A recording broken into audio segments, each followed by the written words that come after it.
control on Looney. And Method Black will close out this game. Battlemaster's going to fall. Battlemaster's going to fall. Bomb drops. Kidney shot on Blitzo. Massive damage, and Method Black does it. Big takedown. Entirety of both teams, honestly. Chun-Li had the preemptive diffuse magic, but they're just so far behind. Greggy can't do anything. He has no cooldowns left. If Snuts is able to connect one more kidney shot, well done. The Shadows the kidney shot, and Snuts is in the top 3. Don't you ever put Snuts on the bench again!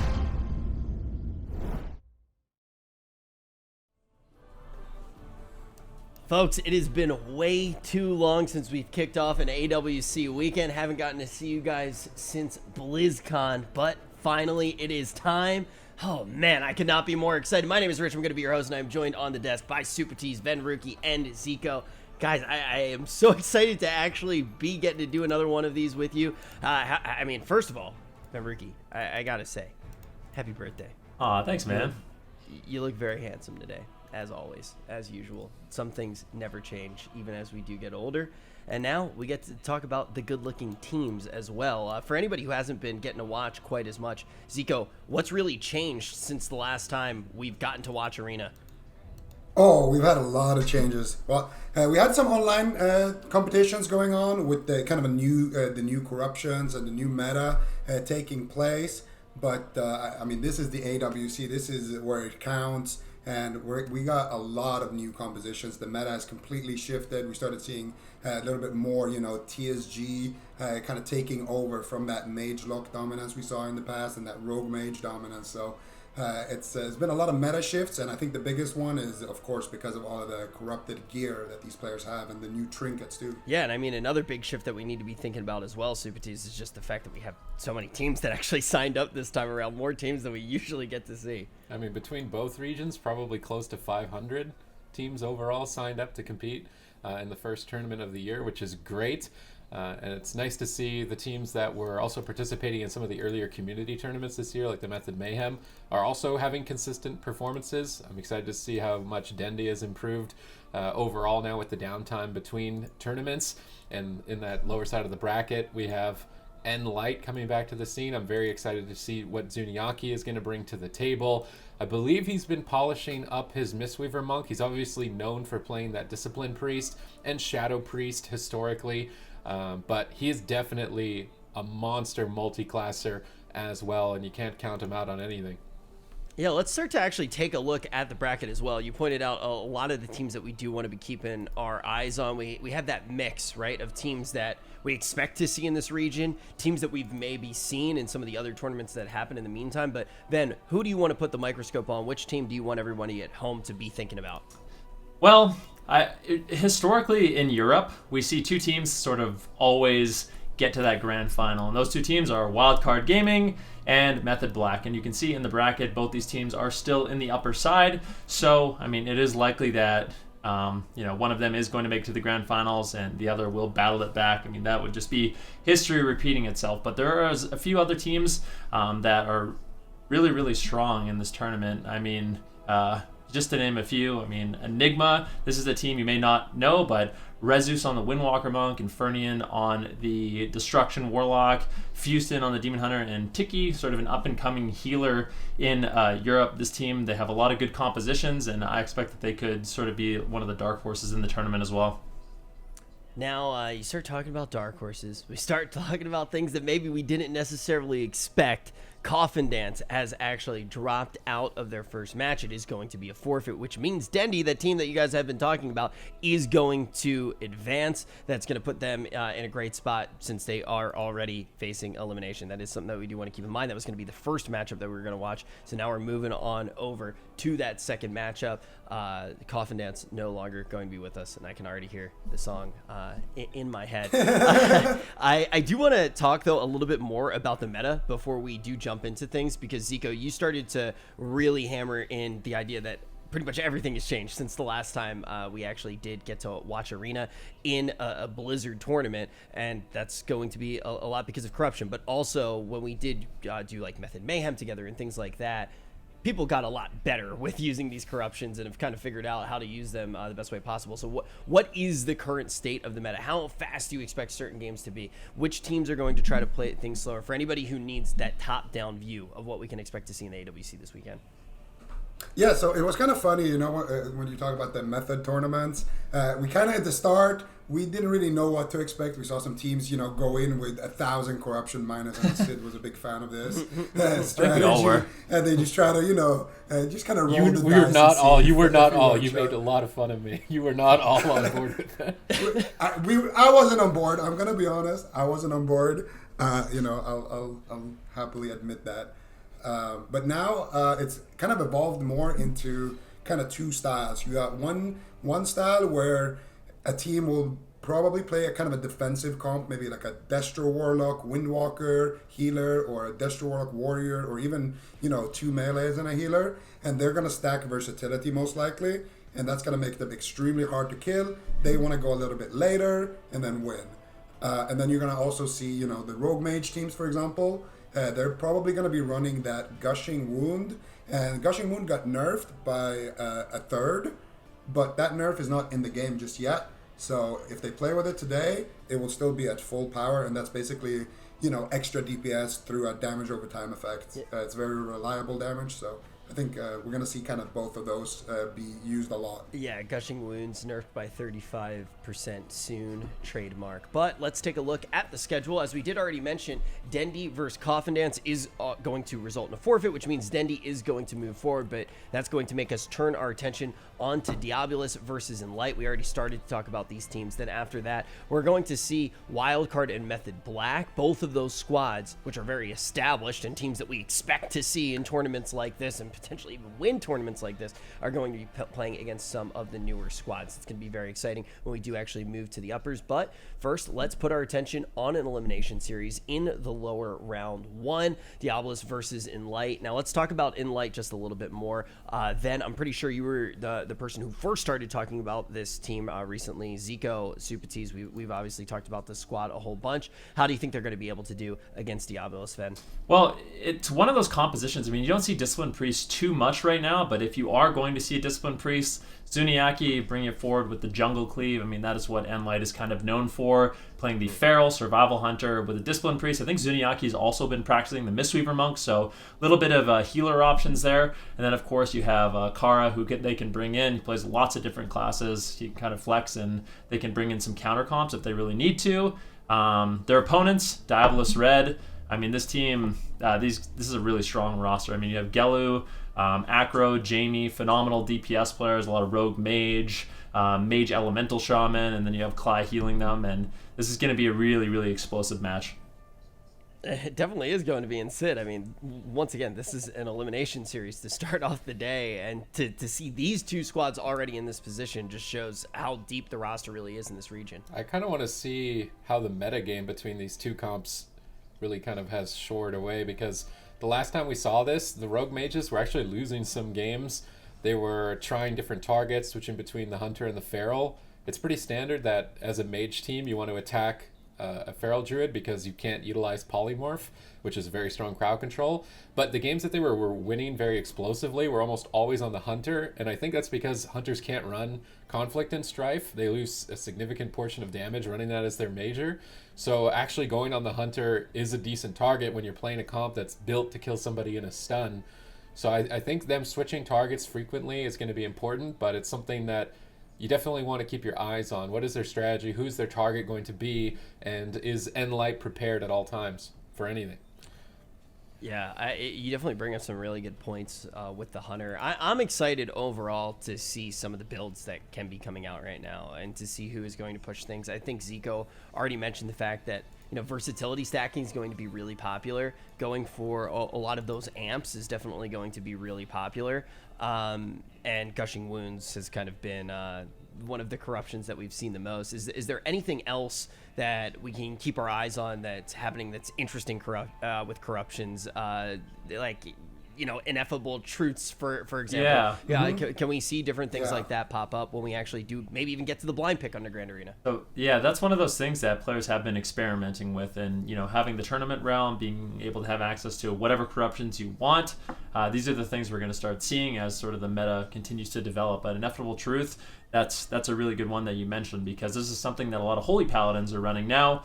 I know it gets their Hammer of Justice. I mean, anyone that's really cooldown based, so a Paladin, with Blessing of Sacrifice, Blessing of Protection, Divine Shield, as well as, big things like Hammer of Justice to get aggressive. If you can lower the cooldown of that, and you can lower it by quite a bit. I mean, I've seen clips of Paladins getting out 3 Hammer of Justice in 10 seconds, so it can be quite crazy, and that can really, spice up a game and really throw your opponent for a loop and catch them off guard. Yeah, I mean, definitely anything you can do as a Paladin to just cut down on that refractory period, make sure that you can just keep on going with the hammers, definitely something that might be exciting to see. I feel like that is the one corruption that I have in the back of my mind that I'm like, okay, I really do want to see this, and I want to see what other classes can potentially use it besides the Holy Paladin. I'm not sure. Anything else would be, I think, kind of a huge surprise. Do you think that there are potentially any sleeper corruptions that might come out here, or is that really kind of the only one that we're starting to think about then?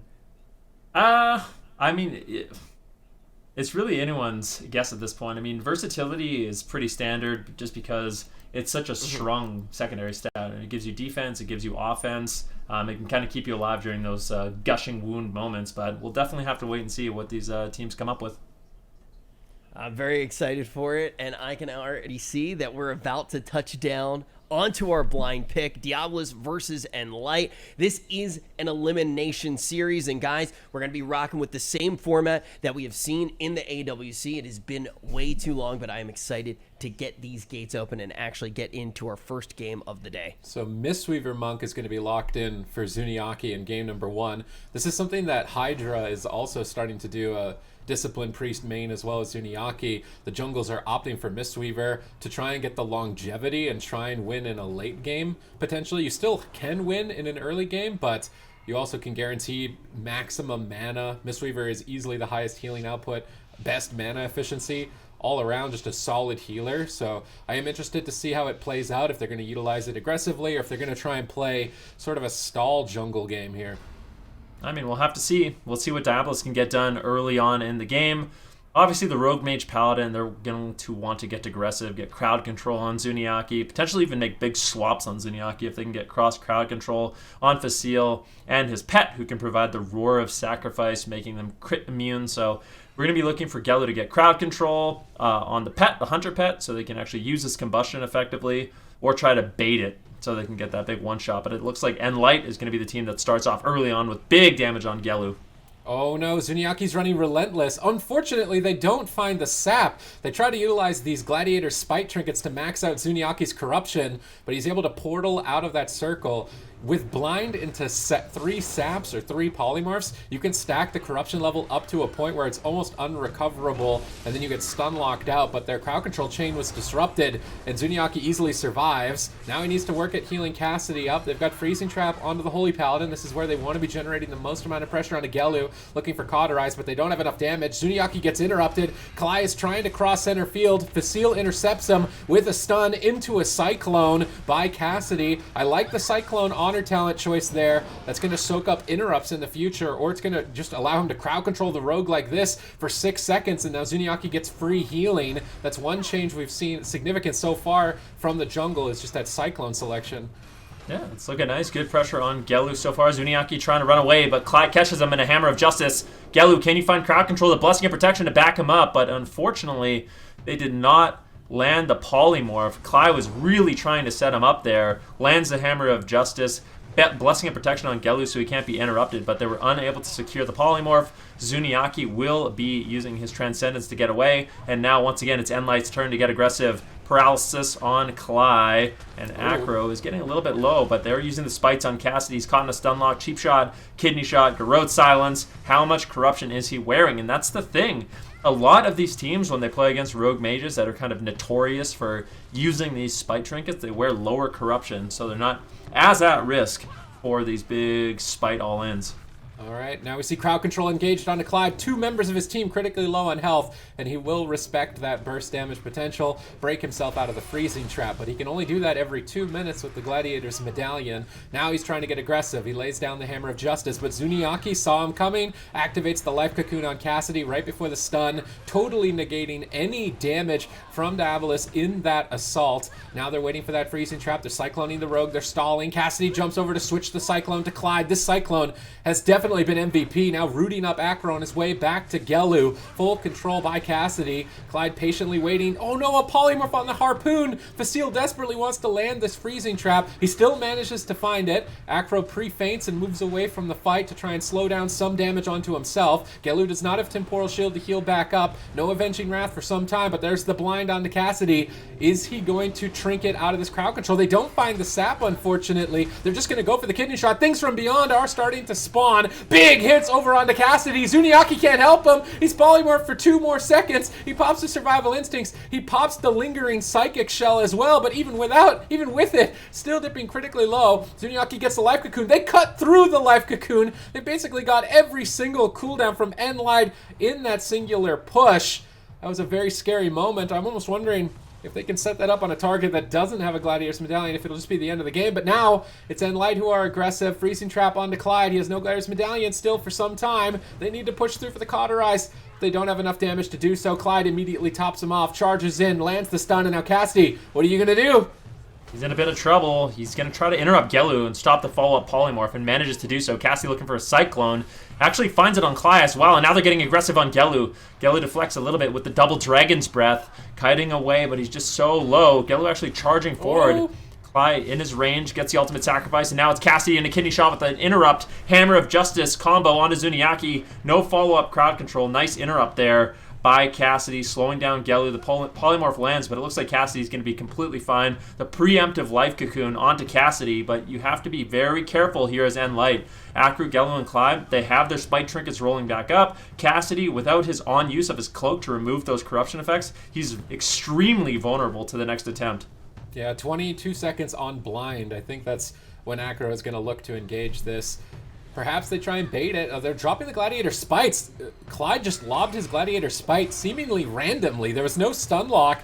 That's so detrimental to their team. Gelu's trying to drag him back into the circle, but they're not finding it. Then he jumps out of the second one. They've wasted pretty much every Gladiator Spite in this attempt. So long as they don't die to this greater pyro combustion, Zuniaki drops the Vitality Conduit, easily negates that push. And now that they've botched their trinkets, they're going to be very far behind. I would love to see Enlight get aggressive with this time, look for more Cyclones, and try and get on top of Gelu for a Cauterize while they've got a little bit of time to breathe. Gelu, it's just so difficult for him to land those polymorphs on Zuniaki. Acro in a position, they could even do a spite attempt onto Zuniaki if they really wanted to, playing Relentless. He's in a kidney shot. Do they have any more damage? Mending Bandage. Really good backup there by Facile. Whenever he can channel that Mending Bandage, he can remove all of the bleeds from Zuniaki. It makes it really difficult. If Facile's not in crowd control, I really don't think they're going to be able to take down Zuniaki just because of the Mending Bandage. Acro getting a little bit low. As you can see, Enlight is switching up their targeting just a little bit. Clyde lands a big heal, keeping Acro nice and healthy. And now it's going to be up to Diabolus. Who are they going to get the crowd control on? It looks like Zuniaki. He's caught into a full blind. The Spite's rolling in. Do they get the sap? The sap. And Zuniaki's going to be in a lot of trouble. But Gelu, he's caught into a Cyclone. I don't think he got his Spite down. He didn't. Cassidy really disrupting this attempt onto Zuniaki. But no, the thing from beyond. It's so much damage. Hammer of Justice. They shred through it. Zuniaki gets absolutely deleted. Very nicely done. Did they not have the Master's Call for Zuni? Was he maybe his pet crowd controlled? Because normally the counter to the corruption is to run a freedom effect, and when you're immune to snares, it starts reducing the stacks from the Gladiator Spite. I'm wondering if maybe they mistimed it, or they used it at a different moment, or if they crowd controlled the pet, because that usually totally negates a Spite go. Well, to help break it down and actually figure out if we think that's the reason why things went astray, we do have Zico. Zico, what do you think actually did cause that final nail in the coffin to be struck? Well, I think it just comes down to the talent selection of Zuniaki. I mean, running Relentless when you're running the human is kind of nice because, you know, you can still use that every man for himself, and it also lines up with Smoke Bomb. But the problem is if the enemy team plays triple Gladiator Spite, then there's not really a good way to shut down what happened there. And since you're playing the Mistweaver jungle instead of the Disc Priest jungle, I feel like the offensive, power of the jungle isn't there to kind of end the game early enough. So I feel like when the game goes on for a long time, Rogue Mage gets several times to try to do this setup. Eventually, one of them, goes through, and that's the result, that dead Zuniaki. One of the goes is eventually going to stick, right? You just keep going for it, and eventually it is going to work.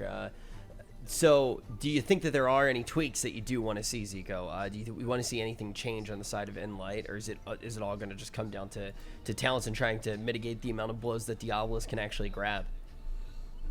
Like comp-wise, well, I'm always a big fan of Zuniaki on the Priest, so I'm never gonna, say I don't want to see that. But I feel like if they swap around some of their talents, it should be good. Honestly, in that last kill, I was surprised to see Zuniaki go down, since Cassidy did such a great job shutting down Gelu there. All right. But they got lucky with that. I have a question for you, Zico. I feel like this might have been like a blind pick thing, because, correct me if I'm wrong, I feel like jungle is actually pretty good into Rogue Mage Paladin with a Discipline Priest. So maybe they expected Diabolus Red to be playing something else, like the Mage Ellie or something. I think. Maybe they were expecting an RMP but with a different healer, like an RM Priest. Yeah. Maybe like RM Priest versus Mistweaver jungle is like an unfavored matchup. I think at the blind pick, like obviously nLite, they're going to be able to choose the next map as well as have the compositional advantage. And I feel like Zuniaki going on the Discipline Priest against the Rogue Mage Paladin, I would expect to see that, to be honest. Yeah. I think the next game is going to be very telling, because we're going to see what the Diabolus wants to use in their blind pick, but we're going to see if this is what they just want to run blind in general, and we're also going to see what nLite's answer is. If nLite locks in a Mistweaver jungle again, then all of a sudden we're like, okay, well, this was the matchup they wanted, so maybe they just misplayed. Or we're gonna, see a different healer come in and be like, oh, okay, so that's what they were going for. Yeah, and talking about the format a little bit, I know some of us may be a little bit rusty. We haven't actually gotten to have one of these official Blizzard tournaments since all the way back at BlizzCon. So, Sid, for anybody who doesn't necessarily know what's going on with the format now that we're moving into our second game, could you break it down for them? Yeah, so we got a best-of-5 series. It always starts on the Grand Arena, as it's the most balanced, neutral map in the pool. It doesn't favor any particular strategy or composition. The loser of the first game will then get map advantage, so they'll be able to dictate where the fight will go. And I think the draft is currently underway, so Blackrock Hold was locked in. So because nLite lost, they locked in Blackrock Hold. Now Diabolus has their turn to tell the other team what they're playing, because they won the first game. They've decided to say that they're going to be playing the Fire Mage, Holy Paladin, Assassination Rogue once again. And now nLite, with what we say the loser's advantage, knows where the fight's going to happen, they know what they're going to be fighting, and now they can craft and pick the specializations that they think would be most favorable into it. And this is where we get to see, did they mean to play Mistweaver in this specific matchup, or were they anticipating something else from Diabolus in the first game? Because in the first game, neither team knows what's coming their way, and you have to build a composition that can deal with the most situations. Yeah, and we already heard Zico mention that this is the one that's going to be really telling, because now we're going to see what composition nLite does want to play into this particular matchup. Ben highlighted that there could have been a bunch of things that Diabolus could have brought to start off not only this tournament but this series. But let's talk about Blackrock Hold in general. Ben, why do you think we are seeing this map? Well, I think on this map it would make a lot of sense if Zuniaki was a Discipline Priest. I think it's a really, first of all, it's a kind of a small map, but if Zuniaki plays at that sort of the center pillar, it's going to allow him to push in and get fears on Cly very easily, while also kind of avoiding crowd control from Gelu. So Discipline Priest in that position, he's in a perfect spot to actually land crowd control himself, if that's what Zuniaki decides to go with, and also avoid crowd control from Gelu. And it's going to be difficult for Gelu to get away, because it is a smaller map, making it much easier for the Survival Hunter as well as the Feral Druid to kind of chase him down and cause a lot of pressure. So I think if nLite does go with the Discipline jungle, that's going to make a lot of sense to me. If they go Mistweaver, this map doesn't make as much sense. Yeah, go ahead. They always go for Blackrock Hold. If they lose game number 1, this is something they've been doing a lot. This is like kind of their pocket. You know how like Wildcard always goes to Blade's Edge if they lose the blind pick? This is what nLite does. They always go to Blackrock Hold, and they usually have some interesting strategies here. So we'll see. I do agree with you on the healer pick though. I think I kind of want to see a priest here. We don't have to think about it. It is. Yep. Oh. Well, I didn't cheat, so another correct prediction here for the Bakers. Yeah, I didn't cheat either, man. When I said Yeah, that's what I'm saying. Correct prediction. All right, for both good, of us, good, the good. Bakers. None of us did. The two-time is not here today, but you can see we are going to have that Discipline Priest as we do go to Blackrook Hold. And as you guys mentioned, this is a map that they feel very comfortable on. It makes sense for them to want to go here. Now let's talk about what they can actually do to grab that victory. Keep in mind, these teams are facing elimination in this series. So, Sid, what do you want to see done differently now that they have Blackrook Hold and everything that offers at their disposal? I mean, Zuniaki, I feel like they could either play a counter engagement where they wait for Clyde to make a move because he's going to be the person that leads the charge for Diabolus. He's the one that's going to charge in on his Paladin mount, and he's going to look for stuns to chain into Polymorph. So nLite have the decision whether or not they kind of want to wait and see him activate the Divine Steed. Once he's activated the Divine Steed, they could try and intercept him, stun him, trap him, and then fear him. If they try and engage on the Paladin, Zuniaki's going to be going out in the middle of the map, and he's a priest. He doesn't move very fast. Actually, in this matchup, he can move decently fast unless Acro is on his toes, consistently throw knifing him for the crippling poison, which obviously he should be. But he'll be exposing himself to a huge amount of crowd control. If he tries to engage at first, he needs to wait for his team to help him. And then as soon as Cassie and Facile have control of the battlefield, per se, then Zuniaki is just always the follow-up. He's got to be the one that's just following the crowd control. If he tries to start it, it's risking way too much. So I expect Zuniaki to be very passive, wait for the other team to engage. As soon as their engagement has been disrupted or is over, then he's going to get in, try and get his Psychic Scream. All right, now you've started to hear some of the possible ways that they can get this victory. Diabolus, though, as Zico already said, this is a team that just wants to keep having their goes. If they're able to do that, eventually one of them should be able to break through whatever nLite does actually trying to use to mitigate those blows, and that would put them in a very good position in this entire tournament. Have we seen anything surprising yet on the corruption side, though? I'm going to keep doing that corruption watch to try to see if we saw anything, but this one looked pretty standard, right, Zico? Yeah, I think both teams are running what we're kind of expecting. Diabolus going with the gushing, and nLite kind of going with more Versa. And I think one thing that we really haven't mentioned too much, but I do want to take the time here to kind of highlight it, is that both of these teams are basically titans in the region, you know. Diabolus Red, they're one of the teams that we expect to do extremely well in the tournament. They lost to Wildcard Gaming, which in my opinion is the best team here today. But it was a 3-2, and I watched some of their war games, and they were actually beating Wildcard Gaming's Warrior, Mistweaver, DK, their TSG, which Method Black were struggling against. So I think that one just comes down to the blind pick that they went down here in the lower bracket. But the same thing goes for nLite as well. I think they are the best jungle in Europe. So it's no matter how we look at it, one of these titans is going home right away, and it's a little bittersweet. Well, yeah, it's also going to change the entire field of play, right? You start talking about those compositions. We go from how quick did it even happen? You go from like 200 teams to 8 teams. When you take out a composition, when the field of play has been narrowed this much, Ven, talk about how much, as somebody who's competed in tournaments like this, one tournament's on the biggest stage, how much can that change your entire run when one team that is really strong, their composition gets removed from the tournament this early? I mean, it could be the difference between winning and losing the entire tournament. I mean, if nLite happens to win this series, the team that comes down from the upper bracket, if jungle is strong into them, they're going to be very sad. Whereas if we see Diabolus actually take victory and they advance, and that team comes down, it's going to be completely different for them. So it can literally, change the entire field of play and even who wins the tournament. So every single one of these matchups is very important. Like Zico kind of mentioned, both Diabolus and nLite, both very, very powerful rosters, strong teams. We're going to see a lot of adaptation in terms of not only the comps that they can play, maybe the corruptions that they use, but also just play style throughout this series and any other series we see them play. Yeah, and I do want to take a second here before we do get in the game, because it seems like it is going to be a second, just to kind of hear what your favorites are, as far as maybe not necessarily even compositions that are going to be able to take down the entirety of this tournament, but just maybe classes that are being slept on just a little bit? Because Ven, I know that you already had some relatively hot takes that I thought. What do you think is strong going into this weekend? So I mean, for me, with the way corruption is right now, and what compositions are really powerful in this meta, I think one class that doesn't get talked about enough is Arms Warrior. So my prediction is that it's going to be a team that has an Arms Warrior that ends up winning in both North America and Europe.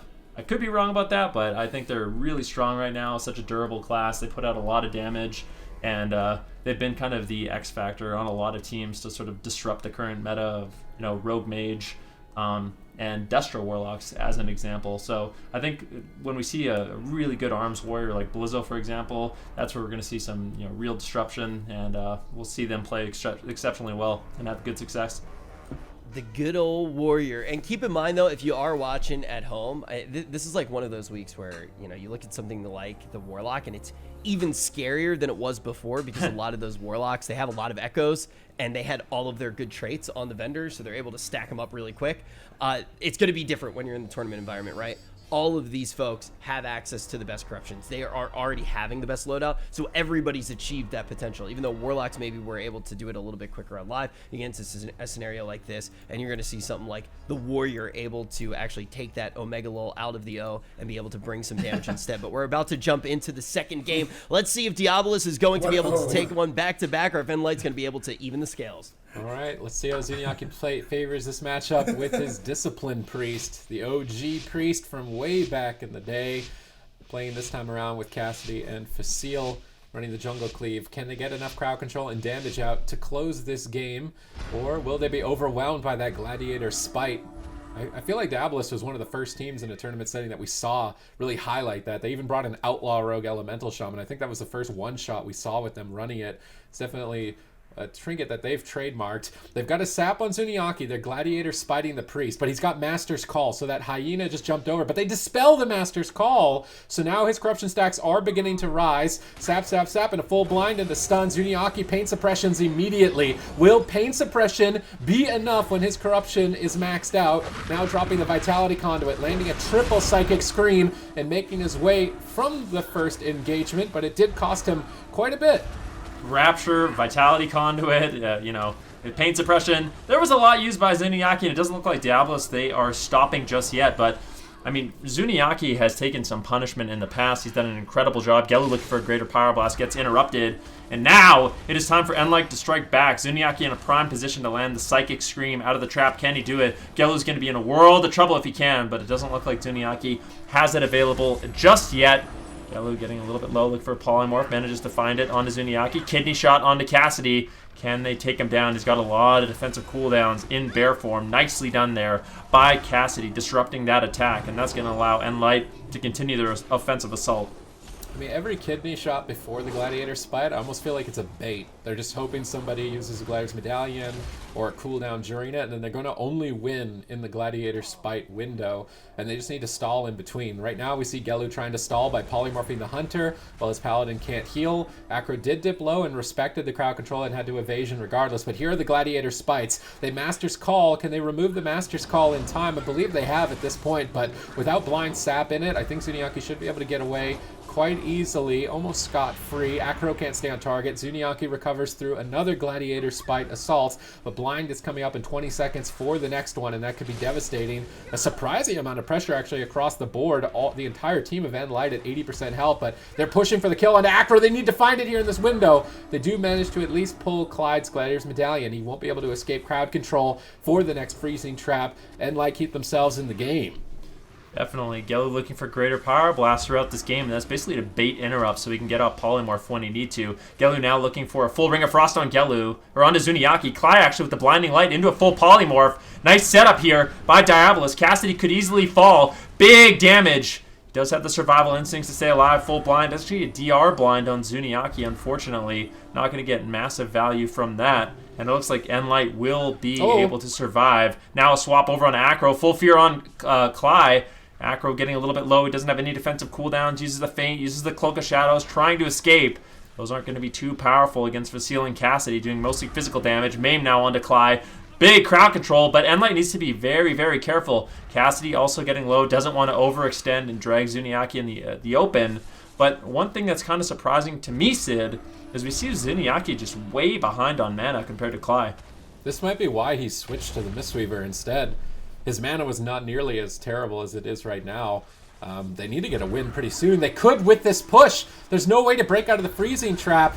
Acro activates the Lingering Psychic Shell, one of those raid tank trinkets, to absorb the hits during that crowd control, and it looks like it's just enough to stay alive. Zuniaki premonitions a polymorph. He's trying to make his way in. Cassidy is quite overextended, but with the priest, they need to play aggressive. Zuniaki snipes in the Vitality Conduit right before the Hammer of Justice, healing Cassidy back up to full. Now Zuniaki's charging in with the Feather, looking for her Psychic Scream. Acro pops Evasion, immediately realizing he could be in trouble. They stun him, but it's on diminishing return. Does it even matter? Big Drestagath connects. Clyde has to use his sacrifice now as well in that push. Enlight keep themselves in the game aggressively, but Zuniaki's mana is critically low. He drops the barrier right before the crowd control. Zuniaki is anticipating crowd control after crowd control. The only reason Cassidy is even alive at this point. Acro silences after the blind. Gelu trying to get in line of sight for Polymorph in the near future. Hammer of Justice is laid down. Gelu blinks back for Polymorph. Polymorph has been secured. They need a kidney shot as soon as possible for Cassidy. Cassidy's just running away. There was no kidney shot available. And it looks like they're going to make it through that crowd control chain for now. Nicely done by Gelu, stopping Zuniaki from landing that fear. They're doing a great job, but Clyde gets caught anyways. Cassidy gets caught into a kidney shot, a random spite coming in. Gelu trying to get some value out of that, but it looks like it is going to be Gelu's Ice Block. Still has the Cauterize, maybe didn't want to use it. There was actually no crowd control on Clyde. I'm a bit surprised to see that Ice Block, but maybe just doesn't want to fall too far behind. Acro getting extremely low as Clyde gets caught into a stun. There was just no defense left. Big damage coming in from Cassidy and Vasile. They managed to take down Acro. That was a bit unexpected, to be honest. I mean, Clyde, I guess he didn't have too many healing cooldowns. Still had his trinket, but just those little micro CCs denied, and Acro fell. Yeah, I feel like one of the big thing, you go through the game, and I'm always watching and have a lot of questions for Zico, right? The first question that I was going to ask was actually about Zuni, right? Why was Zuni getting taxed so heavily on the mana? Because all of a sudden it looked like maybe Enlight was on the back foot. So break that down for us, Zico. Why did we start seeing that tax on his mana? Well, I think a lot of it is... we've seen kind of Method Black versus nLite, and they started really going after the priest. We saw Diabolus Red do that as well in the very start. And there's so many small things that matter, but I think the main thing here, when we're talking about the mana, is, of course, it's a priest. You have so many responsibilities. You got to dispel people. You got to use ineffective healing because, there's people getting bursted left, right, and center by the rogue mage. So the priest is always going to kind of lose that mana war. But the good thing about Priest right now is that Vitality Conduit doesn't actually cost any mana, so it basically guarantees the Priest to at least keep his team alive up until, you go out of mana, which has been a problem in the past. They haven't been able to keep people alive. But there's so many small things in general with the strategy. The reason why they stopped going for Zuniaki was because of that Master's Call freedom in general. Because Spite is a 60% slow, freedom actually just dispels Spite. So if you're standing in a Spite with a freedom, your stacks are actually going down. The game is treating you as if you're not standing in the Spite. And I think a big reason to why Zuni is able to survive is because of Vasile giving that freedom, giving the mending bandages, and then on the flip side as well, setting up kills for his team with those traps. Yeah, so what's your take on this matchup all in all? Because we were talking so much about, okay, what do we think Enlight was actually trying to pick into in the blind pick? We said that this matchup was going to be telling. Do you feel like we do have that information now after we see this second game? It feels like the Rogue Mage is favored, honestly. Typically, it doesn't feel like Rogue Mage is favored, but I think with the Pally, it feels like they're favored. And I gotta say, Clyde has been stepping up big time on this Paladin. He's a priest main, and a phenomenal one at that. But seeing him on the Pally, I think, is giving this team exactly what they need to be able to kind of find wins against some of these comps that they've been struggling against. Would you agree, Sid? Is Clyde the player that you want to be looking at? I mean, I think the healers are going to be MVPs on most of these teams. If you have a healer that just can only play one healer, you're going to hit a roadblock eventually. There's going to be a composition that healer can no longer deal with. I feel like Zuniaki, he was having trouble with the Mage Warlock teams, and then he had to learn Mistweaver, and then was able to win into the Mage Warlock. So this could be, like you said, a matchup where if Clyde was limited to only Priest, that he might be getting stomped on, but because he stepped up his level of multi-classing and now can bring the Paladin to the table, it's no longer an issue. One thing that was standing out to me was Zuniaki's Azerite choice selection. He's not actually min-maxing for the mythic 490 raid gear. He's actually opting to make sure that he has 3 ephemeral recoveries, which just gives him mana back every 3 minutes when he's below 20%. Which, I mean, he was below 20% like, well, like 4 minutes of the game, so he's probably getting a lot of value out of that. And it's interesting to see how like he's played this matchup so much that he knows he doesn't need healing efficiency so much as he needs mana efficiency, and he's customized his character accordingly. Man, you look at some of the things like Azerite, you look at some of the things with like corruptions, and throughout the expansion there were quite a few moments where it's caused my hairline to recede all the way to the back of my head. But when you get to moments like this when you actually do see players who have the highest level of skill have had the time to really mess around with these, I feel like this is when we really start seeing it come together, right? Like all of a sudden we're talking about these crazy builds, we're talking about all these things, and it's been making this tournament really exciting. And to see Azerite traits like that actually come out from Zuniaki, obviously very exciting thing to see. But now we need to start thinking about what we're going to see in this next draft. We are going to be moving to Ashmane's Fall, 1-1, all tied up. And I want to go back to what Supatis was talking about with healers, because I think it is really important to say, Ven. I feel like it's just been a huge fulcrum shift that's happened throughout the recent years. I mean, really, maybe even before Legion, definitely in Legion, it was already a thing. But you see healers in a position where they need to be able to do it all. Like, there's so much pressure on healers if you want to be a top-tier team to be able to multi-class at such a high degree. I mean, there's really no question about it. At this point, healers are basically expected to multi-class, and it's a lot of pressure, to be honest with you. I mean, picking up a new class, and I would say basically having the game on your shoulders in a lot of ways is obviously going to be something that isn't easy to do, but a lot of these players have really rise to the occasion, and like you kind of mentioned, it's almost expected at this point that you are not just a disciplined priest. You've got to be able to play more than just one healer. It gives your team a lot of flexibility, especially within these 4-player rosters. Being able to switch between just priest and paladin or priest and mistweaver monk, all of a sudden it gives your roster a lot more depth, and is very important. But yeah, definitely got to give a shout out to all these healers learning all these different classes, because I feel like for the most part they have a very difficult job. And melee as well. There's a lot of people who play melee that play a lot of different roles. Like you'll see someone play rogue and windwalker, warrior and windwalker, for example, which, I mean, it kind of carries over, but I think it's a lot more rare where you see casters playing multiple roles, which is kind of interesting to me. Like you don't often see like a mage playing a warlock. Yeah, well, that's because playing a mage, it's so difficult that it's the equivalent of playing 4 healers. Oh, yeah. right. And that's why, like, I literally heard Zico about it. I was like, oh god, man. Oh gosh. I mean, some mages they only stick to just one spec. It's that hard to play. So we didn't even make it through one series before we heard the 5-headed mage talk start coming through. Well, I didn't want to call out any particular DPS, but I was gonna say it is a little bit funny to me when we see some DPS players only play one specialization. One class, let alone just one specialization. Talking about Fried Kitty, aren't you? Meanwhile, their healers have to learn, 4 different classes and be expected to play at, the top tier level. So definitely big shout outs to those healers. Double standard, right? Yeah, I mean, I want to see Zico and Ben make mages. warlocks on their streams. Can we see I that? mean, seriously. I used to main warlock, man. Yeah, but I want to see you now. I want to see you now. Yeah, with the Malefic Rapture when it actually comes out. Whew, it's spicy, but Shadow, I might make one in Shadow. You know what else is spicy, though? This matchup, we're going to be jumping into it right now. All tied up. Who's going to pull ahead? Is it going to be Diabolus, or is it going to be Enlight? This is actually really interesting. So I would have expected Diabolus to switch their composition based off the Zuniaki and the blind pick. But I think what Zico said maybe holds true. Maybe they feel like they actually are favored in this matchup with the Paladin. That last game was really, really close, but I think this is just one of those series that is just going to be whoever plays better, whoever makes better plays, is going to end up winning. Like, I really don't feel like anyone is super advantaged. At worst, it's like a 55-45 type of matchup. So we'll have to see who pulls ahead. I mean, the biggest mistake that we saw towards the end of the game was Blessing of Sacrifice from the Paladin, used at the same time as the Rogue's Evasion.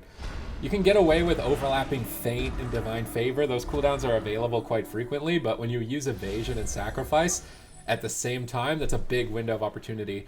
Oh, nice spite attempt here on Zuniaki. Where's the Master's Call from Facile? He's waiting to utilize it. Now Master's Call is activated. Instantly spell stolen. Full blind. Corruption stacks maxing out. Gelu is being counter-pressured though. Acro begins the engagement, but there was no third spite. Clyde was taken out of the fight almost immediately. Without that third Gladiator spite, Zuniaki holds on to a lot more cooldowns in game number 3. His team currently blinding lighted and now has to activate the Rapture. I think he uses about the same at this point. Zuniaki wrapping around the pillar, line of sighting the Paladin and the Mage. Very important to reduce potential greater pyros and judgments to reduce Hammer of Justice. And I love this rogue strategy. Anytime Acro overextends, they get his lingering Psychic Shell as well as the Cloak of Shadows in that push. Big Divine Favor going to top him off. Big swap over to the Hunter, and we have not seen the Hunter targeted, so I'm curious if Facile has changed his build, if he's dropped some versatility for some Gushing Wounds, and potentially he's going to be a little bit more squishy if he's done that.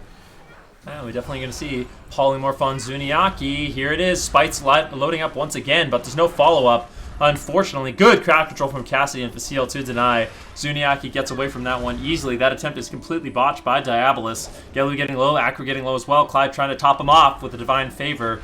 Does manage to do so. Now it's actually Cassidy potentially on the back foot, but Zuniaki has some big heals. If you look at Manny, still doing okay. In the meantime, Acro getting low, full fear on Clyde. He has to trinket out. Acro's in a lot of trouble. Cassidy and Facile are putting out insane amounts of damage. And Acro has to watch his back because at this point he's got nothing left.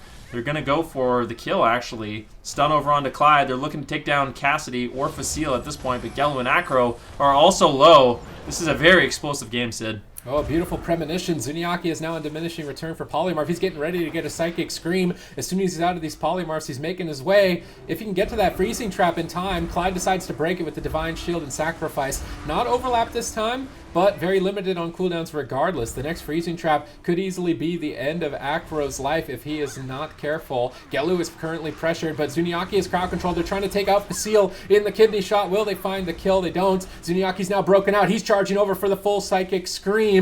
They go for the stun lock over onto Acro. Not enough damage just yet. Gelu getting cleaved down as well. Looking for Cauterize on this push. They need to find it. 1 second left on the stun.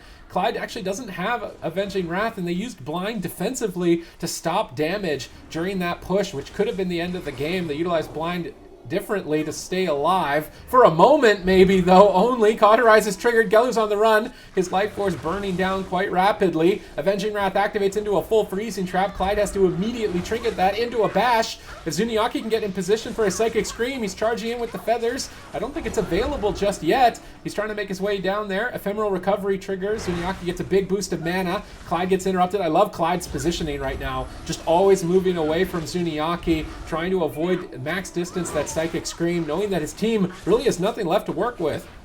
Ooh, kidney shot now on Facile. Do they have any damage to take it down? Clyde, he has to play catch up. That was the Avenging Wrath. There's nothing left. Mind control on Acro. Clyde positioned just so far away, throwing out a Spite Trinket.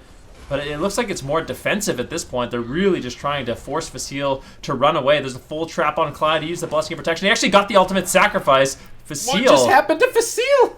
Wow, we're going to need a replay on that one. Maybe the Spite actually got him. Those defensive Spite trinkets. Facile may have just been playing a little bit over aggro. I didn't actually catch what happened. That was a really quick kill.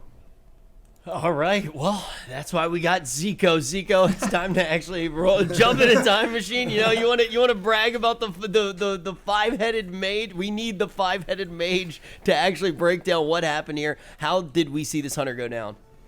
So you know what? One thing that I noticed during this game that's very interesting. So there's a new essence. It's called the Formless Void, and basically when you use that, it takes a lower rank, like a rank 2. Of your teammate's essence.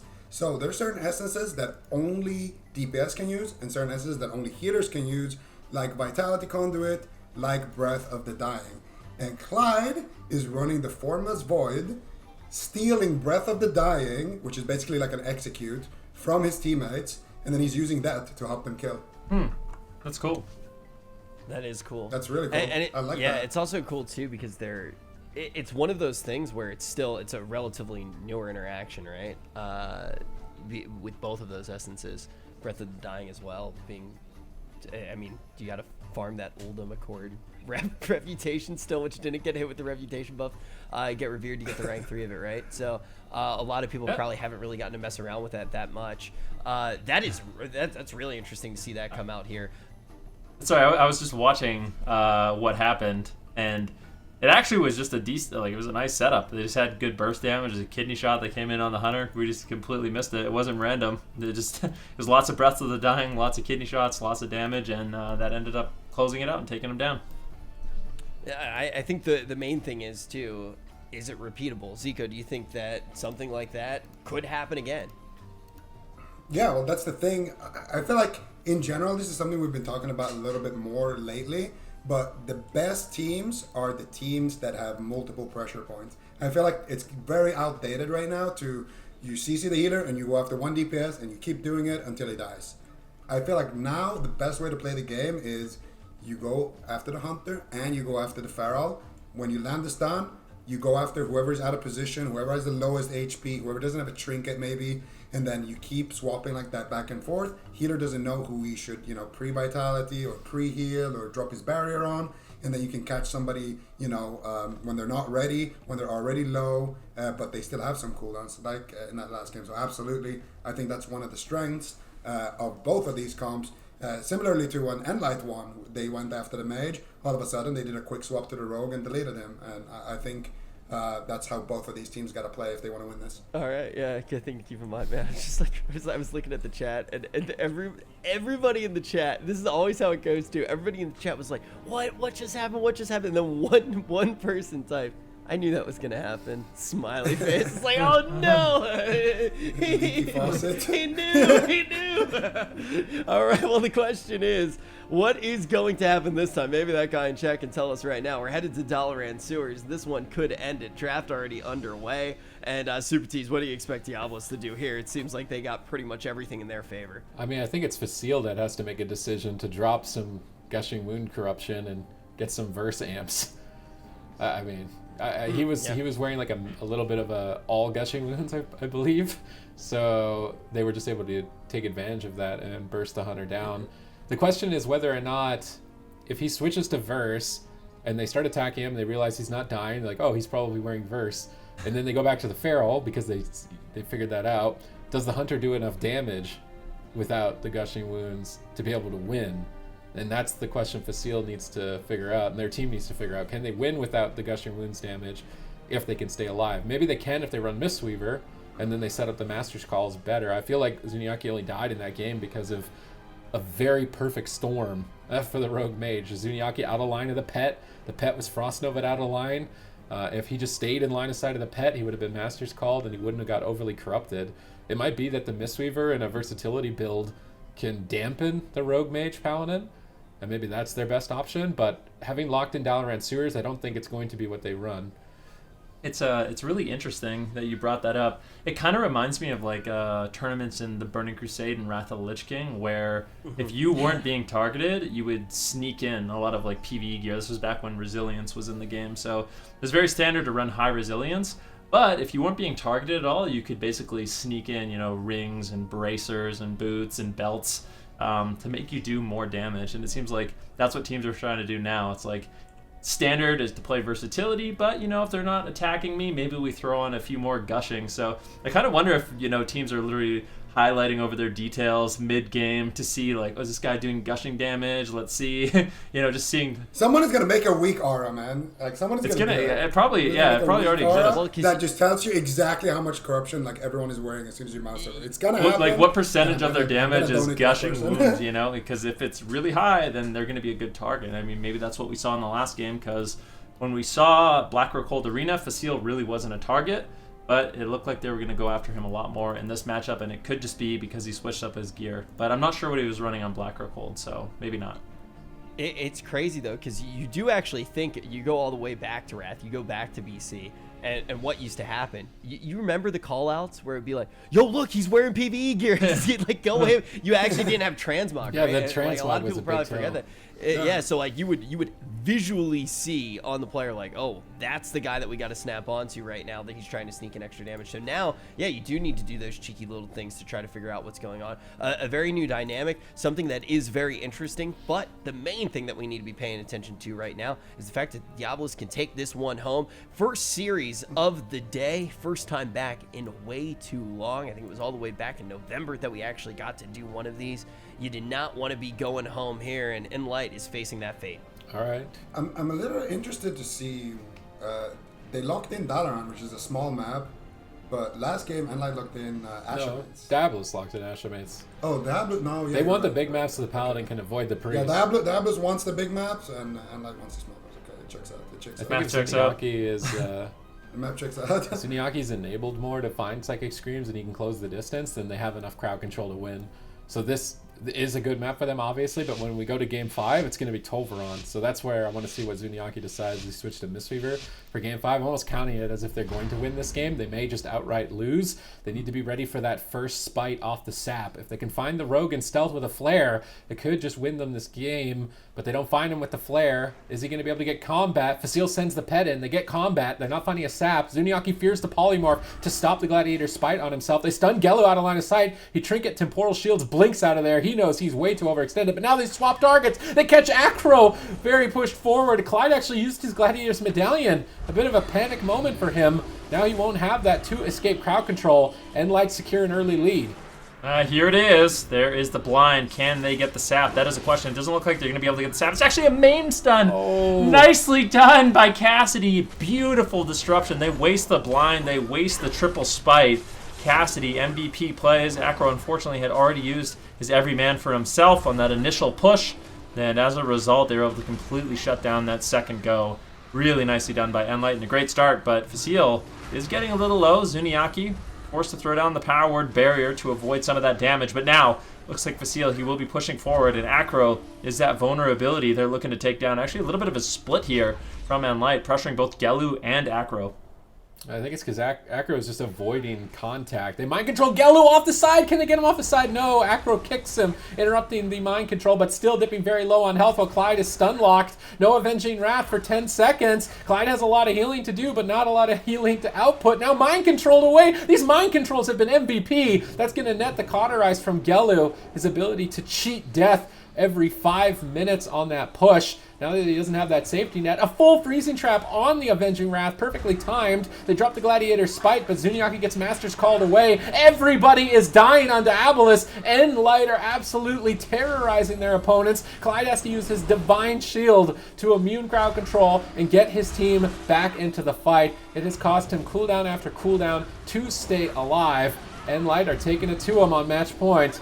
Wow, but that triple spite actually got a lot there. It got the aspect of the turtle from Facile. Cassidy used a survival instinct, so although it looked really, really scary for Diabolus, getting those spites out actually gave them a little bit of an edge there in that push. Bash onto Clyde.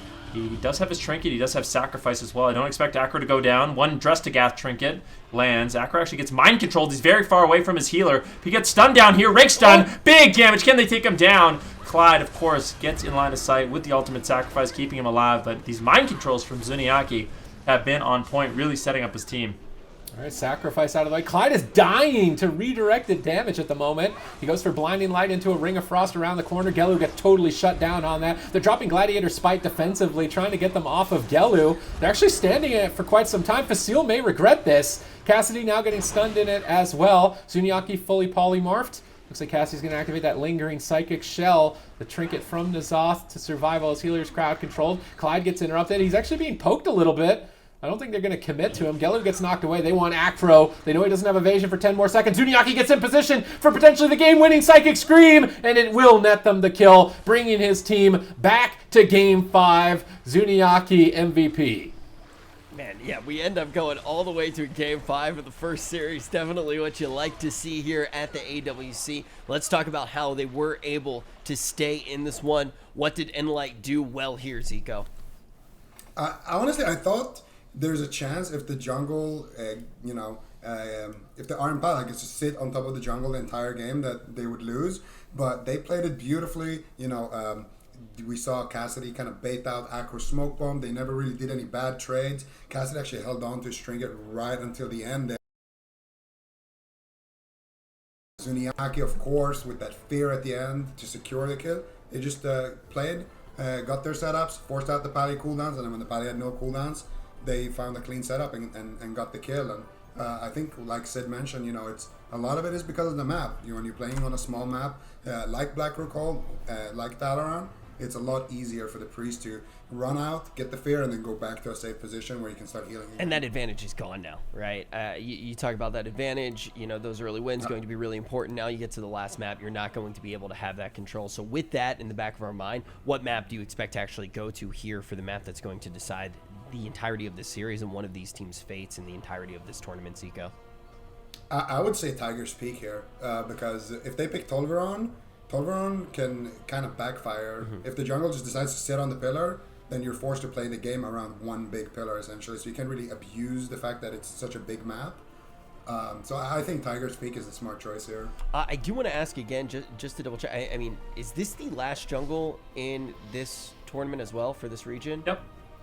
Yeah, so keep that in mind. If you like watching jungle, you definitely want to be cheering for them here. Otherwise, we will not see any more jungle inside of this tournament.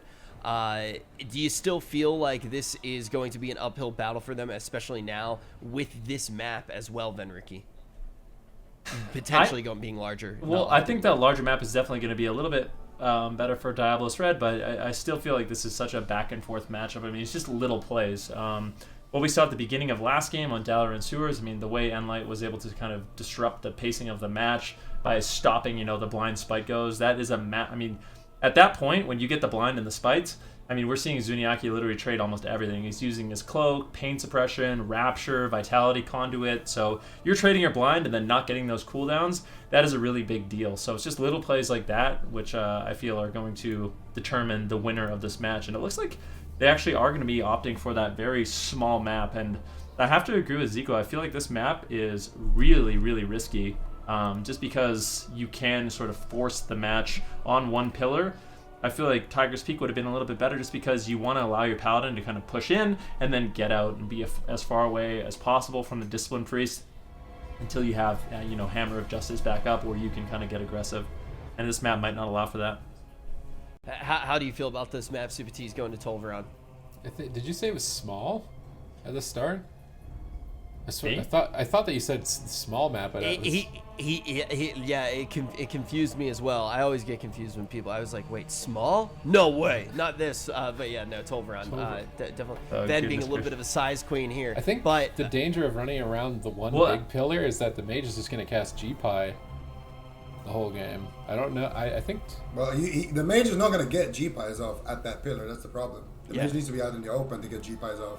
If he's at the pillar, his blink is basically the distance of the entire pillar. It's a lot easier to avoid them. Basically, the best way to get them off is if they go out in the open and get stuck there, and you can just kind of tee off. Well, yeah, what happens if the rogue mage just plays even more passively and tries to turn Zuniaki out of mana, just attacking whatever comes out? I think what can end up happening is two things. We're gonna have one team, probably the jungle, just sit behind the pillar, and the Iron Pala. Either they go behind the pillar and we're going to see a game that gets played around one pillar, or they're just also going to stay back in the open, and we have two teams. One team is refusing to engage and one team is refusing to engage, and then someone is going to engage, maybe when there's a little bit of dampening, and at that point it's really hard to guess who's going to win. Yeah, so Venrick, you're basically saying it's not actually the size of the map, it's how you use it, right? Exactly, and if you use it right, this large map, you can kind of turn it into a small map, just running around that soul pill. That's exactly what I meant, Rich. All right, thank you very much. Now that we've cleared that up, we also do have the compositions as well. No big surprises here. I'm going to make you do it right now, Zico. We got to have the prediction. The leaky faucet. Who do you think's going to be able to take this entire series? Oof, putting me on the spot.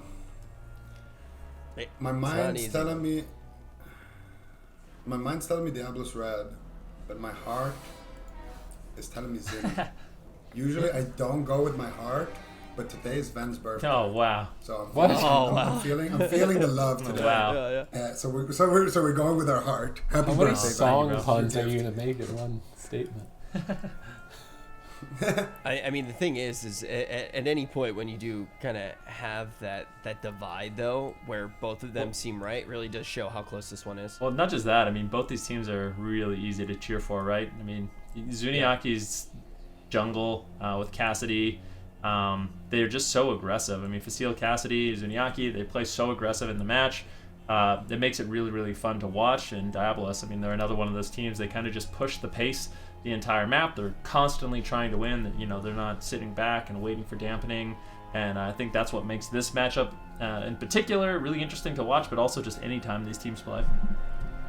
Yeah, I mean, you also just know when you do look at squads like these are faces that can compete at the highest level. They can compete up on the main stage time and time again.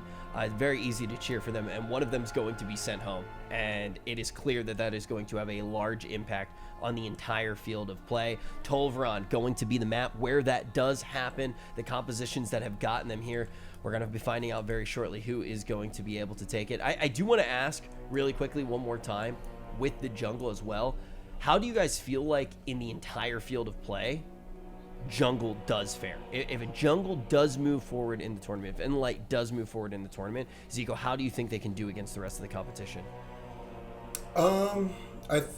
Honestly, I think Diabolus Red has the better shot of making a deep run in this tournament. I think they would do a little bit more damage on the bracket in general. Mm-hmm. But I do think nLite, they would go up against Dendy, right? And actually, no, they would go up against Dendy potentially later. They would, it depends, honestly. It's a hard call. But if I had to look at this entire bracket, I would say the only team that I can see nLite even beating on the entire bracket is Diabolus Red.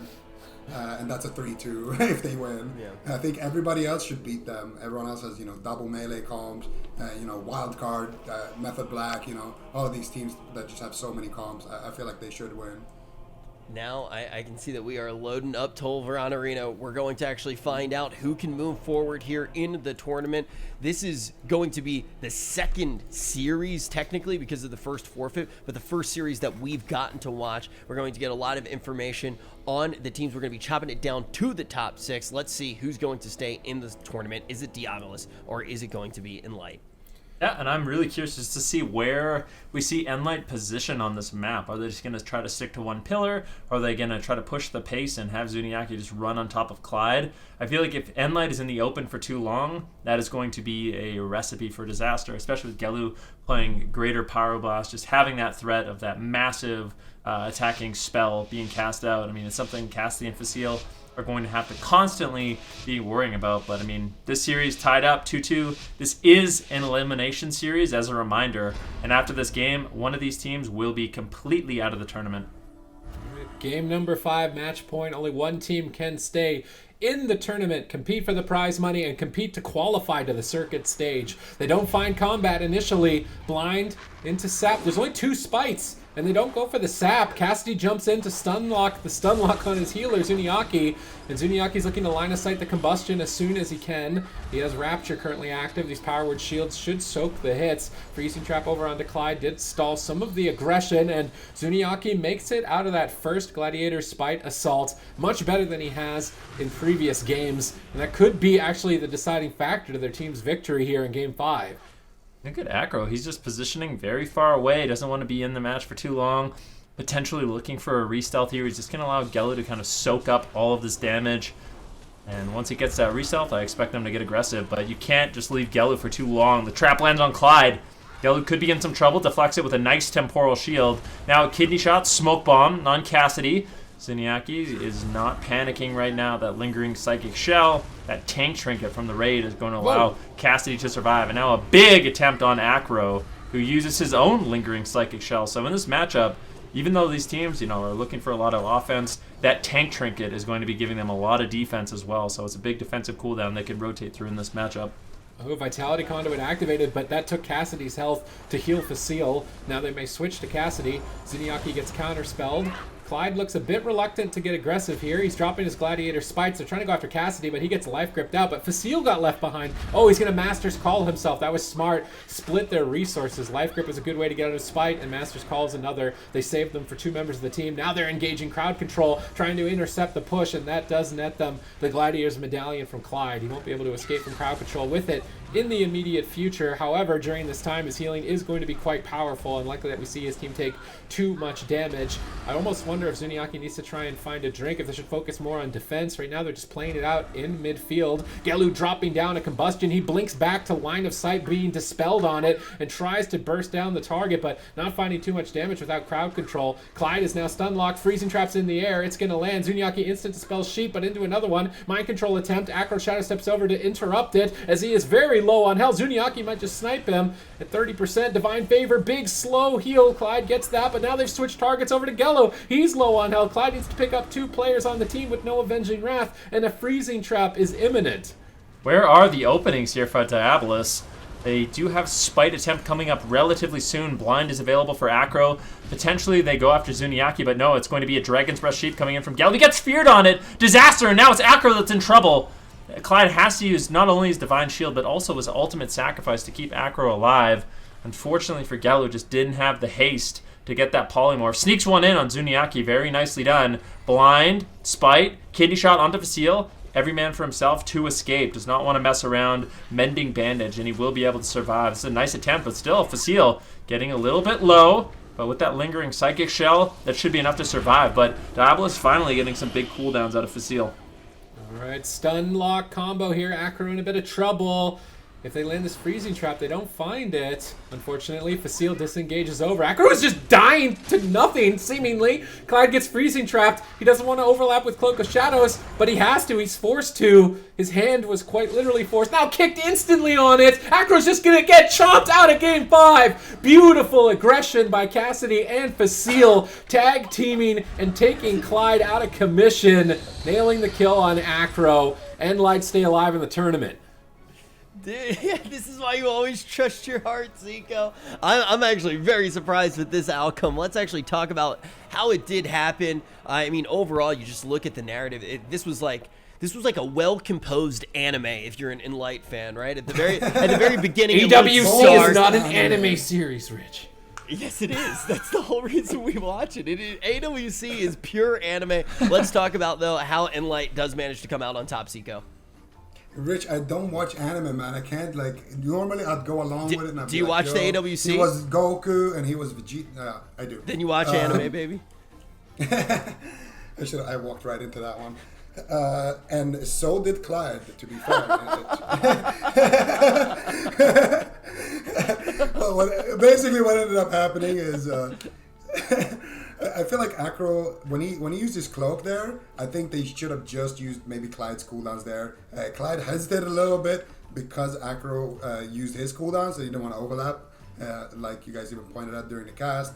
And then that kind of just allowed the situation to escalate a little bit. He trinkets out a little late, then he gets caught up in another crowd control. The Blessing of Protection gets dispelled. I think he actually just died even in a kick, so pretty... unfortunate there for Clyde to get kicked in that moment, but I think nLite had a good strategy. This is a big map, it's really hard to play on it, and they executed well. Man, I'm actually very curious. Like I said, this is not only a team staying in, but a composition staying in, and that was one of the reasons when we had a little bit of time, started kind of asking some of the questions about like how far can a composition like this go in the entirety of the tournament, how much does it actually impact the field of play.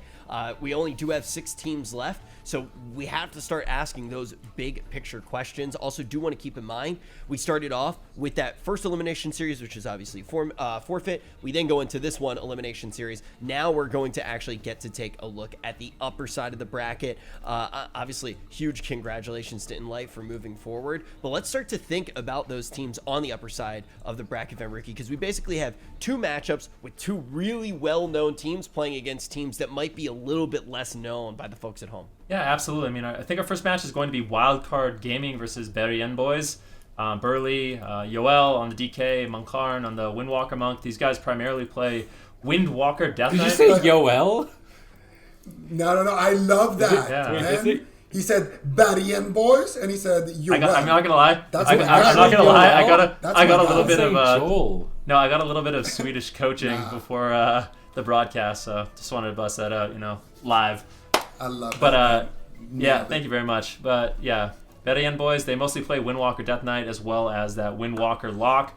Wildcard Gaming, I mean, this team has been playing lots of different compositions, but it seems like Blizzo on the Warrior has been kind of a pillar on the roster. So playing Warrior Death Knight, Warrior Mage as their main compositions, and they've been basically steamrolling everyone that we've seen earlier on this year. So that'll be a really interesting matchup. We'll have to see if Bergen Boys, can bring in that Windwalker DK. I feel like Wildcard Gaming is going to be favored in that matchup. Just having that Arms Warrior seems strong into the Windwalker Death Knight as well as the Windwalker Lock. But then we have Method Black going up against Enigma, and this is going to be another really interesting matchup. Method Black, I mean, we all know them. Waz, Chaz, Raikou, Swapsy. This has been an absolute powerhouse roster, and they're going to be going up against Enigma, a little bit less known, but I mean, these are... If you play in Europe, you know these names. Rezus on the Windwalker Monk, Infernion on the Destruction Warlock, Fuston, and Tiki, an upcoming healer, according to Zico. So, I mean, this roster is also going to be strong, playing comps like Monk, Demon Hunter, and Windwalker Warlock. It should be really, really good matches. Yeah, I mean, even when you talk about some of those players like Infernion, right, that maybe you hadn't seen for a little while, but I'm trying to think, like, some of my first tournaments that I got to cast with you guys, like, years ago. It was actually before Zico was even an analyst. Infernion was competing in tournaments, right? So like there's so many players that maybe you haven't heard of them recently, but they already have so many accolades in the scene. So it's more just jogging your memory and just remembering of all the incredible things that they are capable of. We can obviously take a look at the bracket. We talked about it quite a bit, actually, what is going on. Quick little recap. Of course, that first matchup, it is going to be represented as a 3-0, but it was a forfeit. Then we see Enlight moving forward. So we got Dendy and Enlight waiting in the lower side of the bracket, trying to find out who they're going to play against. Are we going to see any of these upsets? Are we going to see the Bergen Boys or maybe Enigma able to take down teams that have been just so established in the region for such a long time? We've already talked about the potential that they do have, but I do want to ask, Sid, how big of an upset would it be for either of these squads to come out on top, the Bergen Boys or Enigma, to actually take down the likes of Method Black or Wildcard? Well, Bergen Boys, that was my best attempt at pronouncing it. Isn't it just Bergen? I like Bergen better. I like yeah. Bergen Boys. They were formerly world second throughout all the Method Mayhem Wait, they're named tournaments, named after the county in New Jersey, right? Norway. Oh, It's a city. They were able to take a series off of Method Black in the community tournaments with the Method Mayhem. They were consistently getting third place, so they're definitely a contender. I would say that this upper bracket is kind of just like a battle of deciding who are the current titans right now, because if you had to guess, it's probably Wildcard Gaming and Method Black, but they could be overthrown in these next two series, and that's what's going to be decided. well, you heard it from everyone. We have a lot to look forward to throughout the entirety of the day. We are going to be hopping to a quick break, and then when we return, we got plenty more AWC coming up.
CMD's ice block. Can they push for it? Ironbark, but he gets caught on a polywarp. The Ironbark may not matter. 10 seconds away. 8 seconds away for it. Can they gun down for the kill? Conrad's about to trigger. 4 seconds away. 3 seconds away. 2 seconds. 1 second. Oh my goodness! Oh my god! My heart is still racing from that ice block.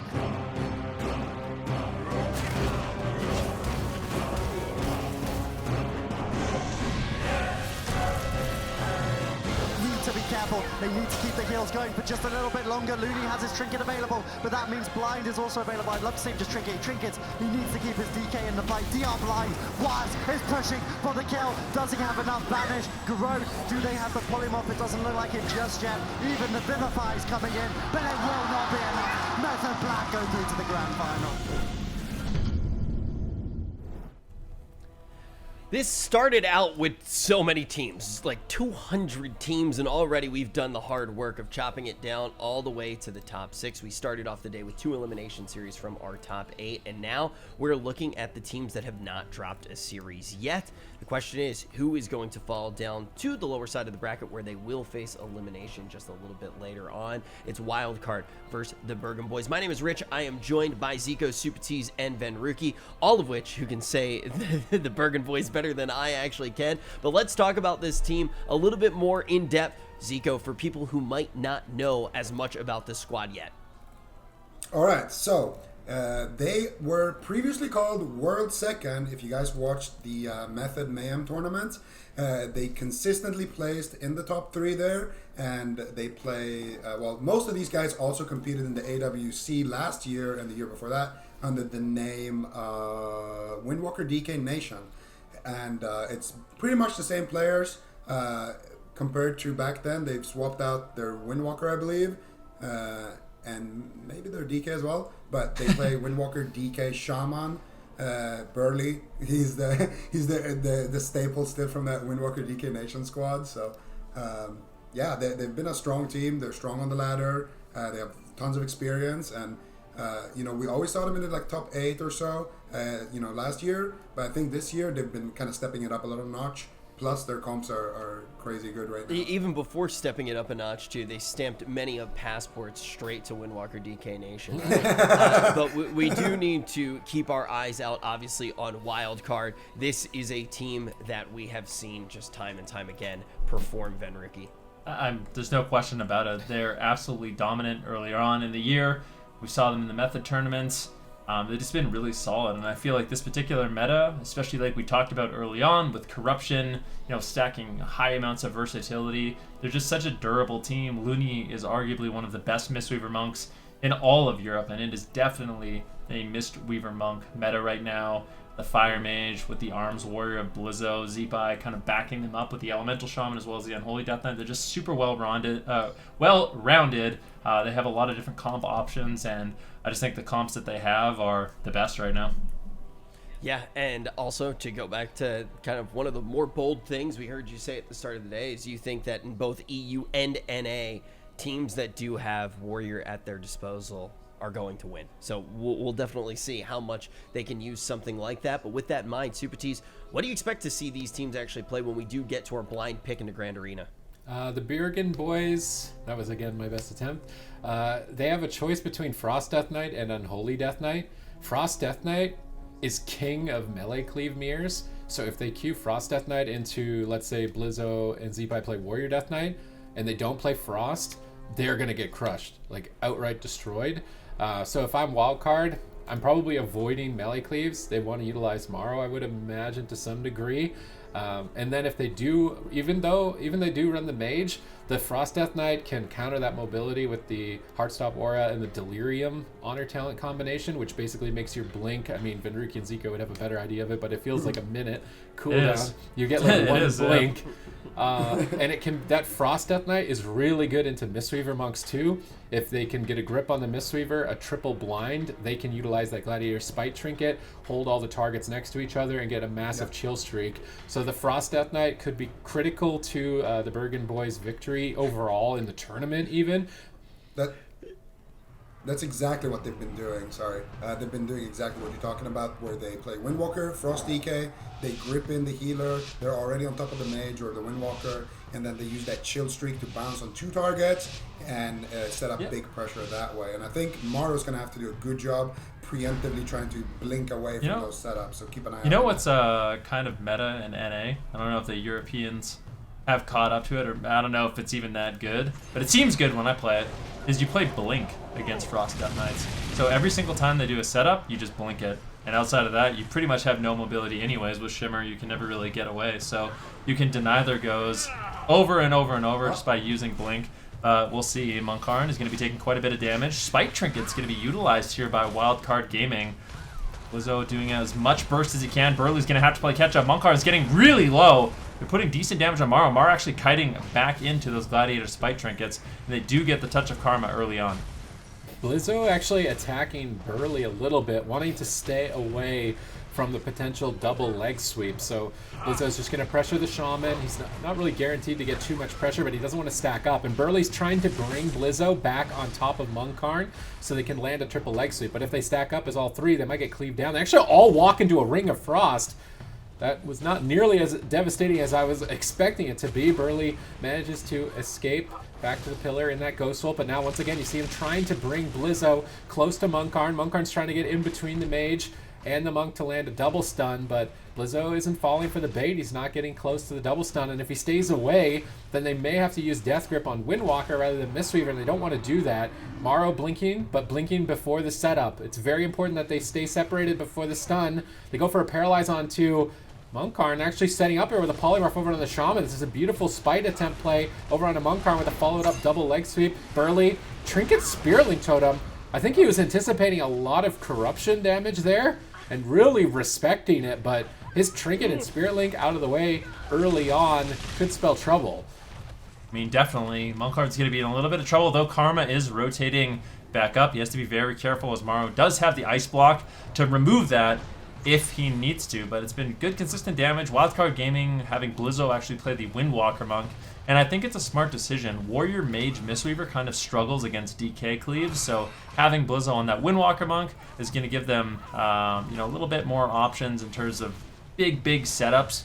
Windwalker Monk, Blizzo is going to have a lot of burst potential, and you can see it on Monkarn consistently in the match whenever he has paralysis. That being said, Maro getting really low. Luckily for him, not having to use his Cauterize just yet. Battlemaster's Trinket as well as the Life Cocoon will ultimately be enough for him to survive, but I do not envy Maro in this matchup. Being trained down by Windwalker Death Knight, it is really difficult to get anything going as that Fire Mage. Paralyze, Gladiator Spites on Monkarn, double Paralyze into leg sweep. Oh, Blinding Sheet catches Blizzo. He wasn't able to land the stun. Monkarn escapes the Gladiator Spite, leads the charge with huge damage on Maro. Looney trades up Vitality Conduit. Looks like he'll recover. They go for the double leg sweep on Joel and Monkarn regardless, but not developing too much pressure. Burley should be able to pick his team up in the near future. He's got Grounding Totem if he doesn't want to deal with Counter Spell, but Blizzo is staying on his tail.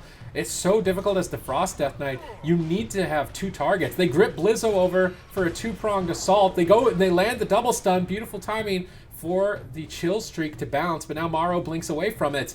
And this double Monk Mage with how many rolls and teleports and blinks that they have available, almost at all times one of them will be able to get away from the other, and as long as they're able to separate, Chill Streak won't bounce, and basically the Frost Death Knight doesn't exist. They're almost entirely relying on the Windwalker's pressure onto Maro to win the game, and they need to try and capitalize potentially on a mistake, but so far Blizzo is not making one. Burley taking a bit of damage, dropping the Earthen Wall Totem. Blizzo trying to get multiple pressure points in the matchup, but I think as the match goes on, if Burley gets a little low and caught into a leg sweep, it could easily be a Trinket with just a Combustion, Meteor, Maro getting low, Temporal Shield, Battlemaster once again, keep himself alive. Looney's burning through a lot of mana. That's one advantage right now that the Bergen Boys have, is the fact that they do have that mana lead. Burley on that Shaman should be able to outlast Looney, and if they can deny drinks in this matchup, that could be a great win condition here for this Windwalker Death Knight. Yeah, Looney is actually almost tapped, barely standing on top of him. He's not going to be able to drink with the Shaman running at him and Ghost Wolf at the moment. Maro is being pressured. Even without the Unholy Death Knight, they're getting a good amount of damage out. They tried to grip into a double blind to stall the assault here so that Monkarn could escape out of those Gladiator Spites. It's interesting that Joel and Monkarn don't appear to be running the Gladiator Spites themselves. I was really expecting them to be, but maybe they're just going for Drestigath trinkets to try and burst down the mage as a single target, and they are anticipating that the enemy team would spread out. And I think that was a good plan. They're going to need single target damage if they want to beat this composition. Burley is currently crowd controlled, and they're switching to the Death Knight right as we enter dampening, and his Death Strike will be less effective.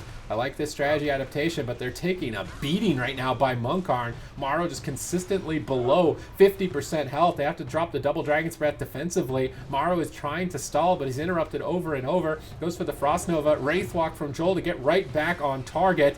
If Burley can maintain his mana slightly better than Looney, he will have a lead moving into dampening. Touch of Death available for Blizzo, not available for Monkarn, so Blizzo's damage potential is a lot higher, and they're dropping those Gladiator Spites on a Polymorph, but the double blind from Joel, triple blind from Joel. This adaptation by him mid-game, usually you use the blind defensively, but now instead using it, or offensively, but now using it defensively, setting up his team quite effectively to totally shut down the offense of Wildcard Gaming. Ooh, Blizzo's getting low. Force used the Touch of Karma.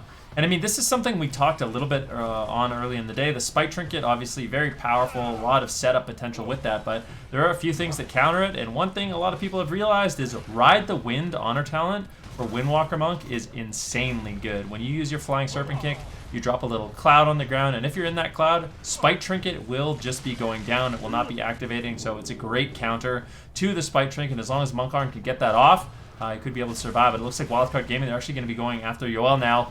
He's down around 50% health. Burley's kind of struggling to keep him alive. And if we look at mana, it's surprisingly even at this point. I mean, Looney's been able to hold on, sustain. I'm not sure if he saw a drink, but that's not going to matter. Blizzo gets absolutely obliterated. Monkarn, I believe, with a massive Drestigath trinket, catching him off guard. And it will be the Bergen Boys with a upset, I think, in round number 1.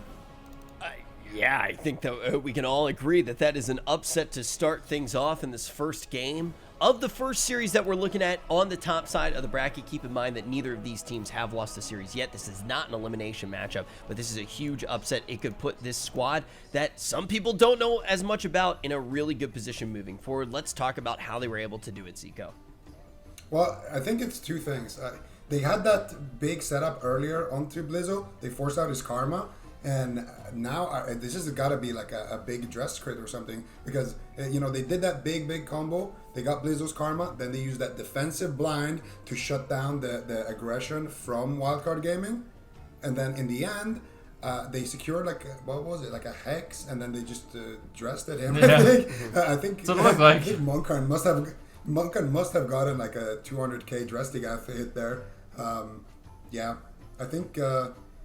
And an upset is for sure a safe thing to say here. I was expecting the DK to start, you know, going down, because that's typically what Wildcard will do. They'll go after the Monk early on, you know, kind of weather the storm, and then in dampening they start killing the DK, and usually they win this matchup by doing that.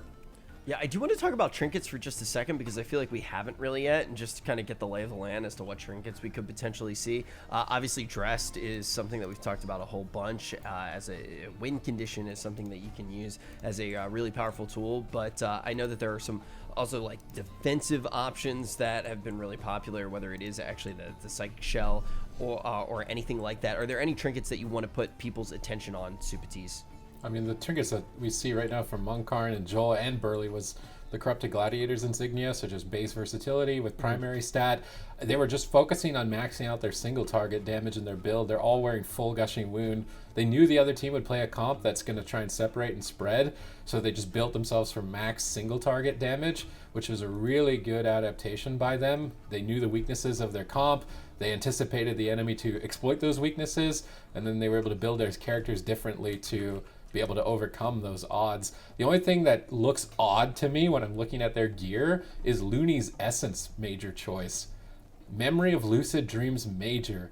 We're almost seeing every healer either running Conflict and Strife or Vitality Conduit.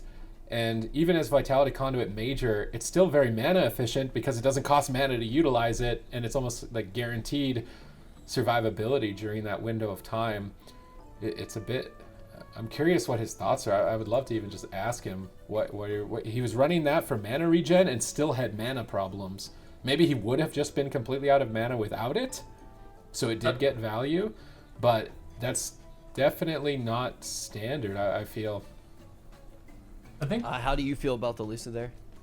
Well, I mean, if their plan is to win it in dampening, you will run out of mana. You know, basically, you have a fire mage on your team is getting attacked the entire game with almost 100% uptime. So it is a lot of single target healing that you need to do. So maybe keeping your mana up. Mystery Monks don't really struggle with throughput, so you don't necessarily need the Vitality Conduit, although it is really nice for mana. It is damage that you have to eventually heal off with, other things like Renewing Mists. So interesting choice there. Obviously, they just want to last until the late game.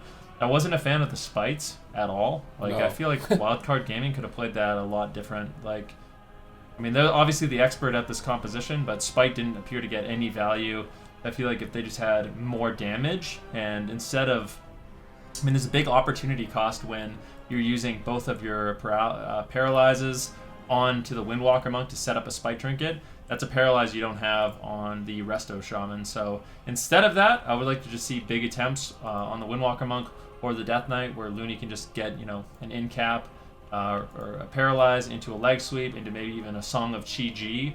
If he specs into that, and then they actually have like consistent setups they can do, because Spite Trinket looked completely awful, especially with the Ride to Win talent choice. It just seemed like they were getting denied on it every step of the way. So we are going to be headed to Tolvaron right now for game number 2. Zico, before we let game number 1 rest, do you think that maybe there was an outcomp or anything unexpected that came out in the blind pick into Grand that we do want to address before we move to game 2? No, I think Wildcard has a lot of options, right? They could go, something cleavy if they wanted to. They could do a lot of things, but I think the comp that has been working the best for Wildcard is Mage Warrior Mistweaver and Mage Windwalker Mistweaver. So I would imagine we're going to see one of them, probably again with the Windwalker, honestly, and just go for, kill the DK and dampening. Survive until dampening and then kill the DK and dampening. That's what they were going to do last game. Stick to the plan. I don't think there's anything wrong with the way they approach the game. I kind of just, I feel like it depends on what Yoel, did I say it right? Mm-hmm. Yoel locks in. If he locks in Frost, You guys talk about his name like it's like from Superman. it's hard for me to like. Yo, I want to make sure I'm getting it right. There's no Yo L. It's one word. Kalel, my Yoel. son. If he plays Frost DK, which he locked in, the best way to beat that is double Spellcaster. I actually wonder if they're gonna play Mage Ellie and just try and drag the fight on, because like from my experience and watching it, even with Method Orange, who has also just been running the melee cleaves, the teams they struggle with are the Mage Warlocks. Obviously Mage Warlock might not be an option here for Wildcard unless Z-Pi has polished it up, but Mage Elemental could still be just as effective if they want to go that route. What kind of mage spec? What mage spec would you see then? Because I can tell Mario doesn't play Arcane, to my knowledge anyway. So would that be with the probably fire have to mage? play fire, but I like Svenruki's idea to just run normal blink and blink out of the leg sweep setups. It's really good because Yeah, it might work. I've never seen that, honestly. That could actually be 5. It's really good. You just play Flame Cannon, stand still. When they do their setup, you just blink out of it, and you get an extra blazing barrier every time you blink as well. It's, I mean, you can't move anyways, so I think it's smart, and give them some durability in the matchup and really deny those goes. Yeah, that is kind of one of those things, especially when you do. Oh, we are going to see the Boomkin! Ellie as well. Boomkin. Wait, what? Unexpected. Oh, okay. How do you feel about this, Sid? I mean, it's in this situation, it might work out. It'll be. I like the Paladin is what I like the most. If Looney plays Avenging Light, Ineffable Truth, Avenging Light. That way he's doing damage when he Holy Lights, and if he's healing a Bear Form Druid, because I know a lot about Bear Form Druid, he has a lot of health. Oh, God. He has a lot of health in Bear Form. So if he's getting trained down and they're holding him at 20%, Looney's just pumping 200k Holy Lights into him, that's doing 60,000 damage every Holy Light.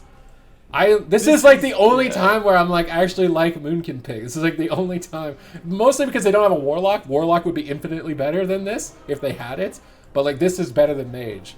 For sure. I mean, we started off the day by saying, yeah, a lot of the corruptions, we kind of expect to see a lot of versatility stacking, which is what it is, right? It's going to be a defensive option. It just is what it is. The versatility amp is great. It's a stable option. We also know that Gushing Wounds is great. It hasn't been hit with that nerf yet. Expect to see a lot of that. The one thing that we said that could be really interesting, to actually see in tournament play would be Ineffable Truth. And sure enough, we want to see Ineffable Truth on a Paladin because of all the wonky stuff that can happen. Now we're going to see it on one of the best teams in the game. Then this could be a really fun one to watch. I mean, it's really strange, but we often the player we see play Moonkin the most often, I feel like, is Morrow. So true. I mean, yeah, not opting to play, the Arcane Mage, the Frost Mage. He's going to be going with the Balanced Druid, and it's not a specialization you really see at all anymore. I can't even remember the last time we saw a Balanced Druid, in a top 8 in a tournament. So Wildcard Gaming, let's see if they figured it out. Let's see if they, came up with an interesting strategy. I mean, for Bergen Boys, I feel like it's likely they haven't played too much against this composition, so they might be able to catch them off guard. I highly doubt that they've played against this composition too much, right? I definitely do agree with that. I mean, it is one of those things as well, too, when you're playing into, like, Heartstop Delirium, you send mages actually to Shadowlands and get them ready for the mobility kit that they're going to have. So I understand not wanting to play into that, but yeah, you guys are definitely going to have to get used to that, too. But we're also going to have to get used to this matchup because we're about to head into the second game of the series. We got Wildcard Gaming going up against the Bergen Boys, or however you say their name, but I am very excited to see what Wildcard Gaming is going to be able to piece together with this crazy composition. I've seen a Paladin on live runs that has 70% uptime on his wings. I really hope Looney is running.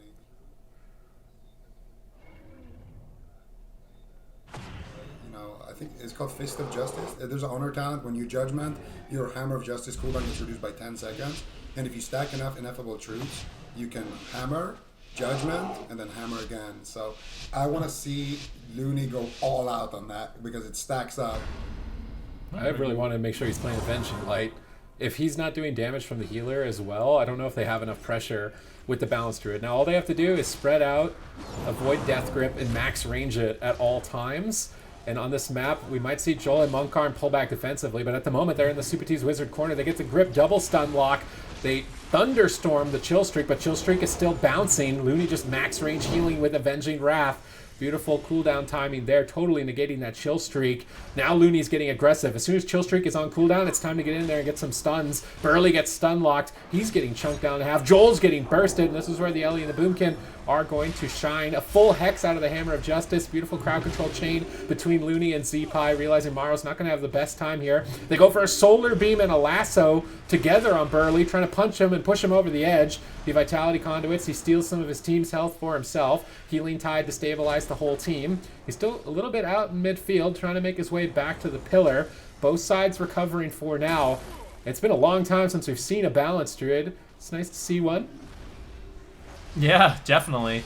I actually think this is it's interesting because if Maro and Zeepai are both playing Conflict and Strife, and they both are stacking versatility, every single time we see one of these life sweep goes, they're going to be having a massive amount of damage reduction because of Conflict and Strife, as well as that really, really, really heavy versatility. And if Maro can get the Bark Skin off as well, should be able to survive. Looney with the Blessing and Protection, they have a lot of defensive cooldowns they can rotate through from these Frost Death Knight goes. And it might take a little while to see Maro and Zeepai's damage really start adding up here in this match, but eventually, once we get into dampening, it's going to be way more difficult for Burley to actually heal through.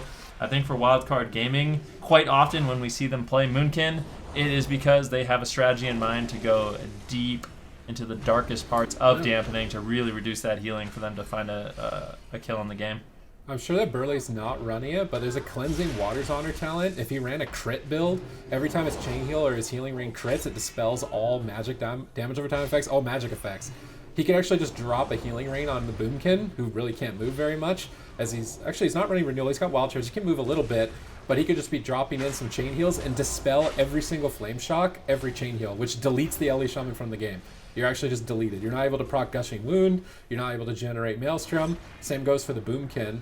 I don't think he is running it, but that's something he could try in the future. Another thing would be just switching to Mistweaver. If they're running Mistweaver, Windwalker, Death Knight, I think they would be favored. But right now, Burley's in trouble. He's in Ghost Wolf during that stun lock, but took a huge beating. They dropped the anti-magic zone on him, that purple shield. He's protected, but now that protection isn't available to save Joel.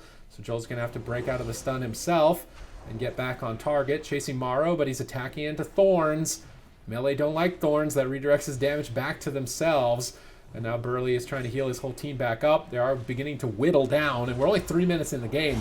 Imagine this with 20% dampening. They could easily all be dead if Wildcard Gaming can make it that deep. And it's going to be difficult. I mean, look at Burley. He is really struggling here. That's one of the things about Restoration Shaman, though, is you can kind of keep your team afloat at low HP for a while. Gets caught to the Hammer of Justice. Really nice setup there. Venging Wrath going to be used by Looney. He's going to be able to top off his team. But, man, they got Burley's Trinket. That was a nice setup. Ascendant's already used. Hex now onto Burley as well. This composition from Wildcard Gaming appears to be, you know, excellently crafted to deal with what Bergen Boys are bringing to the table. So we'll see. If Wildcard Gaming wins this, I mean, that is definitely some preparation, and this is the type of team you would expect that kind of setup from. And while I was saying that, they managed to get Touch of Karma from Munkarn as well, so he could easily be a target as we move forward. All right, let's see what they can get done here. Big clone on Munkarn at low health. He's getting blasted. He needs to pull back to the pillar along with Burley and try and recover. Joel is critically low on health as well. Vitality Conduit and the Lingering Psychic Shell.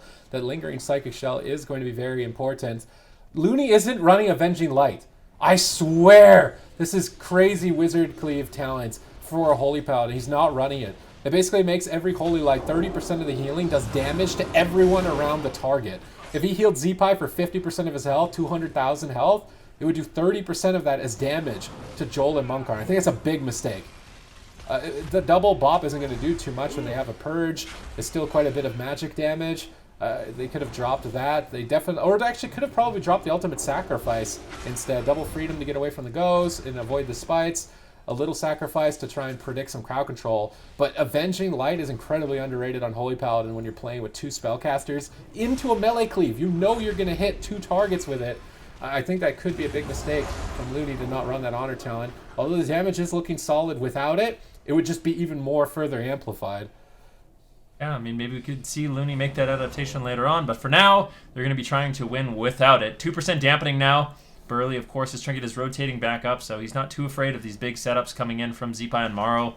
But Looney, he's going to have to move in and get those Hammer of Justice stuns if he does want to really set up his team in that way. For now, Zeepai and Morrow, they're staying as spread out as they possibly can because they do not want to get grouped up. But basically what Yoel and Munkarn are looking to do is group up Morrow, group up Zeepai, and that way they can use Chill Streak, which is an ability that bounces between targets. So if you have 2 targets, it just bounces between them, doing massive damage, and that's what they're really looking to avoid. That is the main burst of a Frost Death Knight. It's the scariest moment in the game, so if you can avoid that at all costs, or always have sort of an emergency cooldown for that situation, and avoid that Frost Death Knight damage, that's when you can start winning. And I think that's why they built this composition, is because it just avoids that setup so well. All right, both healers are tied here as we step a minute into dampening. Who is going to be favored here moving further into this dangerous territory? Zeepai kiting back to the corner. Burley out in midfield gets Root Solar Beam. They combo it with the Lightning Lasso, so he cannot activate the Tiger's Lust. Munkarn has to activate the Lingering Psychic Shell, but his healer is still crowd control. He's absolutely being shredded. He ports back out of line of sight, but now they could switch to Burley. He needs to close a lot of distance to get back to Munkarn. Instead, going after Joel, Burley has to heal basically everyone on the team through an overwhelming amount of damage. Joel is still pushing forward. Munkarn as well. Burley doesn't seem to care. Wind-shearing the Paladin and getting right on top of Zeepai, trying to set up for some purges potentially on the Thorns, but he doesn't have very much mana to work with. He's not finding the Thorns. Incarnation active for Morrow there, proccing it from his Azurite trait, looking to build up a lot of damage. Stun onto Munkarn from the Primal Earth Elemental, holding him in place, trying to min-max them as much as possible. And that assault did get them a slight mana advantage moving forward. Looney charging in. Hammer of Justice on Burley. Lightning Lasso. Beautiful timing. Can they finish him off here? Earthshock Star Surge. KO. Can't activate the Trinket Link or the Karma in time. That's going to be lights out. And the first time in probably 2 years that a Boomkin has won a tournament game. All right, let's actually talk now that we did get to see the Moonkin just a little bit. What's the win condition for Wildcard Gaming? Is it all going to revolve around trying to get into those late parts of dampening, Zika? Did you ask me something? Yeah. Just like when we actually do get to look at the Moonkin now, what's its win condition actually look like? Is its goal just to get into the late parts of dampening? Well, I think there's several win conditions here for the Moonkin. And we actually picked out a couple of moments later that we're going to look at that kind of highlights the Moonkin, so I'm going to save that for a little bit. But in general, yeah, I mean, it brings a durable target, so it's very hard to kill. You have high instant burst damage on both the Ally and the Moonkin, and he also has a lot of crowd control. So I think Maru kind of keeping this Moonkin in his back pocket could prove to be something very vital for them later on. Also, I feel like this shows a lot of the potential of a squad like this and why we expect so much of them, right? Already we start to see a wonky comp start to come out here. Ven, I feel like this just shows they have a lot more up their sleeves. Well, it's just nice. I mean, they have compositions that I talked about earlier on. The Mistweaver Fire Mage Warrior, Mistweaver Fire Mage Windwalker Monk, the Warrior Death Knight, but obviously there are some holes on that game plan, and I mean, maybe the Windwalker Frost Death Knight is one of those compositions they really struggle with. So crafting this Moonkin Elemental Shaman composition, I mean, this could just be the tip of the iceberg as well. I mean, if they decide to go with that talent Supatees was talking about, where they get even more damage from the Holy Lights, this could be a really strong counter and just make it so essentially they have no weaknesses against any lineup. Now Sid mentioned that it was 2 years since we saw Moonkin win an arena game. Obviously, a BlizzCon. little bit. BlizzCon 2 years ago, we did see a Moonkin just star surge people all the way into the Shadowlands. But let's actually look now at what the Moonkin is able to do. Zico, I know there were a few moments that you wanted to actually dissect. Yeah, this is just a very nice example of what the Moonkin brings here. He's going to be a tanky target that you want to go after because he's threatening, but you can't. He's going to drop that nice root solar beam, that crowd control onto the Shaman. You're going to get the follow-up Cyclone. You can see Looney is positioned in a way where as soon as that Cyclone ends, he needs to drop a Hammer of Justice, and the Shaman is still going to be silenced by the root beam, so he's not going to be able to use his grounding totem to avoid that as well. Small little thing to note. And then you can see the Monk immediately in trouble, has to port out behind the pillar, has to use diffuse magic, and every single time Maru was there, cycloning the Karmas, setting up kills like this, and I think it's a really nice showcase of what this guy is able to do on that Moonkin. Yeah. Now I do want to say, going into the next game, do you think this is a composition that we do see again, Zico? I think it depends on the map. I don't think this is something they're going to blind pick on a small map, because on a small map you can kind of just run over the healer. There's a lot more uptime in general for the Windwalker DK. But if we see we could see Windwalker Mage, or maybe even a melee cleave locked in, because we're probably going to go to a smaller map, and then after that we could see this comp locked in again on something like Ashen Mines. Bergen Boys are baiting. Bergen Boys picked Ashamane's the big map, and they're baiting Wizard Cleave, and they have to have a counter for it. Well, yeah, they do. It's called the Destro Warlock. Yeah. So they're trying to take away the big map. Usually when you lose, you pick your map that you want, that you're supposed to win on. But Bergen Boys are picking what would be Wildcard's best map option, and then trying to bait them and take away the map from them. This is a really good strategy. Do you agree, Zico? Do you like the strategy that's coming out from there? Do you think this is a little bit of No, it's exactly kind of what I was just talking about. You have, Wildcard on big maps. This is what they want to set up. They want to set up melee versus caster matchup on Ashamanes, and they want to go on small maps and probably lock in, Windwalker Mage. But now, since Bergen Boys are locking in the big map, they're putting Wildcard in a situation where, okay, do you blind lock the Ellie Moonkin? Probably not. They did. Well, hopefully we're going to see now the answer, because this could also be Wildcard kind of just calling the bluff here and be like, oh yeah, of course we're going to lock it in. Like, what do you have? So it's going to be interesting to see. I don't think we're going to see Windwalker DK. I think we're going to see Windwalker Destro, yeah.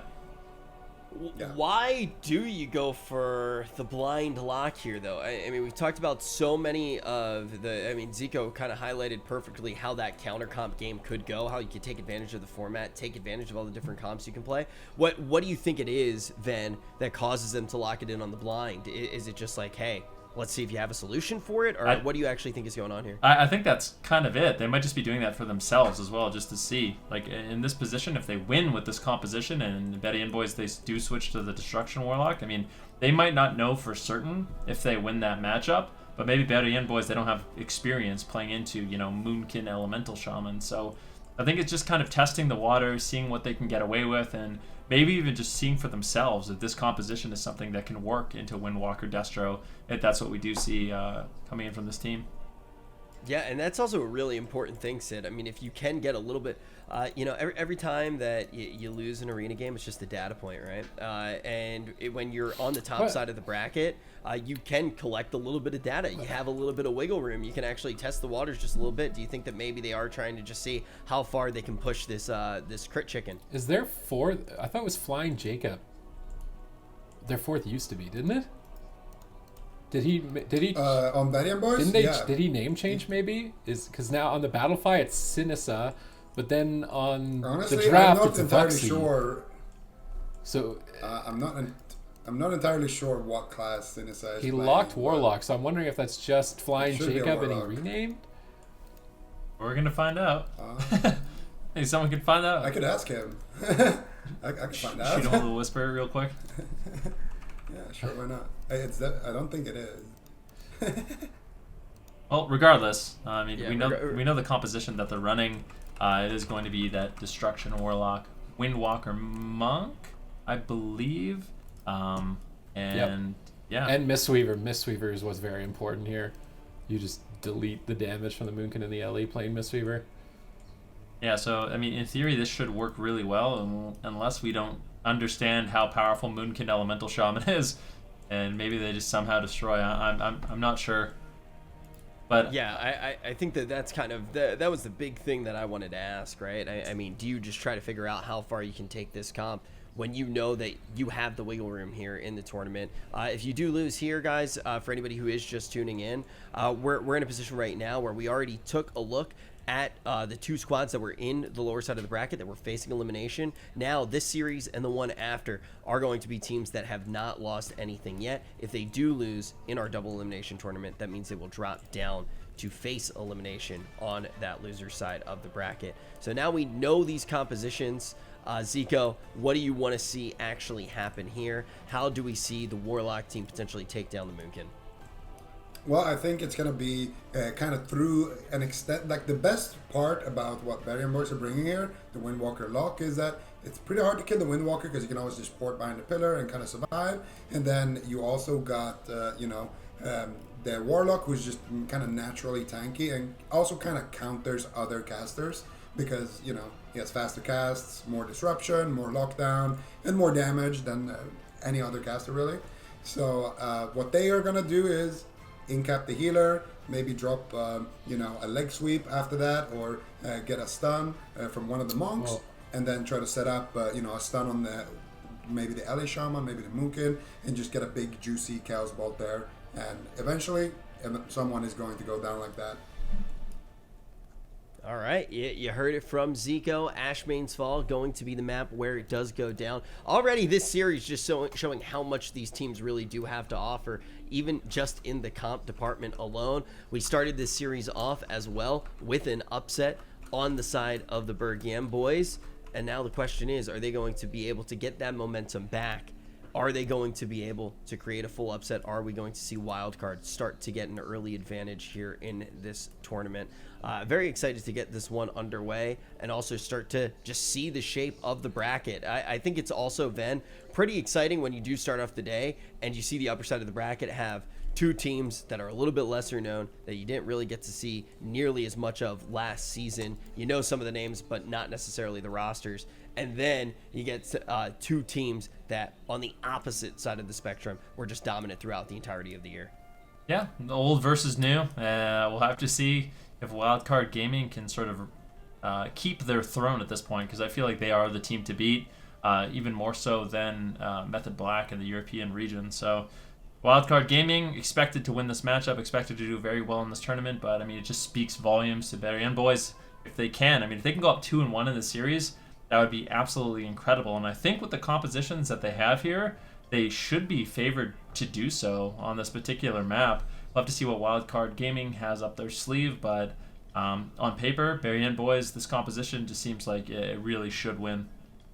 Yeah, I am curious to see if it was just like maybe a little bit of hubris, maybe being a little bit too confident trying this comp out. if it is something that they are going to stick to, then like how much they are just trying to and see how much they can get done with the Moonkin. Do you think this is a good time to try to do tests like that? Well, I mean, maybe they're really just not confident. I mean, I can tell you from experience that Warrior, or basically Mistweaver Fire Mage, melee with it doesn't matter if you're with a Windwalker Monk or a Warrior, it really struggles into Windwalker Deathline. I mean, that's a matchup you probably should lose. So if they locked in that, they're almost throwing away the match. I mean, they're Wildcard Gaming. Of course, they could find a win condition, but I think if I was them, this is what I would do as well. Like, try out this new composition, see if it beats what Bergen Boys is running, because if it does, great. If it doesn't, then you were probably going to lose this one anyways. So I don't think it's that risky.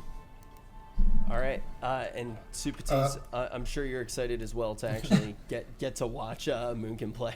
Oh, if it wins, maybe then I can respec and someone will be like, "Hey, it won. I'll play with you." Maybe. No more Guardian Druid. Maybe if it wins. If Thanks, it Zico. loses horribly to what is like the meta, like Mistweaver, Windwalker, Destro, that's like the meta. It won every North American tournament. I don't know, but if it wins, maybe it beat the meta. Who knows? Maybe Moonkin was good all along. Moonkin, I believe in Moonkin, but the Warlock is not Flying Jacob. It is Voxy. He plays Shadow Play a lot on the ladder, and there was a little bit of spiciness with Flying Jacob. He's not on the roster anymore. That's what we're gonna leave it at, and take it away, boys. All right, thank you for that hot take and the information, Zico. Appreciate that very much, keeping us all up to date. But yeah, this should be an interesting one. I mean, these are not compositions you normally see go head-to-head. Wildcard Gaming, a little bit of an X factor here with the Moonkin. Like we said, we don't really see Moonkins that often, but I've heard that this composition actually isn't too bad. You have a lot of burst damage, you have a lot of crowd control, especially with that Paladin. I could definitely see them sneaking in a win, but I think as long as Bergen Boys, they play very consistent in this match, they don't make too many mistakes, they should walk away with the victory. All right, so Zeepai is trying to go after Munkar while he's overextended. Touch of Karma? Maro is, yeah, well, it was a lightning lasso hammer of justice, and he was all by himself. I think it was almost needed there. And the main goal right now for Maro is to just run around a box by himself and line of sight the Warlock, keeping dots on the whole team and just maxing out their damage. That's usually the playstyle for the Ellie Shaman caster comp, and they're doing phenomenally. Is Burley choking on the Mistweaver Monk? That was the one thing I was going to be drawing into question, was how competent Burley is going to be. I've only really seen him playing the Restoration Shaman. Already, Munkarn is absolutely getting devastated. I mean, yeah. Did he disconnect? I don't No, think he's so. moving around. in the frog. Wildcard getting low. His statue still isn't healing anyone, so I mean, just little bit of errors. You know, they're missing out a lot of healing, but you can see Vuxy, he's actually getting a lot of damage out. Fear onto Looney. Munkarn really hasn't been able to do too much in this matchup. He's just been pressured consistently, forced to run away, finally getting topped off. But with no diffuse magic, no touch of karma, he could be in a world of hurt. Looking to line of sight, looking to avoid damage, but it is never ending. Burley finally connecting the life cocoon. Keep him nice and healthy. Morrow sneaks in a Cyclone to deny any follow-up heals by Burley. Munkarn's still low, finally getting some big heals. Vuxy getting targeted down now. In the meantime, in Wildcard Gaming, they seem to just have all the pressure in this matchup. Burley fully cycloned. Thorn's active. Munkarn on the run, waiting for his touch of karma.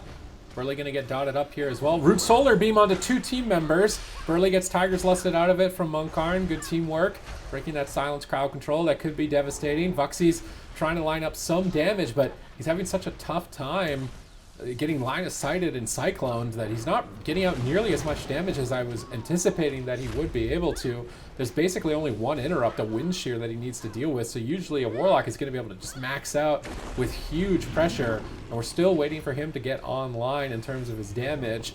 Looney's popping that Avenging Wrath, trying to pick his team back up. He was targeted down a bit. Chaos Bolt flying in the air towards him. Shadow Fury sniped around the corner. Burley trying to take him out, but definitely not going to be killing the Holy Paladin as the Mistweaver. Burley just going to walk away. Looney recovering, but still actually getting whittled down. Double Mortal Coil. Vuxy setting up with Fears on tomorrow. Munkarn's still decently being pressured. The pressure is a lot higher than I was first anticipating from the Moonkin Ellie. I mean, they're keeping the Warlock and the Windwalker at sub 80% health for some time. Whether or not we're going to chalk that up to Burley's experience on Mistweaver is going to be a story for later on, I think. I mean, we'll have to see what they can get done. We are tied in this series. Zeepai getting a little bit low. Vuxy on the Destruction Warlock, just wreaking havoc. Fears all over the place. Spell Lock, Shadow Furies, Mortal Coils, and just big damage in general. And that damage is definitely going to start adding up in this match.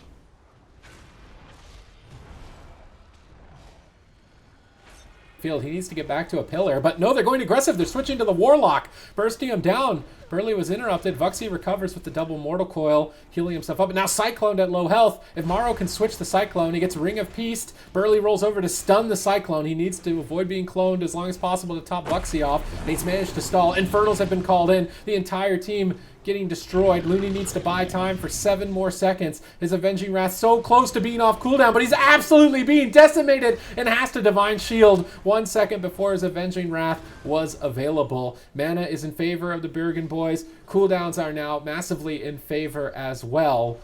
Looney paralyzed at low health. Morrow getting bursted. No Barkskin. Jumping into bear form. Catching a big heal with the Avenging Wrath. Dashing away from the Fist of Fury while charging as well, as we see Wildcard Gaming desperately retreat. See, Looney still low. Zeepai taking a huge hit. It gets absolutely obliterated. I mean, Wildcard Gaming at the beginning of that game, it just seemed like everything was going their favor. It seemed like Burley and Munkar, and there was a bit of like positioning error, communication in terms of defensive cooldowns. Wildcard Gaming was able to ride that momentum for a while, but ultimately, it's like we said, Bergen Boys with this composition, it's too strong. And it's looking like Bergen Boys could win this series, which would be a massive upset. It would be a huge upset, and as Ben, you just did highlight, you talk about how it did look like maybe at the beginning it was slipping a little bit out of their hands. When did the tides of that change for you, Zico? When did all of a sudden that composition start to come online, and why were they able to take it? Well, I feel like in general, this comp is... it's the boys, right, on NA. This has kind of been their bread and butter, and we saw them doing so well with it already in the Method tournament. So we kind of knew this is a comp that's going to be pretty strong in the meta, and I'm just glad to see that they've actually brought it on. Of course, there at the end, they had a lot of pressure onto Looney, forced out his Divine Shield. Then when Looney got the next assault on him, he had to kind of run behind the pillar in line, and then Zeepai got caught instead with that big Chaos Bolt. So it's all the Warlock, man, and that's the thing. The reason why Warlocks are so good into other casters is because, if the other caster does something scary, you have your Mortal Coil, your Spell Lock, your Fear with all the haste amps.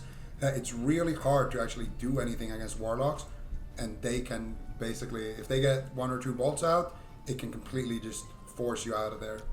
They're pretty scary. I mean, I actually saw... Pretty good. Yeah, I saw a lot of people in chat going like, wait, I thought Warlocks were like super good. Why haven't we seen them yet? And it was like, just wait. We're going to be seeing them pretty soon. Buckle up. They are definitely a very, very strong class to see. Destruction looks absolutely insane. But the question is, what do you want to see on the other side? Do you want to see the Moonkin again, Zico, or do you actually want to see a comp change? No, what I want to see is I want to see the thing that Wildcard has to do right now is they're gonna have to win one game with either Ellie Moonkin versus this matchup or versus Windwalker DK with Mage Windwalker. I want to see the Mage Windwalker matchup because I think it's a higher percentage play. You just go to 20% dampening and then you kill the DK. That's your win condition. It's not that easy, but I think they can pull it off. It was close in game number 1.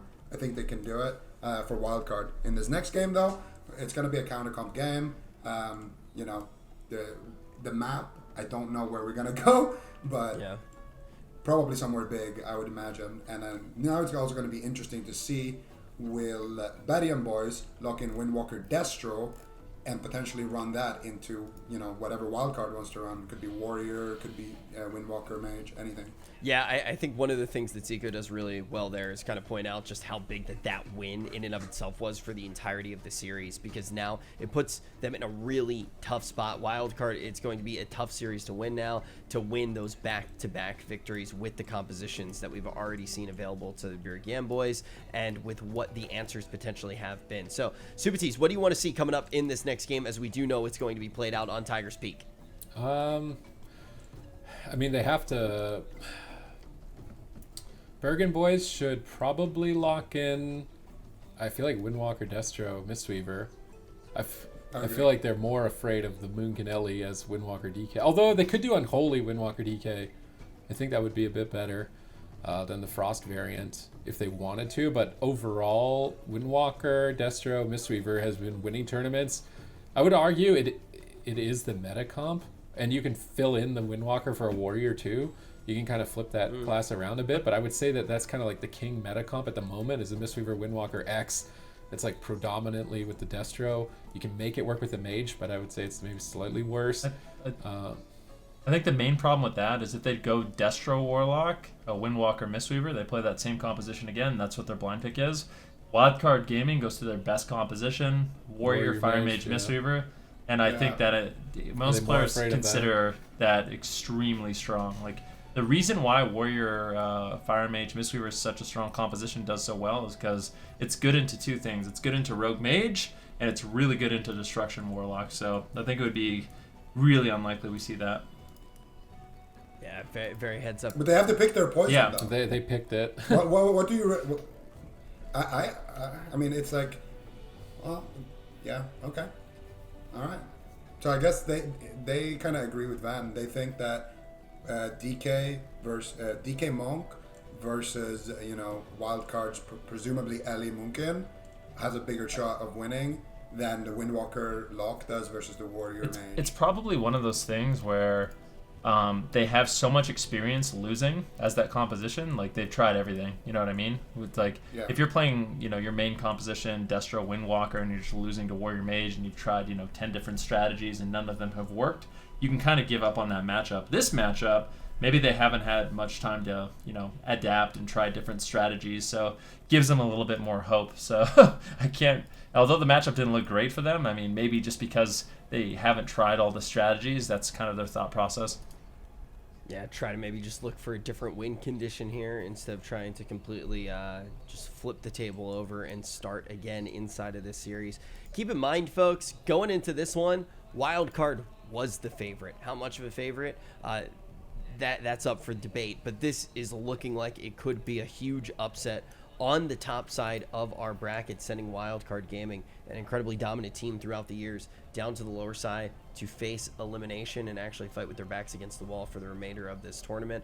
And also, I mean, you look at Wildcard right now, what else have they done? They've shown their hand a little bit. They've revealed a composition that a lot of people probably didn't expect to see. Some of the other teams now are going to be aware of that. Potentially will have time to think about it over the night if they are going to line up playing against Wildcard a little bit later. This is going to be a very huge series. It's going to have a big impact on the rest of the tournament. Only 6 teams do remain. I'm very excited to actually get into Tiger's Peak Super Tees. Yeah, I mean, you're anticipating Wildcard Gaming or Method Black to take the whole thing in Europe, but there are teams stepping up to the plate, and if Bergen Boys can manage to pull this off, they'll be sort of stepping up from that third place pedestal to say, and they've been able to beat Method Black in the past. If Method Black ends up being their opponent in the winner semi, I mean, they could easily be our first grand finalist in the tournament if they can take this series, and they've set themselves up so well because they won the blind pick. They walk into a matchup here where they're not favored.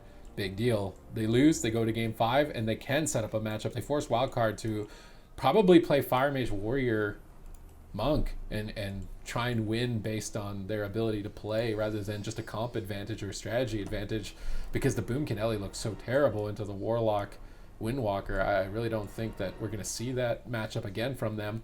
Regardless, Bergen Boys could just win this and close it out. Maybe they do have a plan ready. They just needed to see the Boom Canelli firsthand, and now that they've seen it once, it's not going to fool them twice.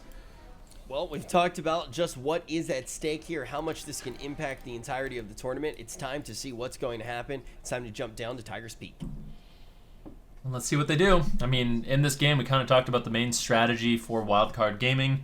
For Zipai, for Maro, it's going to be about just staying spread out to just avoid those big setups that do come in from UL throughout the matchup with that chill streak on the Frost Death Knight.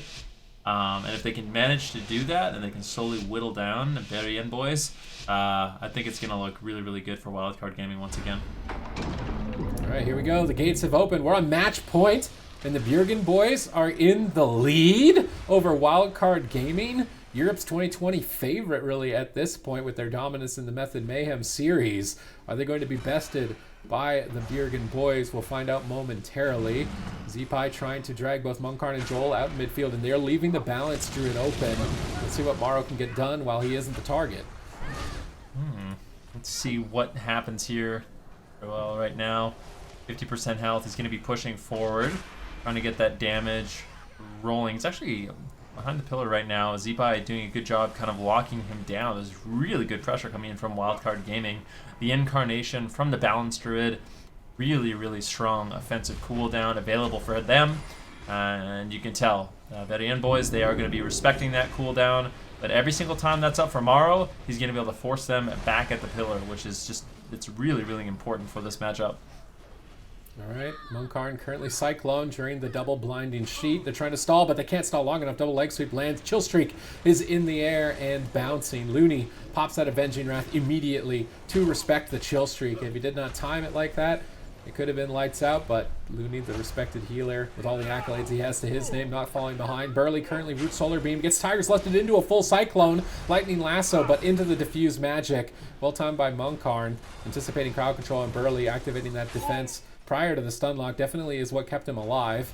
Burley is still crowd controlled in midfield. They're going to switch some damage to him as Munkarn is no longer a target as he retreated behind the balcony, now making his way back into center field after Zeepai. Perhaps they are more afraid of the Elemental Shaman damage, but the Cyclones and Solar Beams have certainly been impactful if they're not careful. Let's see, where really are the openings? I mean, for Bergen Boys, how do they, like, what two targets do they want to go after? I mean, Zeepai has his trinket, Maro has his trinket.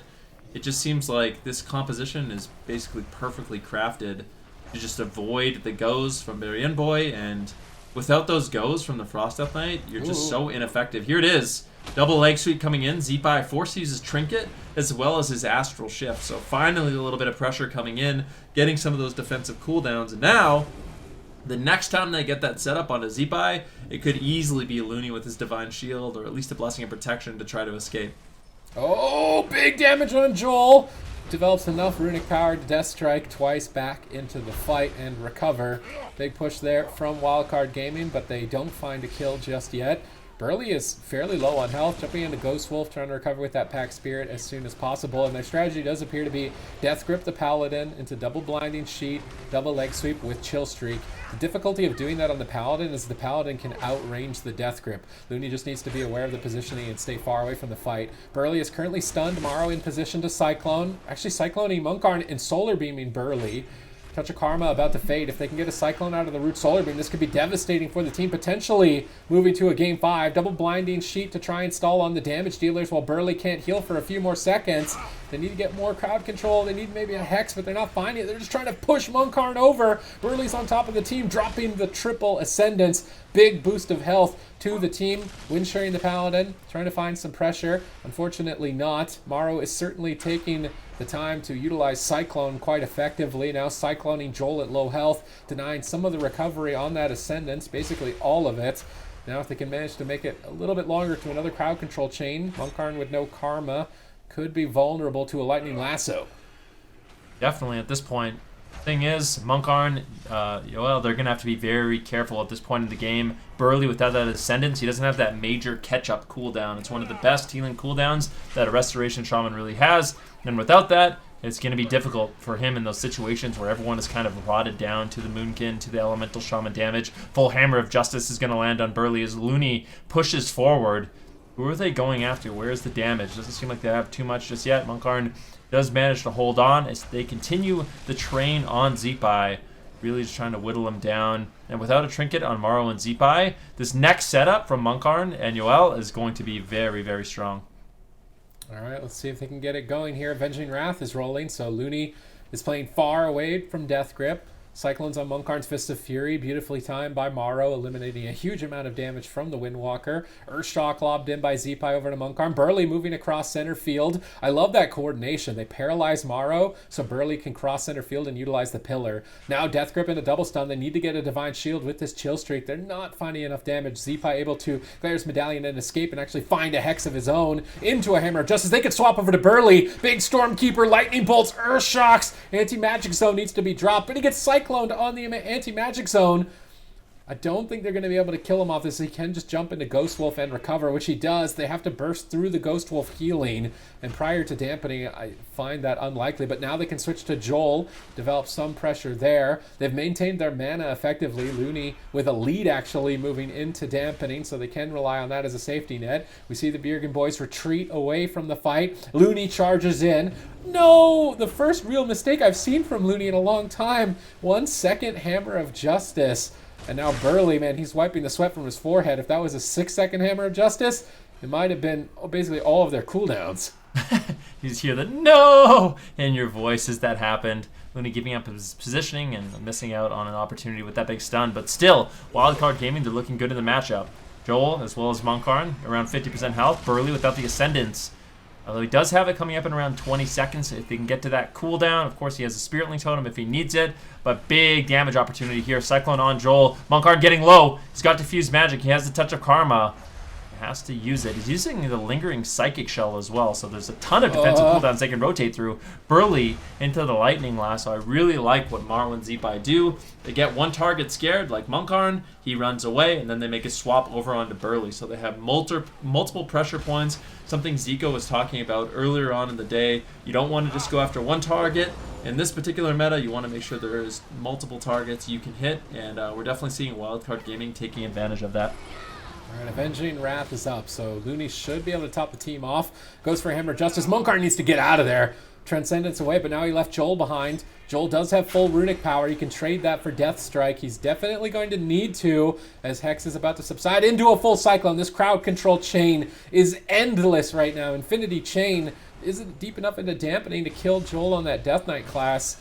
Doesn't look like it. Burley gets out of the crowd control, drops the Healing Tide Totem to heal 2 members of his team, getting in position, gets thunderstormed away, wants to drop a value Earthen, but knocked into a Cyclone. Beautiful teamwork. They're setting up like a volleyball into the Solar Beam. Burley has to trinket the Solar Beam. Looney has a hammer. He's charging in on the Divine Steed. Hammer of Justice is secured. Can they push Joel over the edge here? Now at 15% dampening. Cyclone on Monkarn. Joel taking a beating. He's trying to retreat around the pillar. Burley's trying to catch up in Ghost Wolf. Control fully in Wildcard Gaming's court. They go for Lightning Lasso, but again, on diminishing return, not the biggest fan of that there. Potentially, they're just trying to clutch out a big kill, but they don't find it. Burley recovers with the chain heal. Zeepai now stunned up. Looney paralyzed. They're going after Zeepai, but Joel gets blasted by Maro's Incarnation. They're really not respecting it at this time. They're attacking into Thorns. This is just devastating. How is Burley going to heal through this damage? His team needs to stop hitting into Thorns. They cycle a Monkarn at low health on the anti-magic zone. They're all out in midfield. They are just set up like fish in a barrel right now for this Moonkin Elemental Shaman. They're getting torn absolutely apart. Burley now into the Hammer of Justice. He's getting blasted down. He's absolutely decimated. Wildcard Gaming with full control. Take it to game 5. Let's talk about how they managed to actually get that late into dampening as well. Zico, Wildcard Gaming, obviously able to get into the very late parts of this game and then use that to their advantage to absolutely rip apart their opponents. How did they manage to get there? Well, I feel like what Wildcard is bringing here is just a really solid tanking comp, and it was kind of obvious. They wanted to go after Looney there, and they weren't really able to on the side of Bergen Boys, because Looney, like Sid kind of mentioned during the cast, was doing a really good job just keeping his distance away from the DK. If you're, more than, I think, 25 yards away from the DK, he can't actually grip you in and do that setup. So Looney just, staying back, keeping a good positioning, playing, the defensive game that we know that he plays, and then pushing in there at the right time, getting that Hammer of Justice onto Burley and that swap. And I think Wildcard as well, they just had so much pressure. They were going after the healer, the Windwalker, sometimes hitting the DK. Like, it was really hard for Bergen Boys to kind of know who is even going to be the next target, who should I keep my Earth Shield on, etc. So we're going all the way to a game 5. This next one is going to decide who gets to stay on the top side of the bracket and who is going to drop to the lower side of the bracket. A little bit earlier on, Zico, you mentioned how big the impact actually was in game 3, the game that's basically the swing game in any series, especially if it does go all the way to game 5. Let's talk about how that is going to come into effect here and how difficult it is going to make it when you don't have that map choice. Well, now, first of all, you have to kind of pick your comp around the map, And secondly, you also, the only good thing right now for Wildcard is that they know if we blind pick LA Munkin, we're most likely going to lose. So I want to see Wildcard maybe pick a small map and try to bait a caster cleave from the side. So I'm not sure if they can get something from Bergen Boys that way. That could be something, but it's just a really hard position to be in because no matter what you do, there's an answer now on the enemy team. Also, I mean, we talk about this being an upset, Ven. Did you think that this series was going to even make it all the way to a Game 5? Not really, to be honest with you, but I mean, it just shows how deep some of these rosters are. And I mean, this is a team, Bergen Boys, like we said, they were formerly known as Windwalker DK Nation, very consistent, always done a great job, and their compositions are strong right now, bringing on a Destruction Warlock. I mean, what's not to love? A lot of different answers. Wildcard Gaming, of course, they're showing that they have a lot of diversity in terms of their compositions as well, a lot of flexibility, and I think what's going to happen for a lot of these matchups we see against these really, really strong teams where they have a lot of different compositions available is it is going to come down to that blind pick. So if you can win on the Grand Arena, we're going to see teams basically trade maps where they're favored until you get to a Game 5. And now, backs against the wall, Wildcard Gaming, who I would think is probably the favorite of this entire tournament, there's the threat that they go down to the lower bracket. And I mean, if you're in the lower bracket right now, you can bet you don't want to be playing against Wildcard Gaming, that's for sure. Yeah, I mean, the impact's huge, right? You're sending down one of the best squads to potentially just chomp teams out of the lower bracket, just send them out of the tournament nice and early, or you set it up that some of the biggest competition that you thought you were going to have just isn't going to be present. No matter what happens in this series, if we do see Wildcard go down, it's obviously going to have just massive ripples on the entirety of this bracket. But I mean, I remember all the way back before this squad was called the Bergen Boys, when we called them Windwalker DK Nation, I was trying to apply for citizenship. This is a team that's made us believers in the past. They're doing it again with this new tooled roster as well. Let's talk about what Wildcard decided to bring onto Hook Point while facing potentially going down to the squad. I don't think they invited you, Rich, because I think you reroll way too much. Rich is the biggest FOTM reroll. To be honest, Rich, what are you playing right now? Hunter, right? EM Hunter. I've always loved Hunter. The thing is, though, is I've always loved Hunter. Sure. Everybody knows that. Everybody knows I always loved Destro Warlock. What are you talking about, Zico? I have always loved Destro Demon Warlock. Hunter? I've always played Demon Hunter. Always played Mage. You want a cue? I mean, look. I like this, though, from Wildcard. I wanted to see them go to a small map and try to bait a melee cleave matchup, and that's exactly what they've done. I mean, if you can't beat them, join them, right? And we do know Wildcard Gaming, they play the Windwalker Death Knight quite a bit. I'm a little bit surprised to see, I mean, maybe the Warrior isn't great. I think, I would kind of expect Wildcard Gaming to play the Warrior DK, but the thing is, I think Frost Death Knights in particular are really strong into cleaves because you can do, the grip, the blinding sheet, and then you get basically a double stun setup, and because you're fighting against melee, you always have that, the frost ball bouncing to do big damage to Chill Streak. Frost Death Knights are really, really strong into cleave, so Wildcard Gaming basically has no choice. Basically just try to play the Frost Death Knight themselves. Yeah, Ben Ruki said if you can't beat him, join him. One of the things we say in WoW now as well is if you can't beat them, just recruit their tanks. We have a lot of different sayings in World of Warcraft, but this is going to be a very exciting matchup. And also Hook Point, definitely going to be a fun place for it to go down. Very close quarters here. Sid, who do you think is going to come out on top? Why Druid on Hook Point? Well, I feel like when you're the Shaman Frost Windwalker DK and the other team doesn't have Shaman, you run at their healer.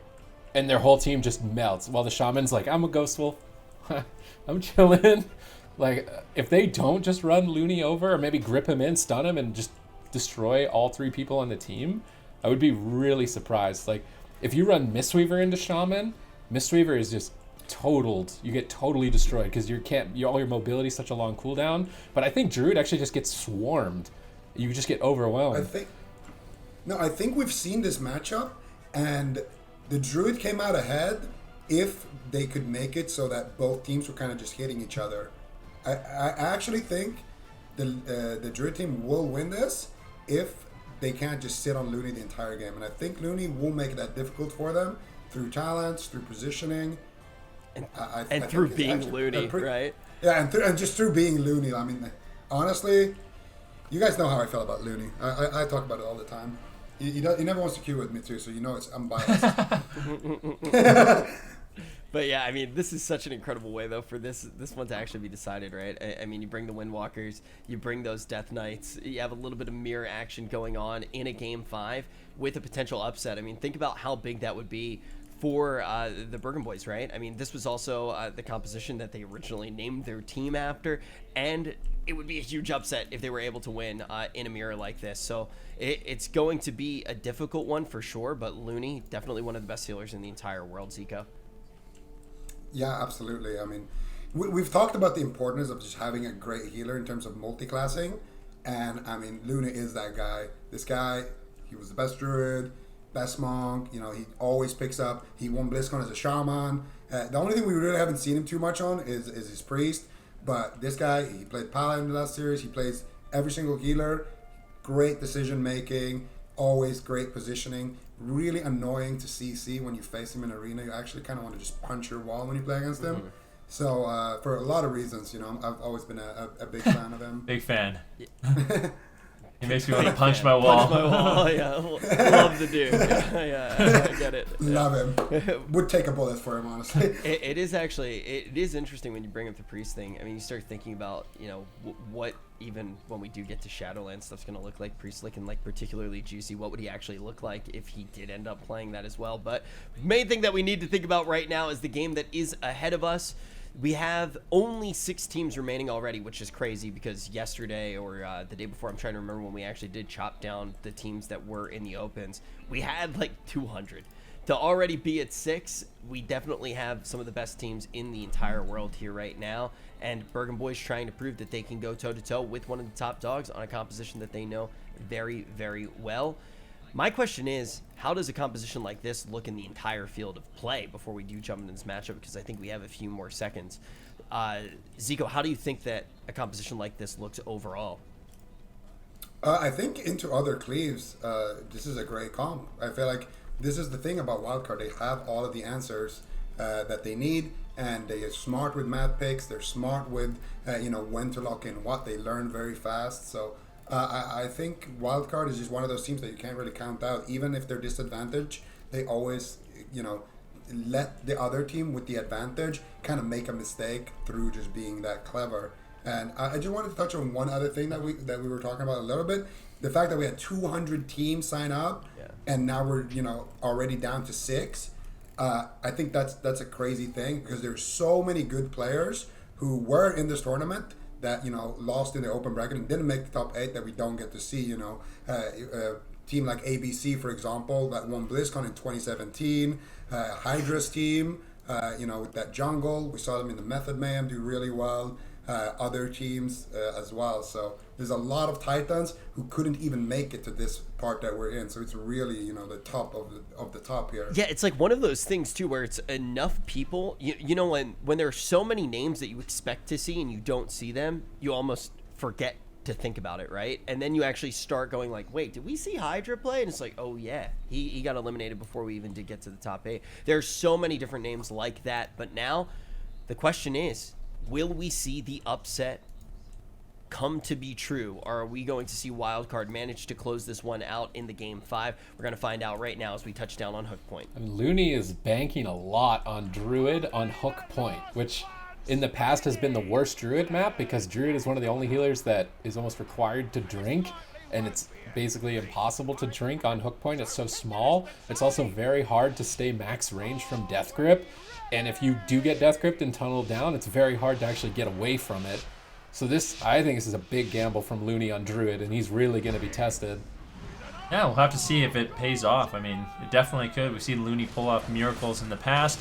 Druid is going to be strong, especially if he's playing that Guardian affinity, if they decide to go after him, make him very durable in this matchup. And if they don't go after him, I think Restoration Druids actually have insane throughput. Like, if you can cast, you can get out a lot of healing, which could be very valuable in this Cleave matchup.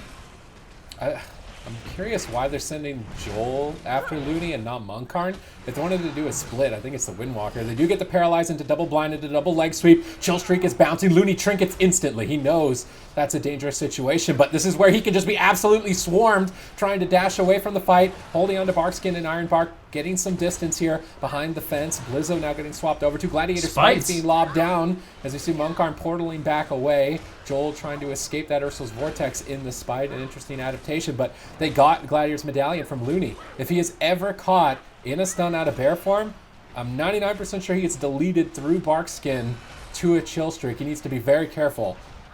Yeah, could be very scary, and they're trying to make those setups even scarier with the spites. If you get the Blinding Sheet, triple spite into triple leg sweep, that is an absolute recipe for disaster. Burley really struggling to keep Monkarn alive right now. Looney in a good position behind the pillar. He's topped off himself. Zeepai getting a little bit low, but he should be A-okay, especially with the positioning of Looney right now. But I don't think this game should last too long. I mean, Burley, you can see the consistent pressure coming out from Blizzo and Zeepai. They actually finally catch Looney, getting some damage rolling. The Flying Serpent kick with the Ride the Wind should allow them the uptime they need, but Zeepai grips him over. Can they find the stun? Unfortunately, the setup gets botched. Blizzo wasn't there. He wasn't available to get the leg sweep just yet. And, I mean, Wildcard Gaming, they really messed up that go, and now they are way behind, and Looney's in a lot of trouble, Sid. All right.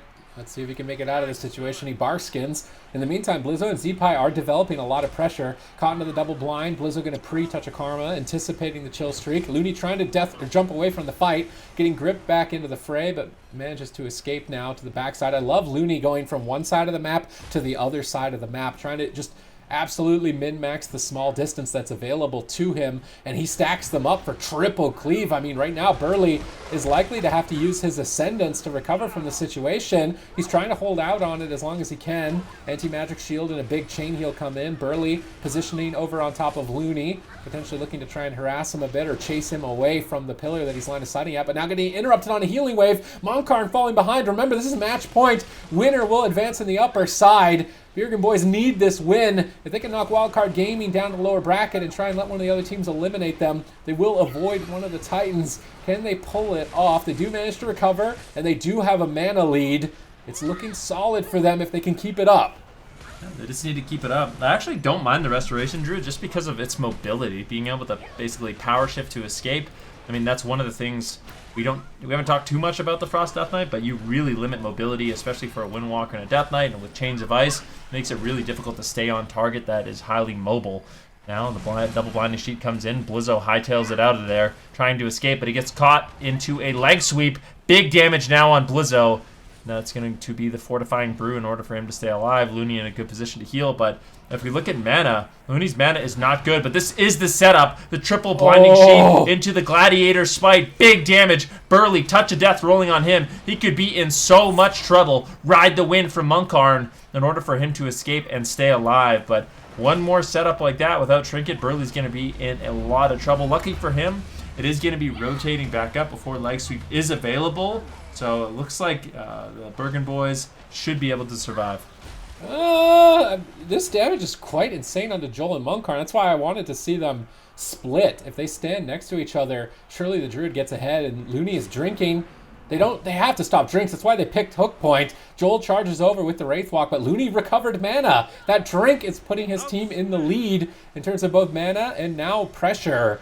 And they're setting themselves up for success here on game number 5. Burley needs to babysit Looney a lot better. Looney is escaping and getting into that cookie jar way too much. Burley needs to be paying a little bit more attention here. Now finally standing on top of Looney, instantly purges his Innervate. Very critical timing there, and interrupting his heal. But they're not getting any damage out, even with that interrupt and that purge onto Blizzo and Zeepai. The exchange of melee in center field is definitely going to favor the Druid. Blizzo finally getting chunked, but now double blind. Vortex likely placed down here. Double leg sweep with the Gladiator Spites. Joel and Monkarn need to escape. We already see things from beyond beginning to spawn. Monkarn going to redirect some of the damage with the touch of Karma. He's going all in and trying to redirect it instead, but he may regret it as his entire team is absolutely torn apart. Burley has Ascendance. He's in position. There's the triple blinding sheet. They need a triple stun, but they can't find it. And that is devastating now for the Bergen Boys. No, it definitely is. I mean, we'll have to see Joel getting a little bit low right now. Burley trying to play catch-up. This is the Ascendants. Not too many defensive cooldowns really available for them. The Spirit Link, of course, that emergency cooldown will keep them alive. Looney's mana is looking really good as we enter around 5% dampening. Good burst damage coming from Zeepai, but it's just going to take one good setup from either one of these teams to just really push the other over. So that's what we're going to be looking to see. Burley struggling here on that Restoration Shaman. The healing per second is just really, he's falling behind quite quickly. And Joel, not being topped off, he has to pop the anti-magic shell in order to stay alive.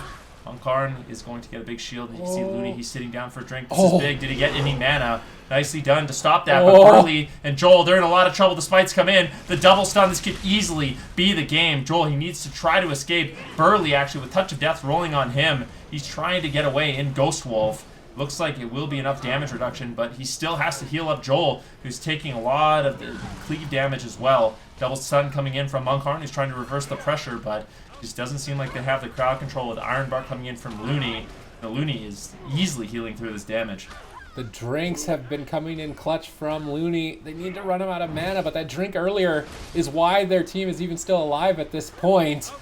And they could just win the series off of it. Burley targeted down once again, retreating back out of line of sight, activating that Dwarven Racial Fireblood a little bit prematurely. I'm curious if Looney activated the Obsidian Claw during that time or not. Looney fakes out the Mind Freeze. Vitality Conduit rolling on Blizzo, trying to stabilize him along with Zeepai. I mean, this game could be a very explosive finish with both healers so low on mana and Chill Streak basically able to erase a player from the game. Already Touch of Karma forced from both sides. This game is going to be ending shortly. Who's going to come out ahead on the burst windows? Anti-Magic Shield activates for Joel, absorbing some hits. Looney is basically tapped. If he gets purged on his Innervate, it's going to be game over, but already engaged with the double Blinding Sheet. They counter engage with the Blinding Sheet. He gets pulled back in on his Flying Serpent kick. Monkarn and Joel in a lot of trouble in this position. Who's going to fall first? Paralyzed onto Looney. He can't activate that Innervate. He needs to make sure it doesn't get dispelled. He goes for the Innervate anyway. Burley's not in position to purge it. He would love to purge it, but he's getting so much value, a Tranquility and a Thorns out of that Innervate, and Burley has to Spirit Link as he was trying to reposition for purges. He's stunned up. The entire team is about to be triple killed by Wildcard Gaming. Burley needs to hold on for 28 more seconds. If he can live to the Ascendance, he'll recover, but I don't think he's going to make it. He's pulling off a miracle right now to hold out this long. 20 more seconds to get to that Ascendance. Chain heal after chain heal, but gripped into the Chill Streak. He runs away, and Ghost Wolf hovering so low on health. 13 more seconds to make it out of this alive. Blizzo might just die. Are they actually going to take Blizzo out? He Flying Serpent kicks back, but he gets Death Gripped on it and KO'd. Burley with miracle heals, keeping the team going. Defeat the European Titans. Wildcard Gaming 3-2. Wow. I mean, for it to actually go all the way to the game 5, for this upset to happen and to end like that, Zico, I think the stonks of the Bergen Boys are rising quickly.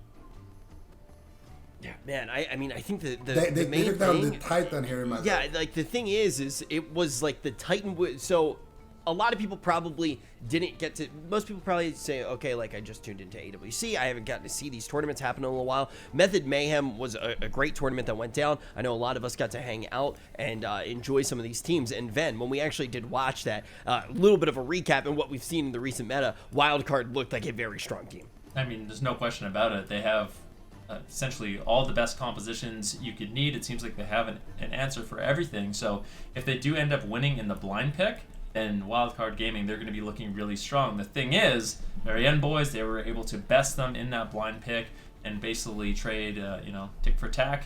And eventually, Bergen Boys does pull ahead in that cleave mirror. That was a really, really close matchup. But Bergen Boys, you can see from their experience, they were able to pull ahead in the matchup and in a very surprising fashion send Wildcard Gaming down to the lower bracket. Now, Wildcard Gaming obviously still in the tournament, Sid, and now if you have to play against them while facing elimination, you're probably not the happiest camper, to say the least. And we're going to see where they actually do drop down in a little bit, see what they're able to do. What do you think about having this team in the lower side of the bracket? Well, I'm trying to look at it here. Dendi will be their opponent. So Dendi, it's one of those teams that are kind of limited in their options. We've seen them have the most success with the Mage, Warlock, and the Mistweaver, and occasionally substituting in their Rogue fourth, but that's their only option. So if Wildcard Gaming have a counter to those Spellcaster Cleaves, which I would imagine is going to be probably their Warrior Mage, Dendi doesn't have a lot of options to counter it. So if I'm Dendi, I'm almost a little bit irritated because they probably want a Windwalker Death Knight down with them. They want to fight the Bergen Boys, and they're probably thinking like, no way Wildcard Gaming loses to the Bergen Boys. We're going to get them down here. But Bergen Boys kind of dodge a bullet by being able to defeat Wildcard Gaming there, and now Dendi is the one that is kind of left to deal with Wildcard. Now, Zico, I know that you were muted for a second there, so we didn't get to hear... I was just speechless, honestly, after this series. So how do you feel about it now that you've had a little bit of time to gather your thoughts and hit the unmute? I still feel a little excited here, but this is the best that we've seen Bergen Boys look. They took down one of the titan. They took down the titan in my book here, and I mean, I think it's just such a big thing for Joel not being able to pick up Skype, but picking up this series here. All right, very, very important things to keep in mind, and I'm excited for the rest of the day as well, as we do get to continue moving on the top side of the bracket. Already only like top 6. I know we have a brief second here, so I do kind of want to ask. I'm gonna put you on the spot right now, Zico. Who do you think's winning the entirety of the tournament? You get a little bit of additional, yeah, because you get a little bit of additional information. We have a Titan falling now. Who do you think will actually be able to win the entire tournament? Wildcard. You still think that was the reason I asked, because I had a feeling that you would still think that it's Wildcard. Now think about just how much that actually says, how big this upset truly was. So the question is, will we see any more upsets here today? The next one may be the series where we get to see another upset. It's going to be Method Black going up against Enigma. You don't want to go anywhere. That's coming up right after this.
CMD's ice block. Can they push for it? Ironbark, when he gets caught on a polywarp, the Ironbark may not matter. 10 seconds away, 8 seconds away for it. Can they gun down for the kill? Cauterize about to trigger. 4 seconds away, 3 seconds away, 2 seconds, 1 second. Oh my goodness!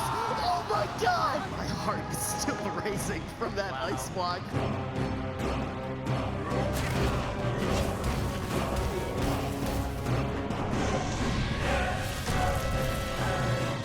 To be careful, they need to keep the heals going for just a little bit longer. Looney has his trinket available, but that means blind is also available. I'd love to see him just trinkets. He needs to keep his DK in the fight. DR blind, Waz is pushing for the kill. Does he have enough vanish? Garou, do they have the polymorph? It doesn't look like it just yet. Even the Vivify is coming in, but it will not be enough. Method Black go through to the grand final.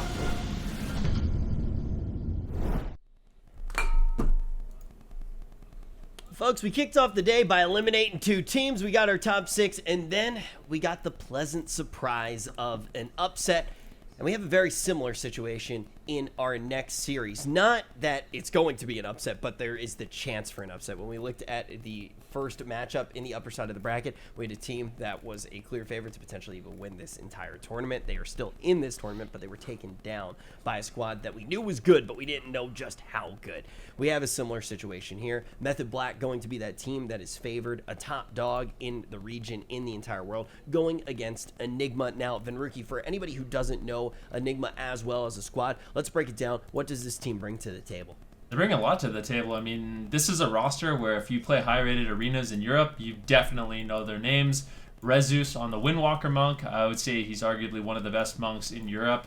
Infernian on the Destruction Warlock, he's been holding it down for a long time. I mean, you have the Windwalker monk, the Destruction Warlock, and then Fuston on the Demon Hunter. It gives you cleave options when you pair with Rezus. And then, of course, you have Tiki, who apparently is an upcoming healer in Europe. Zika was speaking very highly of him to me early on in the day, so I'm really excited to see him play. But I expect mostly from this roster, we're going to see the Windwalker Warlock as well as the Monk Demon Hunter. So, I mean, both those comps, very meta, and it should make for a very interesting matchup. And this could be another one of those series that does come down to the blind pick, depending on what Method Black decides to lock in. Yeah, well, let's take a look at the bracket as well in a few seconds here, but I also do want to pick Zico's mind as we do look on it. Why are you talking so much about this healer? What has made you see this potential in the past? Well, I used to play with Rezus a lot. He was like my main teammate back in Legion, and even then, like, he's always been holding it down on the Monk. Him and Infernion, they used to compete with Numbliz last year in the AWC. And Numbliz was playing like Mistweaver, so they played pretty much the same comp here, and they were, doing really well. They were beating, players like Warrix in mirrors, right? And now they brought in Tiki. I didn't know Tiki, to be honest, before this season, but I faced him a couple of times on the ladder, and the fact that Rezus plays with him made me kind of look a little bit into him, and he is super good on that Monk. Like, that double Monk combo that they're going to be running with the Warlock, I think they're going to do super well with it. We've already seen this comp be extremely successful as well. So I think if there is a team that could upset Method Black, this is definitely one of those squads. Okay, I mean, that's an exciting thing to hear. I mean, think about how the bracket would look if we sent both Method Black and Wildcard gaming down to the lowers that early, and then you're potentially setting up a matchup which very easily could have been the grand final, right? I mean, already knowing that Wildcard's playing against Dendy, if you're Dendy, you start off with the best news today. You get a forfeit. It's like, oh man, that's so easy. And then 20 minutes later, it's like, oh no, why can't we just play against Coffin Dance? I mean, it's definitely kind of like crazy turn of events. But also do want to take a look here. I saw that Waz did tweet a little bit earlier. He said we are going to play soon. Also, forgot to let you guys know, but we are top 6 in the winners bracket at the moment. Had a rough time getting here. I hope we do well today, but honestly, TR meta is XD compared to live. So let's talk about what that mean? XD means. Yeah, what does XD mean? Do you know, Sid? Do you know what a RAR XD means? A RAR XD means? So Is that like I the feel EWU? like so I think what he might be well. referring to, if I could take a stab at it, is on live. in the past, I mean, it's a little bit different with some of the changes that have been implemented now with the corruption vendor, but in the past, it was really difficult to get the corruptions that you actually wanted. So, and one of those corruptions we've been talking about is, percent versatility, increasing your versatility. That paired with conflict and strife is really strong into, what Waz likes to play, which is that assassination rogue. So on TR, teams going, horde to be orcs, stacking versatility, playing conflict and strife. It makes it really difficult to play rogue mage against a lot of these teams, and I think that might be one of the frustrating things for him, and would certainly be different on the tournament realm than on live. Yeah, it's very weird to think about with live too. Something's getting a huge power spike earlier. I mean, if you haven't really been paying attention to what has been going on in the game, corruptions get added. Now there's actually a vendor, so you can control your fate a little bit, actually get those corruptions, be able to grab them with the Echoes of Nyalotha, which have increased their drop per rate, I guess, by 5% for every source, or sorry, X5 for everything that did drop them. But the thing is like Warlocks get their preferred corruptions on the first week. It changes today on NA, it changes on EU, I think tomorrow, I believe is how it works. So you see Warlocks kind of pulling ahead. Everybody has access to all of the corruptions, and that was how that meta was solidified. So a little bit of a change. Waz has described it as an XD, but let's see what we actually get in this blind pick on the Grand Arena. Method Black against Enigma. The gates are about to open. All right, Windwalker, Destruction Warlock, Mistweaver. This is pretty much what you would say is the meta right now, with the boys in NA winning all of the Method Mayhem tournaments almost exclusively with it. A couple substitutions in with that warrior with Smexen, but this composition is definitely deadly. Raikou and Waz moving in, trying to find a polymorph or a sap spike target. Sap spike target appears to be Rezus. They need to keep him locked in these purple circles as long as possible. They decide to just go for the kidney shot and try and all in anyway. Rezus immediately trinkets and toucher karmas during that combustion and manages to stay alive. However, now he's open to being smoke bomb vendetta in the near future. I can imagine that Method Black are keeping that option open. Now they want to pull Rezus as far away from Tiki as possible to execute on it. This is very interesting. I think they Swat still has blind as well, so they do have the blind.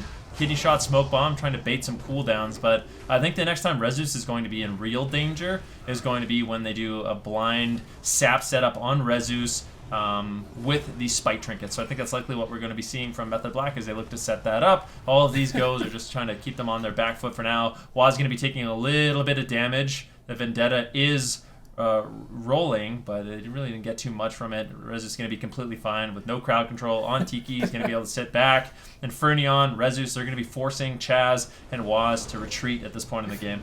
I like how you say real danger. Rezus just got stunned and smoke bomb with Vendetta and no trinket, and it wasn't real danger. No, it wasn't. You need spike trinkets for the real danger. Oh, there it is. Blind with no way out of blind. They have to stop sap, so they need to keep Waz away from Rezus, but they can't. He shadow steps in and lands the sap. Rezus is going to be danger. So overly corrupted. You think he's fine. He's at full health right now, but all of that health is going to quickly dissipate as his corruption is going to be maxed out. Double Mortal Coil to try and stall, but things from beyond are already chasing Rezus. He cleanses it, but Tiki's in a full polymorph. He activates Diffuse Magic and Karma. Potentially Raikou just blocks it off for an all-in. Doesn't want to commit just yet. Karma is keeping Rezus alive for now, and he manages to survive that overly corrupted window, which in and itself is a miracle, with decent counter pressure, getting Raikou's cauterized off the back of it. But Rezus is still low. Big heals incoming from Tiki to keep him alive. He has no defensive cooldowns, manages to get behind the pillar. What a dangerous moment. I think he went down to like 3% health there. Really, really scary. Blinding Light now onto Tiki. I think they have a little bit more crowd control. Can Raikou find the polymorph? Unfortunately not, but the sap lands. Now Rezus could be in some trouble. He does get polymorphed. Not sure what Method Black is trying to do right now. I think they're just trying to survive. And Fernion with his Dark Soul going to be able to get out a lot of damage. And Raikou, of course, without his Cauterize, is going to be feeling really scared in this situation. All right, and Fernion trying to develop some soul shards here and get into the fight after that Frost Nova, but they avoided his Dark Soul quite effectively. Raikou still the primary target, and Fernion polymorph. Tiki moving in line of sight, but not dispelling, potentially holding on to it to dispel an Obsidian Claw, valuing that dispel over the polymorph.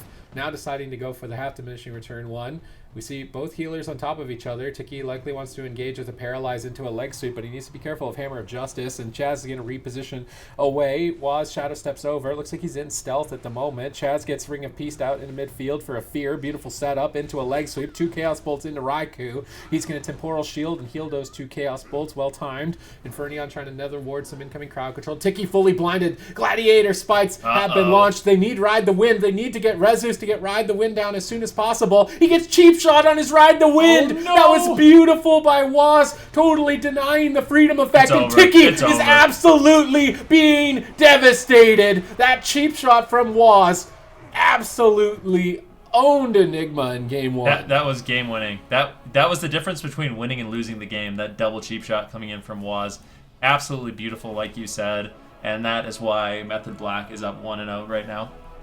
Yeah, I mean, in the last series, it was a little bit of a Cinderella story, but this time we are just going to see that idea slapped right out of the minds of the team that is the underdog in this one. We are going to see Method Black have a very strong statement to start off this series. Let's talk about the blind pick, Zico. Why were they able to pull down this early win? Well, they play, solid composition aggressively with their Rogue Mage Pally.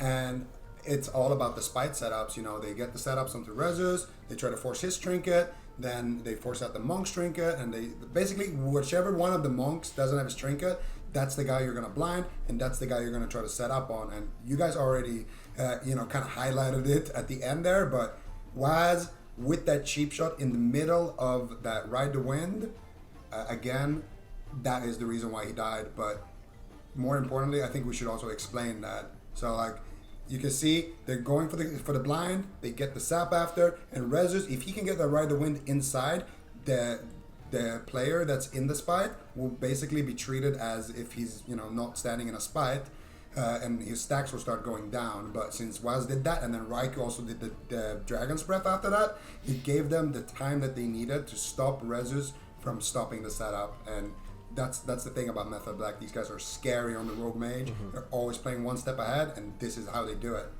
Yeah, I mean, it puts them in such a crazy position. Let's talk about what we expect to see, though, as we do move forward in this series. Is this going to be another one, Ben, where we have the potential for counter-comp play? Or do you think we've gotten a pretty good idea of what the future games are going to look like in this best of 5?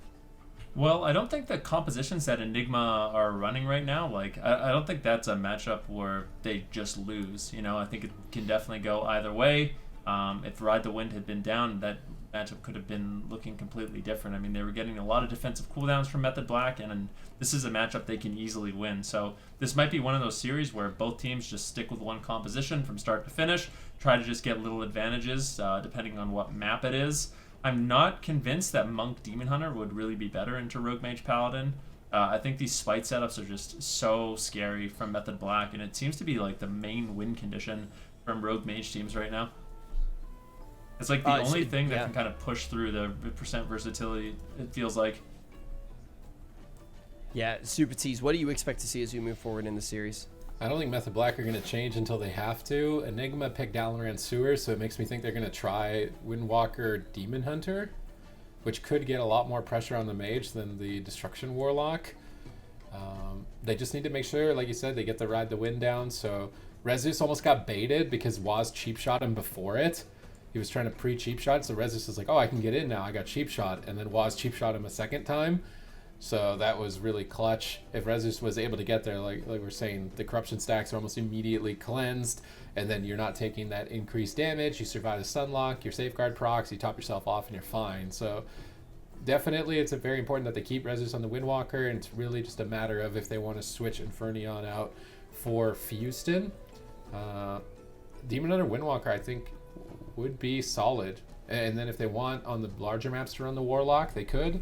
But we're waiting to see, and yeah, Method Black aren't going to make any changes. Yep, they're not going to make any changes. We're going to Dalaran Sewer. So now, Zico, what do you expect to see from Enigma? Well, the map kind of tells me that they want to run something cleavy, but I feel like they should run the Windwalker lock. I think if they lock in Windwalker Demon Hunter, I think it's a big mistake. I can see that Demon Hunter getting 100 owed, and also the Windwalker can get 100 owed, so you have basically two squishy targets there. So I think we're just going to see the Destro lock, more of the same. Play to your win condition, try to stop the spite setups, and if you can do that, you'll win. But it's pretty hard to do. Warlock. Oh, new druid. A druid. What? Yeah, druid healer. I'm not sure about this one, to be honest. I don't like this. Houston Druid. I definitely Houston Druid. What? That can't be right, I don't think. Yeah, I'm not sure. I don't know what the Druid really offers here compared to the Mistweaver Monk. Especially against Rogue Mage Paladin. I mean, yeah, Kleptomania. So here's one of the things about Mage right now. If you don't know, Mage has an ability called Spell Steal, where you can basically take a beneficial buff away from the opposing team. So, I mean, you can steal powerful spells like Blessing of Protection, not so powerful spells like Rejuvenation, but you can play an honor talent called Kleptomania, and with that honor talent, you can remove every single beneficial spell. So if you get crowd control on the Druid and you use Kleptomania to remove all of the heal over time effects that they have available, it's basically like a bit of a soft counter coming in from the Mage against the Druid. And I don't know. I don't really know what Enigma's thinking with this pick, to be honest. I mean, hopefully they can prove me wrong, but I think this is going to be really scary for them. They are primed to get kleptified in the sewers. Let's see if Method Black is going to be able to put themselves on match point, or if Enigma has some crazy idea up their sleeves that our analysts were not able to see beforehand, because this one's looking kind of sketchy. All right, here we go. Game number 2. Restoration Druid again going to try and make a show. Looney did almost win. I think he probably would have on a different map, but on Dalaran Sewers, I mean, Tiki, what is he thinking with this? Does he think Druid's going to survive a stun lock better than a Mistweaver? Maybe before, but nowadays, I almost think the Rogue Mage Paladin could just run at Tiki. Yeah. And just kill him out. I don't know if they're going to be able to run at Tiki, but I just think they can do really good spite setups on basically anyone they want. And, I mean, Ironbark is a really good cooldown, but it's not Life Cocoon, that's for sure. So I think the defensive capabilities of Enigma with this matchup is going to be maybe worse. I mean, we'll definitely have to wait and see. There's a reason why they decided to go with the Restoration Druid, and we'll have to see if they had the right thought process, or if Method Black is going to be walking away with game number 2 as well. All right, they're trying to hold out and get a sap, but I believe that they've managed to get into combat. Rezus is trading it with his Dispel onto Infernion, and now Waz is maybe just going to have to open or hope he gets lucky and finds Tiki. Raikou is out of stealth. Tiki comes out of stealth, but he's in combat now as well. He drops Efflorescence on himself, so I'm expecting that Tiki thinks he's going to be the target. He gets cheap shot into Polymorph. Raikou double blinks for it. Infernion gets stunlock. Infernion trinkets out and goes for some big counter pressure. Unfortunately, that Polymorph didn't last the full duration, and now this damage is quite insane onto Raikou and Waz. Seemingly out of nowhere, Infernion looking to strike back in game 2. Double Shadow Fury. Chaz recovering with the Avenging Wrath, but with Avenging Wrath, you normally expect the whole team to be at full health. They certainly aren't at the moment. Chaz manages to pull them back up from the brink. Infernion with no trinket is susceptible now to that blind spite all-in, and if they can prevent Rezus from dropping Ride the Wind, he could easily be erased. I'm really curious what broke the initial polymorph on Tiki. I mean, that's the reason why we're seeing Enigma have all this pressure. They committed a lot. I mean, double shimmer. Waz committed his stuns as well in order to get that crowd control. Now a big attempt on Rezus. He's in trouble. He got cheap shot on his trinket, and he's just going to be taken down. I mean, where is this damage coming from? I'm really curious if Rezus is playing versatility or gushing wounds, to be honest with you. You would not expect an Orc Windwalker monk with versatility to die in a situation like that. But I mean, Method Black, they're going to pick up a quick win in game number 2. A bit surprising, to be honest.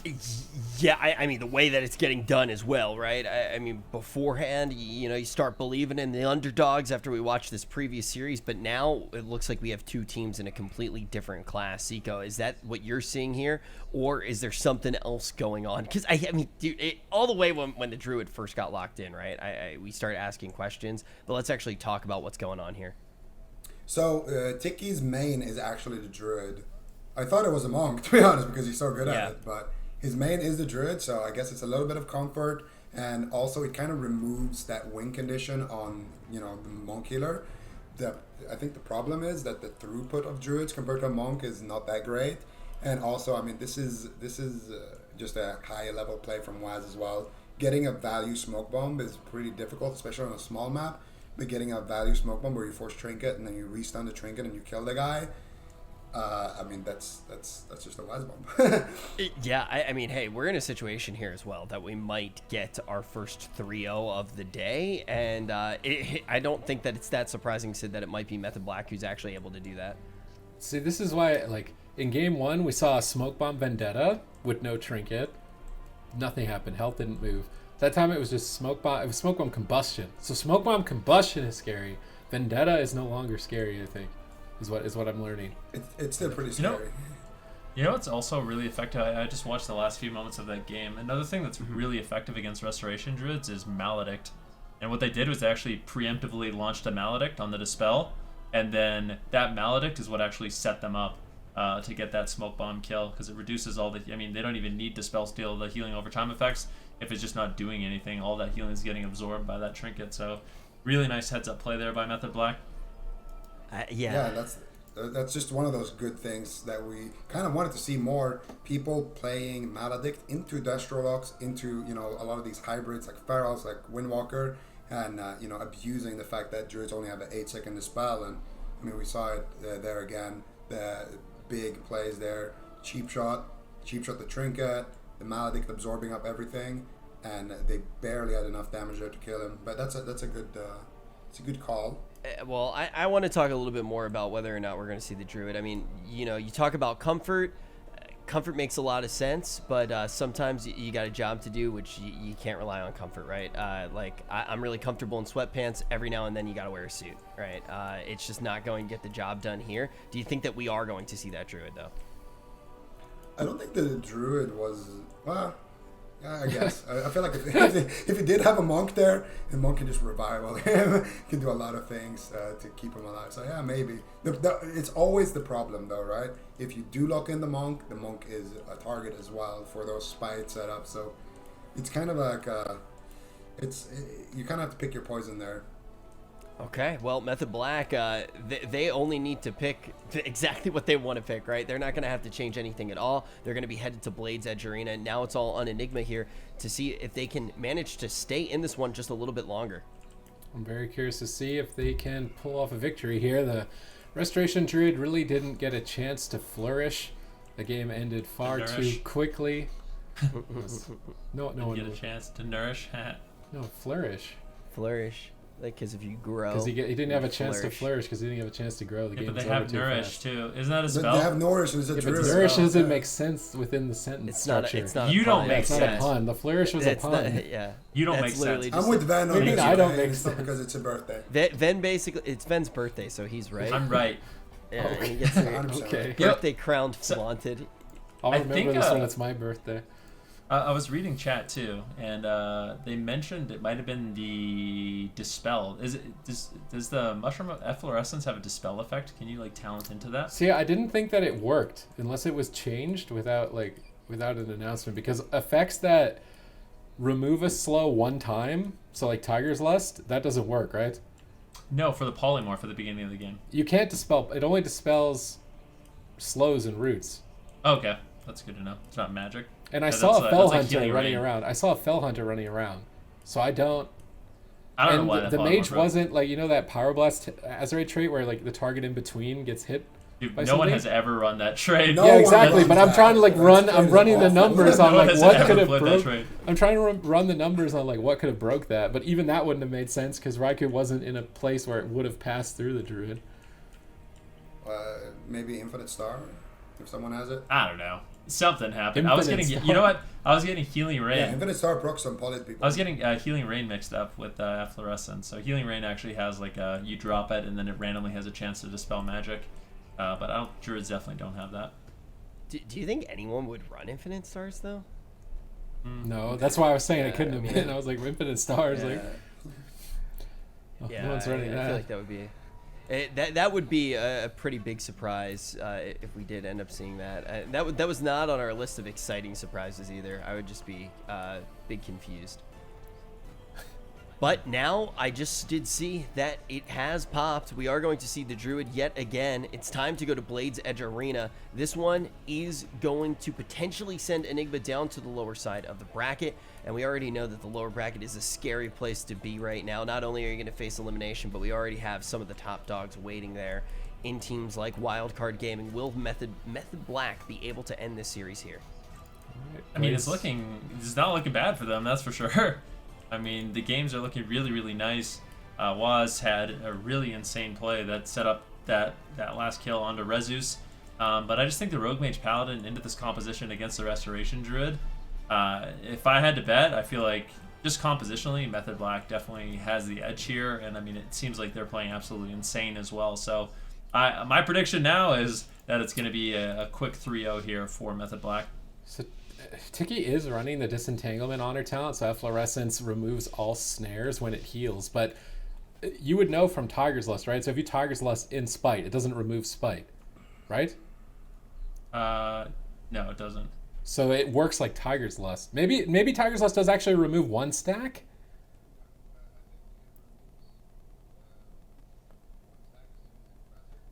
It immediately gets reapplied, yeah. Oh no, oh no, oh no. Oh no, sapped in cat form. Oh, you don't want to be sapped in cat form. He's standing in the purple circles. He trinkets into a reset. It's dead. It's dead, I think. There's no way. They just press every button. Just press every button. He's dead. How are you going to make it out alive? Hammer of Justice nailed in here. You can't get sapped in cat. It's over. The game is over if you're sapped in cat. Talking about the last game and they're already dead.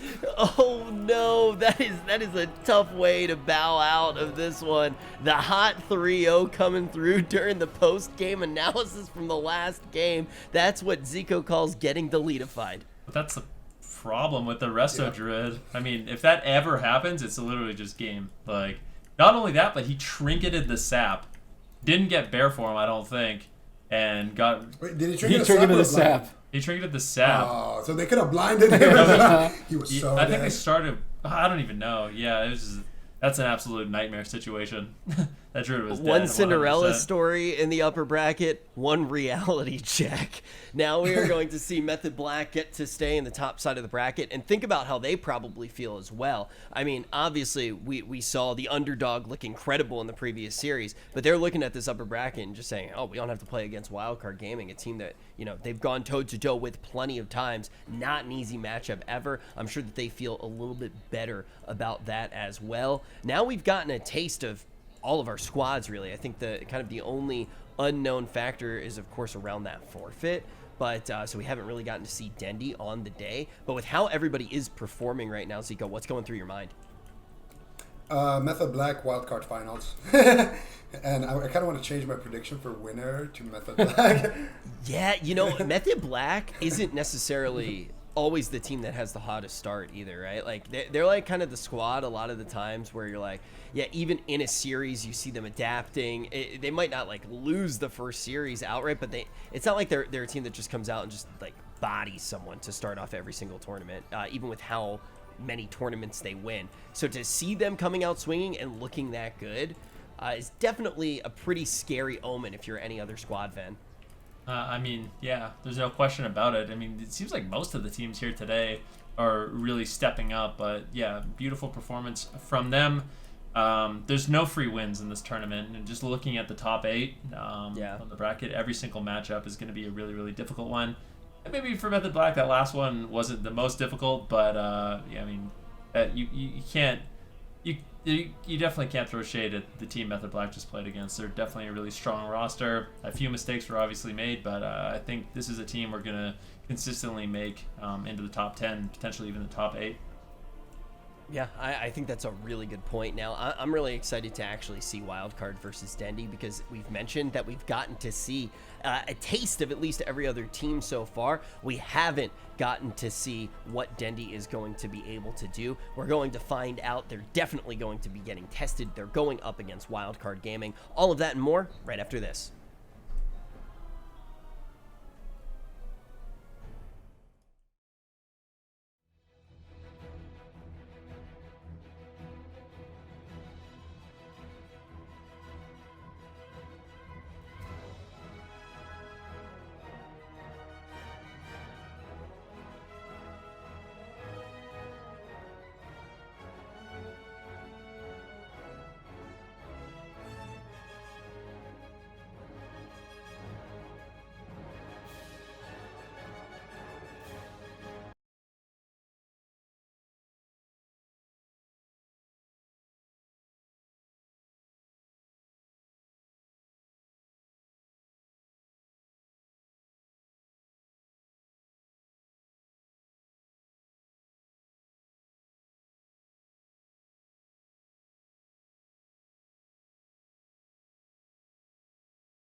crowd control on Looney, and Method Black will close out this game. Battlemaster's gonna fall.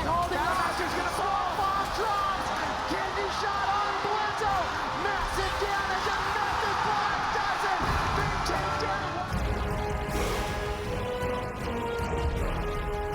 Entirety of both teams, honestly. Chun-Li had the preemptive defuse magic, but they're just so far behind. Greggy can't do anything. He has no cooldowns left. If Snuts is able to connect one more kidney shot, well done. The Shadows don't have the combination. And Snuts is in the top 3. Don't you ever put Snuts on the bench again.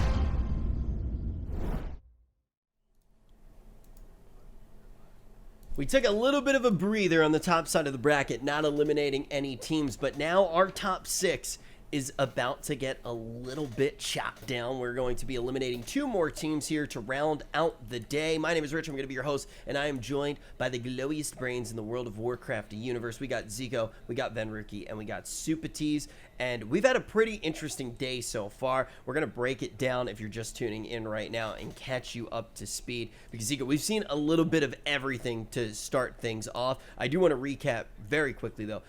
What's the meta really looking like right now for anybody who's just started to watch the tournament right now? What's looking particularly strong to you so far?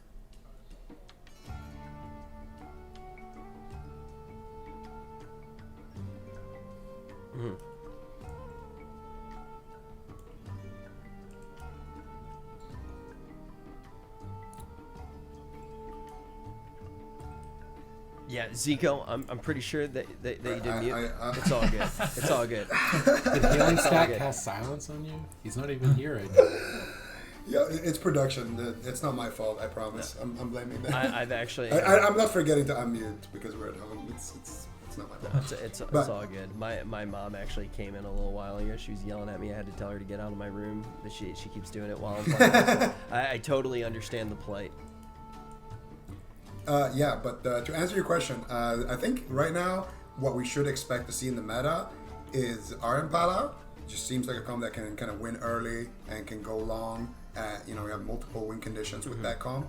And I think another comp, in general, I think Windwalker-based cleaves and Destrolocks are also something we're going to see. I think we're going to see a lot of Destrolock teams. We're going to see a lot of Windwalker, Neely cleaves, and Rogue Mage. Yeah, you bring up the Rogue Mage comps, and it really is kind of interesting because it can just survive long enough, and a really good team is wielding that composition.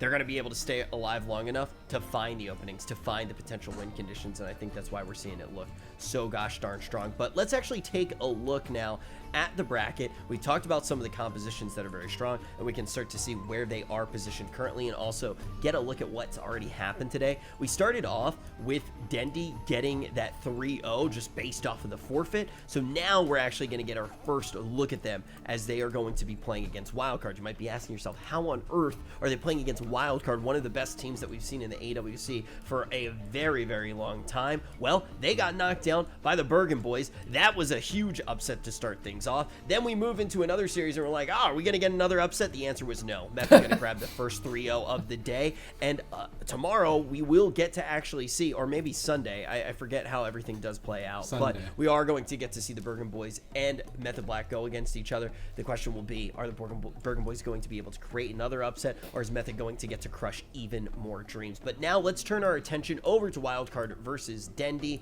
Supatees, what do you make of this matchup? Well, Dendi, they've got wizard hats.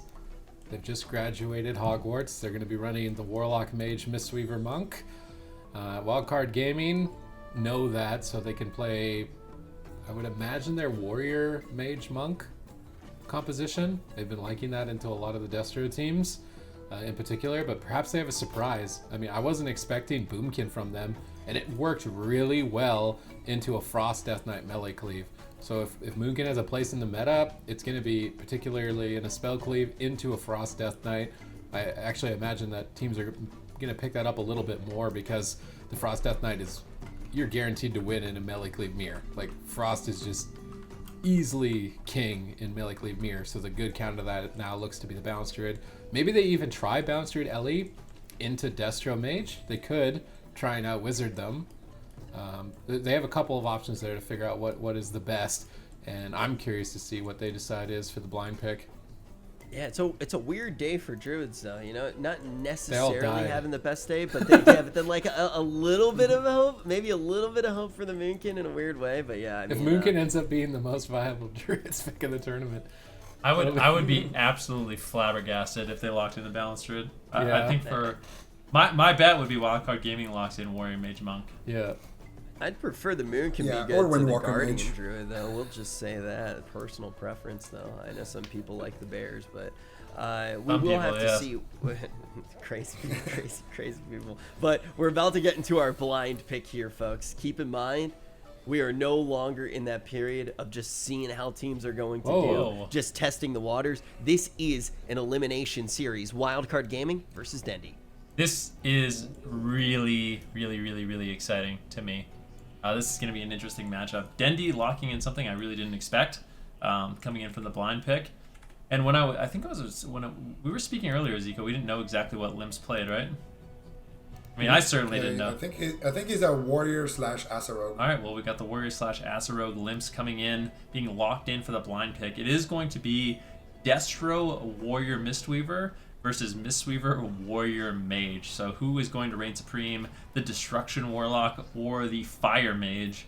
I mean, I kind of feel like Maro will come out ahead on this one, but definitely an interesting choice from Dendy. I think so too, because Mara's damage is completely unavoidable, whereas Hayoka's damage is a little bit more avoidable, at least if he has like Blizzo sitting there on him, you know, with full uptime. I think Warrior versus Mage, that dynamic could be interesting as well. Yeah, but picking Warrior into Blizzo, I mean, it's almost basically a mirror. That's a pretty bold statement. I feel like they've had most of their success with that Warlock Mage. That's their main comp. So bringing in Limps, trying to get sort of a comp advantage instead is a bit peculiar. They've managed to lock Hayoka in these Gladiator Spites for quite some time, but he's actually playing the Demonic Circle. So he is able to escape from the Gladiator Spites, anticipating that strategy, but he doesn't get Mortal Coil. He won't be able to bounce his health back up, and his healer is currently polymorphed, unable to save him into a Dragon's Breath, and Fashion has to respect the crowd control chain. He disrupts it with Gladiator's Medallion, activates Life Cocoon to save Hayoka, but Limps was actually getting cut down a little bit as well in that assault. And the damage was basically done. They got the medallion from Fashion. If they want to set up and do a spite attempt on Fashion later on with the next Intimidating Shout in about 53 seconds, that's certainly an option. Spite has definitely been getting a lot of use from these teams on the tournament realm so far. Using the Intimidating Shout as sort of a lockdown for Spite, super interesting. You can see Blizzo will have that cooldown up in around 35 seconds. Hyoka, he will not have a chance to really get out of it. So the next Paralyze into Fear, triple Spites onto Hyoka. I mean, they might just be able to close out the game right now, but definitely Dendy is in a lot of trouble. Yeah, I'm not a big fan of locking in the Warrior mirror into Blizzo right now. They are very far behind. They need to get pressure going as soon as possible, but Hayoka is just so far on the back foot. He's out in midfield right now trying to generate soul shards with Incinerates, but as soon as he goes for a Chaos Bolt, Blizzo is likely to pummel him. He's trying to bait interrupts with all other schools of magic. Now hoping that somebody interrupts him on Fear, but they're not falling for the bait. Drestigath from Limps. Finally some damage from Limps on Maro, but Gladiator Spites are being dropped. Who are they going to go after? I think it's still the Warlock that they want to go after. Fashion is polymorphed. Hayoka in a lot of trouble. He's sat in that Gladiator Spite so long. He Demonic Circles back. Fashion transcendences along with him. Drops Ring of Peace to try and get Blizzo off of his back. And Limps is finally starting to put the team on his back. He developed a lot of pressure here throughout that push onto Maro, forcing Blizzo to use the Commanding Shout, boost the health up, but maybe it won't even matter. Looney doesn't have Life Cocoon for 7 more seconds. He has to deal with Spell Lock available from Hayoka. If he's Spell Locked on a heal, it could be a Cauterized Ice Block, but he manages to just totally avoid it. Hayoka, I feel like missing an opportunity there. He wanted to save it for Polymorph, but he's not even using it on Polymorph, so Spell Lock usage there was definitely mismanaged, and now Hayoka is falling a bit behind. It definitely is. Has to get caught up. Fashion burning through mana. Actually, it's relatively even between the two Mistweaver monks at this point in the game. I don't know if mana really will be that factor. Intimidating Shout comes in. Looney gets caught into the crowd control, and now Maro could be in a little bit of trouble. Interrupt onto Hyoka. Nicely done. Interrupting that Chaos Bolt. This is the Dark Soul. This is when the Warlock wants to get really, really aggressive. He manages to fund one Chaos Bolt. Unlikely to find another, unfortunately. Storm Bolt. Blizzo completely shutting him down. Now, Life Cocoon will land from Fashion. We're about a minute and a half away from dampening. But both these teams, I mean, there's been good, solid pressure on both sides so far. All right, Morrow at half. Looney in a stun. Hyoka still trying to look for a Chaos Bolt. He fakes out the pummel. He's trying to now get through the counters. There's no counterspell. Hyoka should certainly be lobbing out some Chaos Bolts right now. He seems a bit afraid to do that, which is ironic when he's got the Fear spell. But Hyoka now locked down in those Gladiator Spites with the Intimidating Shout into a charge route into the Storm Ball. Hyoka immediately breaks out and Demonic Circles back. I'm glad that he anticipated the Gladiator Spite strategy, running that Demonic Circle. I feel like he would easily be dead right now if he wasn't. He may still even be just dead as we see things from beyond starting to rampage forward. Fashion manages to recover, surprisingly, with huge amounts of healing. Looney comes out of Fear. Morrow temp shields the Chaos Bolt, and it's going to heal back up for quite a lot. Slight mana advantage actually for Fashion in this position, about 30 seconds away from dampening. Finally, we see a spell lock landed here onto Looney. That's going to develop a lot of pressure potentially onto Morrow. He is still out in midfield. Hyoka goes for Fear, once again trying to bait pummel on Fear, but not finding the bait. Blizza holds on to his pummel. Looney into a Fear, Fashion into a Polymorph. Both healers unable to heal, but the chain is dropped on Looney. Hyoka could be in trouble. Once again, doesn't have Mortal Coil, so he can't heal himself up while his healer is crowd controlled. But the crowd control's over, and Life Cocoon has connected, and now Morrow in trouble. Looney saves him with his Life Cocoon as well. And both teams are trading evenly in game number 1. And do remember, this is a lower bracket round with Wildcard Gaming, our European Titans, and it's looking even with the newcomers Dendi. Yeah, I mean, that is something to be said. Like I said, there's no free wins in this tournament. The competition has leveled up higher than really I've ever seen it before. There's just so many good rosters. Spike Trinket's coming in. Looks like they're actually going to try to go after Fashion, but Morrow, cauterized procs, he's in a lot of trouble. It is going to be his Ice Block as well. So Morrow forced very defensive during that go. Can they take down Fashion? Big damage coming in. It is the leg sweep into the Stormbolt. Beautiful setup from Wildcard Gaming. Polymorph onto Fashion, triple Spite Trinket, double stun coming in with Combustion, and that is it. Wildcard Gaming will take game number 1, but that was very back and forth. Yeah, and I actually do want to jump in, and before we fully break down this matchup and get Zico's take on the entire situation, I do kind of want to talk about something that you were mentioning, Venruki, and that's that there are no free wins, and the competition is leveled up higher than ever before. I mean, we straight up have seen just so many teams. Obviously, at this point, we're doing the tough work of chopping it down to the top 4. But when you talk about having like 200 teams competing at the beginning of this week, how much does that actually affect the field of play, Ben? I mean, it just means you have to take every single matchup really seriously. I mean, there's a lot of good teams, and if you happen to get a really good team early on in the tournament, you could easily lose. So definitely have to be prepared for every single one of these matchups. Can't sleep on any single one of these rosters. If you make a mistake, you probably will end up losing the series. Going in with a solid game plan in terms of blind pick, you just have to be a really well-rounded team. Like, we're not going to see, I don't think it's likely we're going to see a team that can just play one composition win this tournament or any of the tournaments, to be honest. So we're going to have to see a lot of depth from multiple rosters if they want to actually end up winning these tournaments. How much has that changed from when, like, you were competing, for example, though? Like, I feel like you were probably much more likely to be in a situation where you're like, okay, I know literally everybody I'm competing against because I've played against them nonstop. Is there ever going to be that player who's somewhat of a complete unknown that these guys are going to go into? Or is it still, even with the field of rosters being this much wider, is there still not that potential to have somebody just come in and be like, who is this? Is this going to be the new fastest shooter in the West? Well, I feel like before it was a little bit different because there was multiple battle groups, right? Like, you could just be on your battle group and basically only play against the teams on your battle group. And if you got into a tournament, there's actually a reasonable chance you never played against that team. But now with how it is, you kind of have the entire region queuing against each other. I mean, any of the teams that are going to do well in this tournament, I expect them to be pretty active on the ladder. So it is likely that if teams are just practicing, during the evening when queues are prime, that you will end up running into one of these teams. So I don't think that we're ever going to see a situation where, players are completely not expecting a team, have no idea what they're going to run. But I do think teams can surprise you, like Wildcard Gaming, for example, coming in with the Moonkin Elemental Shaman. That's probably a bit of a surprise for some of these teams. And I think if we're going to see any surprises, it's mostly just going to be unique compositions. Surprises in comps, but no just like random TR savants that you've never seen online before that just come out and absolutely pummel you. Definitely a very important thing to keep in mind as we see the Robodrome locked in. Talk about surprises. Did not expect to be going there to the home of the Diaper Gnomes anytime soon. The what? Wildcard has The already... what? Why are they diaper gnomes?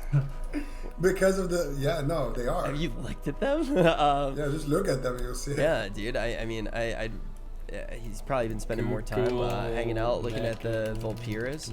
Ew, but we can already see all the compositions have been locked in. And really quickly, Zico, before we actually talk about what we expect to see when we get to the Robodrome, let's talk about what did actually happen in the blind pick. Break it down really quick.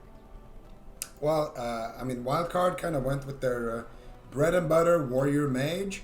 I think the interesting thing here is what Dendy did, locking in that warrior warlock. Seemed kind of a relatively even matchup, but at the end there, they had a situation where they forced out the Mistweaver's trinket. Morrow risked everything to get that sheep. He gets the sheep, he's forced into his ice block. Blizzo follows up the sheep with a fear, and when they landed the sheep, they dropped those gladiator spikes, and then after that, it was a stun lock into a stun lock into the corruptions kicking in, and that's all they needed to secure that kill. So I feel like matchup wise, this is Dendy's best bet. They look better than they would have, I think, on the mage lock and Wildcard.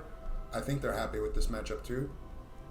Does well into mage lock, does well into lock warrior, or does okay at least into lock warrior. So I feel like they have a small advantage even in this matchup. So I don't expect to see any changes here. Well, we are already about to jump into this game. Wildcard going to be leading by 1. A team that you might not have expected to be facing elimination this early in our tournament, but they have been able to lead by 1. We are going to be remaking the game really quickly here, but the stakes do remain the same. Dendy does find themselves on the back foot as the underdog, and keep in mind, this is the first time that we're actually getting to see Dendy today as well. Their first matchup was a forfeit, so they were able to just kind of breeze through with that 3-0, and then they're instantly tested with one of the best teams in the world. Now, we did talk quite a bit about what did just happen in the last one. Now we get a little bit of extra time to actually talk about win conditions. Ven, how do you see Dendy coming out on top in this one?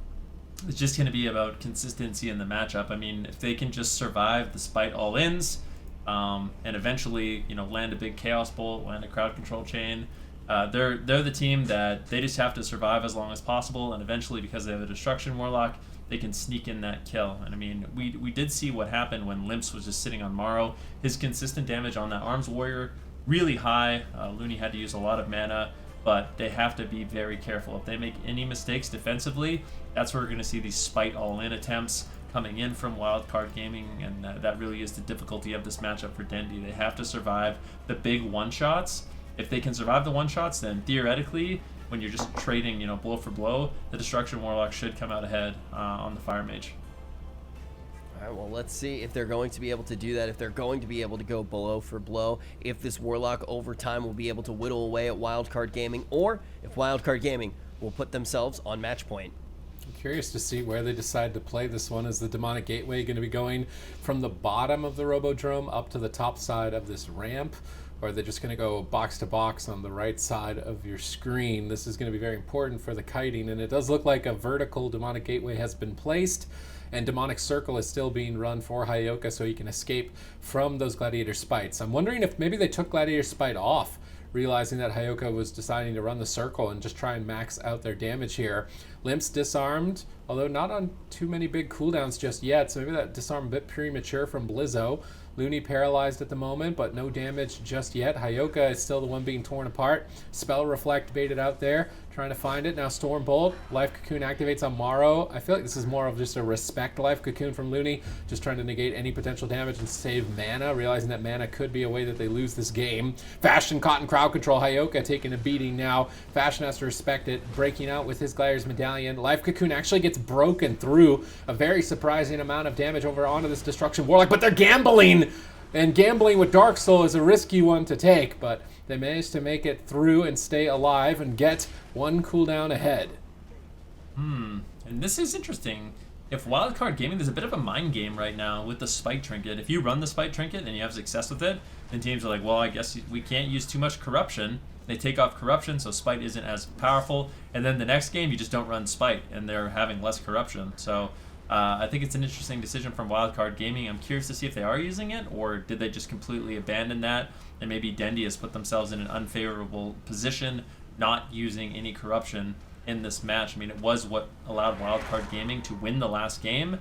That being said, look at mana. Fashion is already down to 50% mana, just a few minutes into the game. So the amount of pressure Wildcard Gaming has been able to put out has been quite immense. I feel like if I'm Blizzo, I either put all Gushing Wounds on, probably all Gushing Wounds at this point, maybe even Haste Stamps, and just max out my damage rather than running the Spite. I mean, look at this pressure right now. Hyoka is just absolutely being torn apart. He gates back upstairs. Is a Heroic Leap available? Blizzo, Heroic throws Pyroblast from downstairs, hitting Hyoka. Fashion barely clutches in his Life Cocoon, holding Hyoka at sub 5% health for some time, and this has to be a mind game from Wildcard Gaming. Play Spites in game 1, like you said.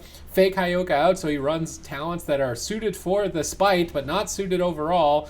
They drop a bunch of corruption as well, so just doing less damage. They have less utility, and then just switch everything to full offense and try and blow them out. This is a high level of strategy and mind games from Wildcard Gaming, and it is starting to show itself apparent in game number 2. Looney stunned up, getting swapped to for a moment, but is Limp's going to be able to really stay on target? No. Instead, going back on Morrow. Now Looney needs to pick up 2 members of the team. Fashion gets interrupted. This could be an opportunity to take down the Destruction Warlock if there is further follow-up for crowd control. Unfortunately, it doesn't look like there is, but if they just keep damaging as high as they are, I mean, they're going to run Fashion out of mana before dampening, I think. I mean, it's definitely possible. Warrior Mage into a Destruction Warlock, especially with Gushing Wounds. I mean, if you can get away with it. Blizzo is doing insane amounts of damage in this matchup. Hyoka does manage to hold on. Fashion once again trading out that Life Cocoon. That emergency cooldown has been massive, and we're just not seeing the same kind of pressure. It's basically been completely up to Limps in this matchup to get Morrow down. And as I say that, he manages to get him pretty low, down to 20% health. But it does look like Hyoka is the one that is in trouble. The double leg sweep. Morrow looking for crowd control. Nice war banner. Actually gets faked out there by Morrow. He snipes it off. And now if he can get the polymorph onto Fashion, he's got no trinket. We can see Hyoka be in a lot of trouble. All right, let's see what they can get done here. They could win the game off this polymorph. Can they keep the chain rolling? Double Shadow Fury. Hyoka, Demonic Gateways out of there. Does Blizzo have Heroic Leap to jump upstairs? Doesn't look like it. And this kiting from Hyoka is critical to his survival, avoiding Blizzo. I mean, look at that angry dwarf down there trying to march his way back onto the Warlock. Hyoka played excellently there. Now Looney is crowd controlled and Morrow could be in trouble. Limps is trying to carry the team. They don't have any further crowd control, unfortunately. They're just going to have to push him over with brute force. They do have a leg sweep. Fashion rolls over for it. Chaos Bolts are flying in, and Looney has to break out of it with the Everyman for himself and Life Cocoon. But once again, another polymorph is secured. Hyoka going to Demonic Circle, but Blizzo has Heroic Leap this time around, and Looney can back him up, applying that Mark of the Crane, 5% more physical damage. Fashion still crowd controlled. He tries to Transcendence back, but his portal wasn't on top of his Warlock. Now trying to roll back to Hyoka. Blizzo is not on target, but he is in range for an intimidating shout, charging back to the Warlock. Morrow wrapping around the corner. Sharpened Blade over on the Warlock. Stun onto Fashion and Limps. Beautiful crowd control from Wildcard Gaming. Just a tiny bit more damage to push this over the edge. A full polymorph has been landed. Vitality Conduit, the only reason Hyoka is alive right now. It's managing to at least hold him out. He has Dark Soul. If Hyoka can find a Chaos Bolt here, he could easily get a Cauterize or an Ice Block as well. Double Shadow Fury. Where are the Chaos Bolts? He gets one Chaos Bolt on Morrow. Not nearly as devastating as I first thought. He must be taking off a lot of corruption. That Chaos Bolt was rather weak. And now Fashion, he's going to be breathing a little bit more easily, knowing that his Warlock has Unending Resolve, and his Gladiator's Medallion is coming up as well. Wildcard Gaming missed their checkmate opportunity, and now they're going to have to work through those cooldowns again. Fashion pushing forward, gets the crowd control onto Looney. Morrow could be in some trouble, he gets interrupted. Here now, over onto Looney, 4% dampening at this point. Looks like Looney does have the healing in order to keep him alive. Combustion gets ripped out, polymorph on Fashion. Big damage right now. You can see Fashion, he trinkets out, but he doesn't have too much healing. He gets caught into a leg sweep. This could easily be the game. Hyoka getting lower. Big damage from Morrow, big damage from Blizzo. Hyoka does manage to hold on. Fashion, he has the healing. The Vitality Conduit is enough to keep him alive in this fight, but they are burning through cooldowns really quickly in this match, and it just seems like at this point in the game, it is Wildcard Gaming's matchup to lose. Oh, full polymorph, half polymorph. Ioka gets knocked off the side. Blizzo is marching forward, and I bet that he can smell blood right now as he's just waddling over to the Warlock. Battle stance activated. Big damage mark at the crane applied with that crackling Jade. Looney trying to maybe move in position for a leg sweep, but his isn't actually up, and he gets caught into a fear, and there's a leg sweep for Fashion. Fashion is going to catch Looney out of position. Morrow could be in trouble. No leg sweep though. Fashion may be dropping the ball there. They Stormbolt instead, but now Stormbolt won't be available to stunlock the mage. Not a big fan of that lockdown. Now a DR leg sweep. I feel like this crowd control could have been utilized a little better. Fashion is polymorphed. Hyoka really doesn't have a lot to work with. He's trying to retreat and avoid Blizzo for as long as possible. Conflagrate root, but gets stunned on it. Fashion is still polymorph. Blizzo leads the charge. Avatar activated. Colossus smash. Big boost of damage. Sharpened blade to deny the heals. There's no life cocoon to deal with it. Intimidating shout has been landed, but unfortunately breaks early. Maybe it doesn't matter. Counterspell from Morrow. Hyoka at 50% health. How on earth is he going to stay alive in this position? Doesn't look like Vitality Conduit's available. Maybe his only option is actually just kill the mage. He's so low on health, but he's just pushing forward to try and kill Morrow. Can they find Cauterize? Are they actually going to win from a position I thought they were just about to lose? Fear is ending on Looney. He needs to hold out for 14 more seconds to his life cocoon, but it looks like he will hold out. And the mana deficit between Fashion and Looney is basically going to be the winning factor for their team. It's massive at this point. It definitely is. I'm wondering what major essence Looney is playing. If he's trying to play that mana efficiency once again. Blizzo actually gets disarmed. He's in a little bit of trouble, down to 30% health. Looney's going to have to play catch-up, but you can see Hyoka sneaks in a full fear onto Looney. It does break. Wildcard Gaming should be able to recover, but Limps, he's actually changing targets. He's going after the Mistweaver Monk. He's getting low. Looney could be in a lot of trouble right now. Life Cocoon does land, but it is Morrow who's also taking quite a bit of pressure. This split strategy coming in from Dendi is really, really working out. Hyoka under fire, though, as Cauterize procs. Morrow forced into the ice block. Cauterize, everything has been burnt through, but it might be too little too late. Dendi is exceptionally low. Fashion now, caught into the leg sweep. Trinket has already been used. Hyoka interrupted. And at this point, I mean, Dendi, there's really nothing left to work with. They got 15 seconds on the unending resolve of that Warlock. If that comes back up, that might be the cooldown they need to live. But Wildcard Gaming, everything's looking in their favor. Looney has way more mana than Fashion, and this game is going quite well. Oh, pre-grapple weapon on the Fear. Blizzo trinkets the disarm to go for the kill. Ring of Frost has been landed. The War Banner was too little too late. If they kill that banner off and get another polymorph, this should be it. They don't get the polymorph. Maybe it doesn't matter. Unending resolve 2 seconds away from Life Cocoon, 1 second away. Life Cocoon activates instantly as soon as it's available from Fashion. Blizzo in a bit of trouble using his trinket aggressively. He may regret it if he gets caught in a stun during Infernal Dark Soul. Are they going to go after Blizzo? It doesn't look like it. Limps is trying to chase down Looney. Limps, why are you going after Looney? He's polymorphed so far away from the fight now. Grapple weaponed as well. Limps needs to get back and assist his team leaping in, but now the polymorph has already landed. He uses the commanding shout. He gets a boost of health. Will it be enough this deep into dampening? It's going to be falling shortly, and with it, likely defeat for Hyoka. Another polymorph lands. Rally falls. Hyoka will be obliterated. Wildcard Gaming advanced to match point, and you can tell that Dendi are looking a little bit outclassed in this series at this point. Looney, I have to call it that Ring of Peace. That was so nice. The Warlock was actually going to escape and get away from Blizzo, but he got pinned into Blizzo's line of sight and taken down. So Looney really assisted in that kill, which was really cool to see. Would you agree with what Super T's just said there, Ven? Do you feel like we are seeing a team get a little bit outclassed? Wildcard Gaming outclasses a lot of the teams that they play against, to be honest. I mean, they really are the team to beat, which is so surprising to see them which is why it's so surprising to see them in the lower bracket. But obviously, with what we saw from this matchup, using spike trinkets in the first game to get an edge, and then when maybe they took off corruption, they decided to not play spites anymore. It just seems like they're one step ahead of Dendi right now, for sure. Yes. So, Zico, what's your take on the situation? How do you feel after watching that last game? I feel like Maru is just owning Fashion way too hard. Like, they need to pick a bigger map or something. It feels like if they pick a bigger map, they lose. But if they pick a small map, I think the odds of Dendi increases. But only if Fashion can stay out of crowd control, and that was not the case in that last game. Maru landed basically sheep on the R, and that's not where you want to be as a monk. Well, yeah, let's actually break down some of those plays as well, Zico. Some of the big moments that you did see. Yeah, this was really early on in the match, and I think this is one of the reasons why this match is so exciting, is because usually if a match goes on for a long period of time, it's kind of two teams just being defensive. But in this match, there was a lot of kill opportunity. They go right away. They get the sheep. They get the follow-up CC with the leg sweep into a ring, into a dragon's breath.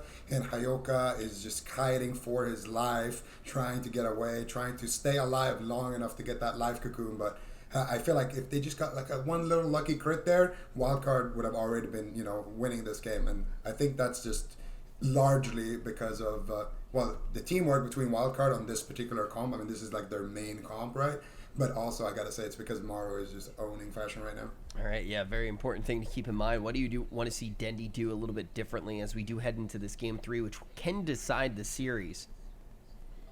I want to see them lock in a small map and just try to help out Fashion, shut down more polymorphs, pressure Maru as much as possible. And Fashion is just gotta pre-port some of those polys, pre-roll out of line of sight, try to get some in-caps going on Maru when he blinks in, things like that usually Looney does. Yeah. I think that's what you guys do.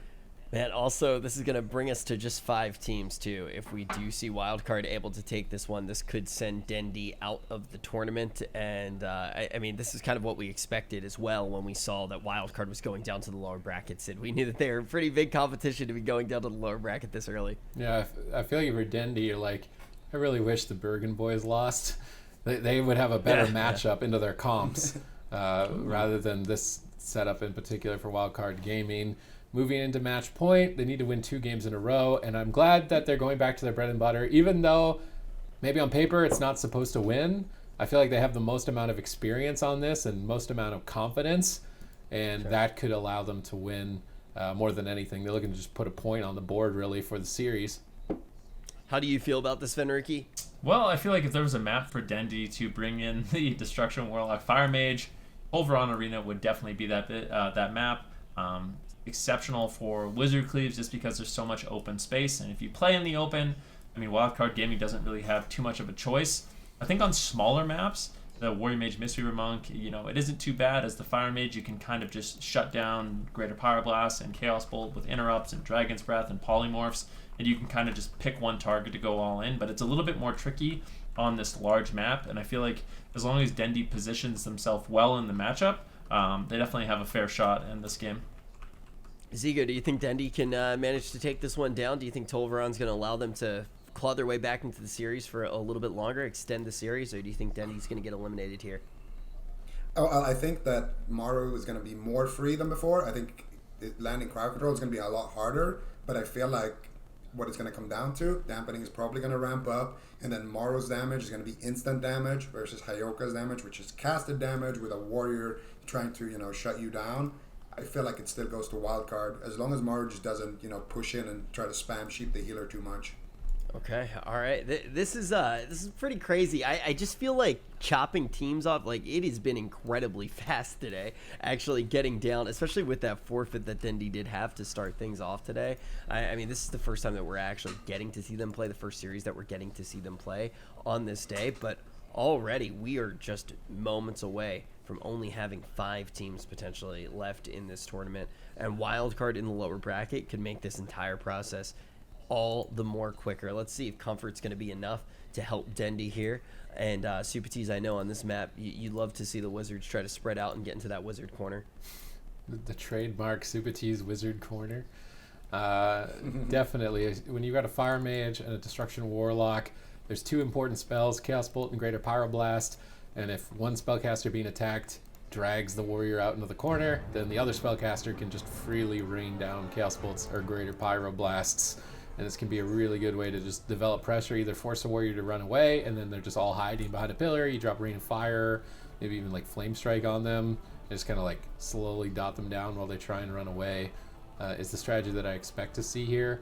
from Dendi, and then it's up to Morrow to try and navigate through spell lock and counterspell to land polymorph.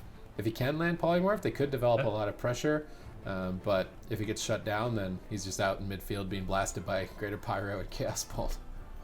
I mean, I think the way this matchup should be played by Wildcard, more than likely, especially on this map, is you basically play around Intimidating Shout. So every time Intimidating Shout is up, that's when you're gonna kind of dogpile crowd control.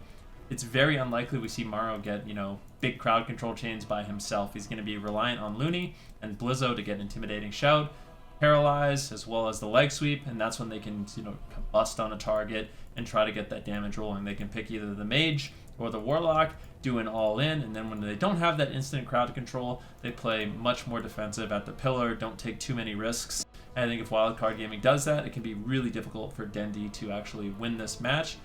That being said, if Wildcard Gaming overstays their welcome for too long, that's when Dendi is really going to get control of this matchup. So it really depends how intelligently Wildcard Gaming plays this matchup for how much basically opportunities Dendi has in the match.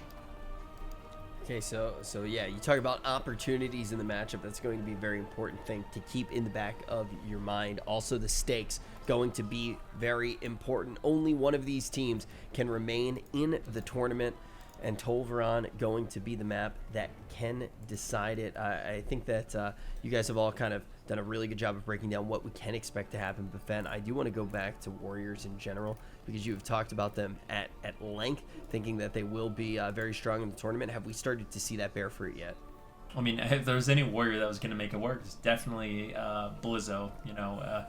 Wildcard Gaming, they've been utilizing this composition for what seems like a really long time. I mean, even when Mistweaver wasn't the most popular, this is a composition that they played to great success, and now that it is very meta, they have been doing a really good job with it. But yeah, I mean, for Warriors in this matchup, one of the great things about them is you can play really, really heavy versatility, which makes it so you don't take, as much burst damage. You can sit in defensive stance if you need to, and then you have a lot of tools like Spell Reflect in order to survive.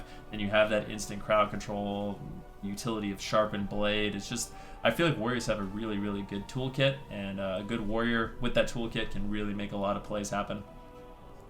And we're going to get to see if that is going to be the case this time around. Blizzo obviously being one of those Warriors that time and time again we applaud for being the best in the entire world. And, his tools are a little bit sharper than they have felt in the past. We'll have to see if he's going to be able to utilize that here as we do jump down to Tolvaron. Wildcard Gaming about to take down an entire series in the lower side of the bracket and keep on moving as the Sharks in the elimination side of our tournament. I mean, it's still unbelievable that Bergen Boys knocked them down here in the first place. It's wild, yeah. But Wildcard. Now they are going to be just absolutely destroying the lower bracket. I somewhat feel bad for Dendi for having to get Wildcard Gaming this early on, because no one would expect to get them this early on. And Dendi's kind of one of those like top 6 teams consistently. But they're going to have to level up if they want to qualify to the AWC circuit later this year. The top 8 teams, they definitely need to step it up if they want to make it into that big circuit play later on in the year. This is their first attempt at it, really, in the official Blizzard AWC tournaments. And they're looking solid facing the BlizzCon runner-ups, really, in their second round. So if they get better and better, they definitely could be a contender. Right now, we see Slowcool going into that wizard corner of Tolvaron Arena, which means that Hayoka needs to be the one setting up crowd control, which he has. Looney is feared away.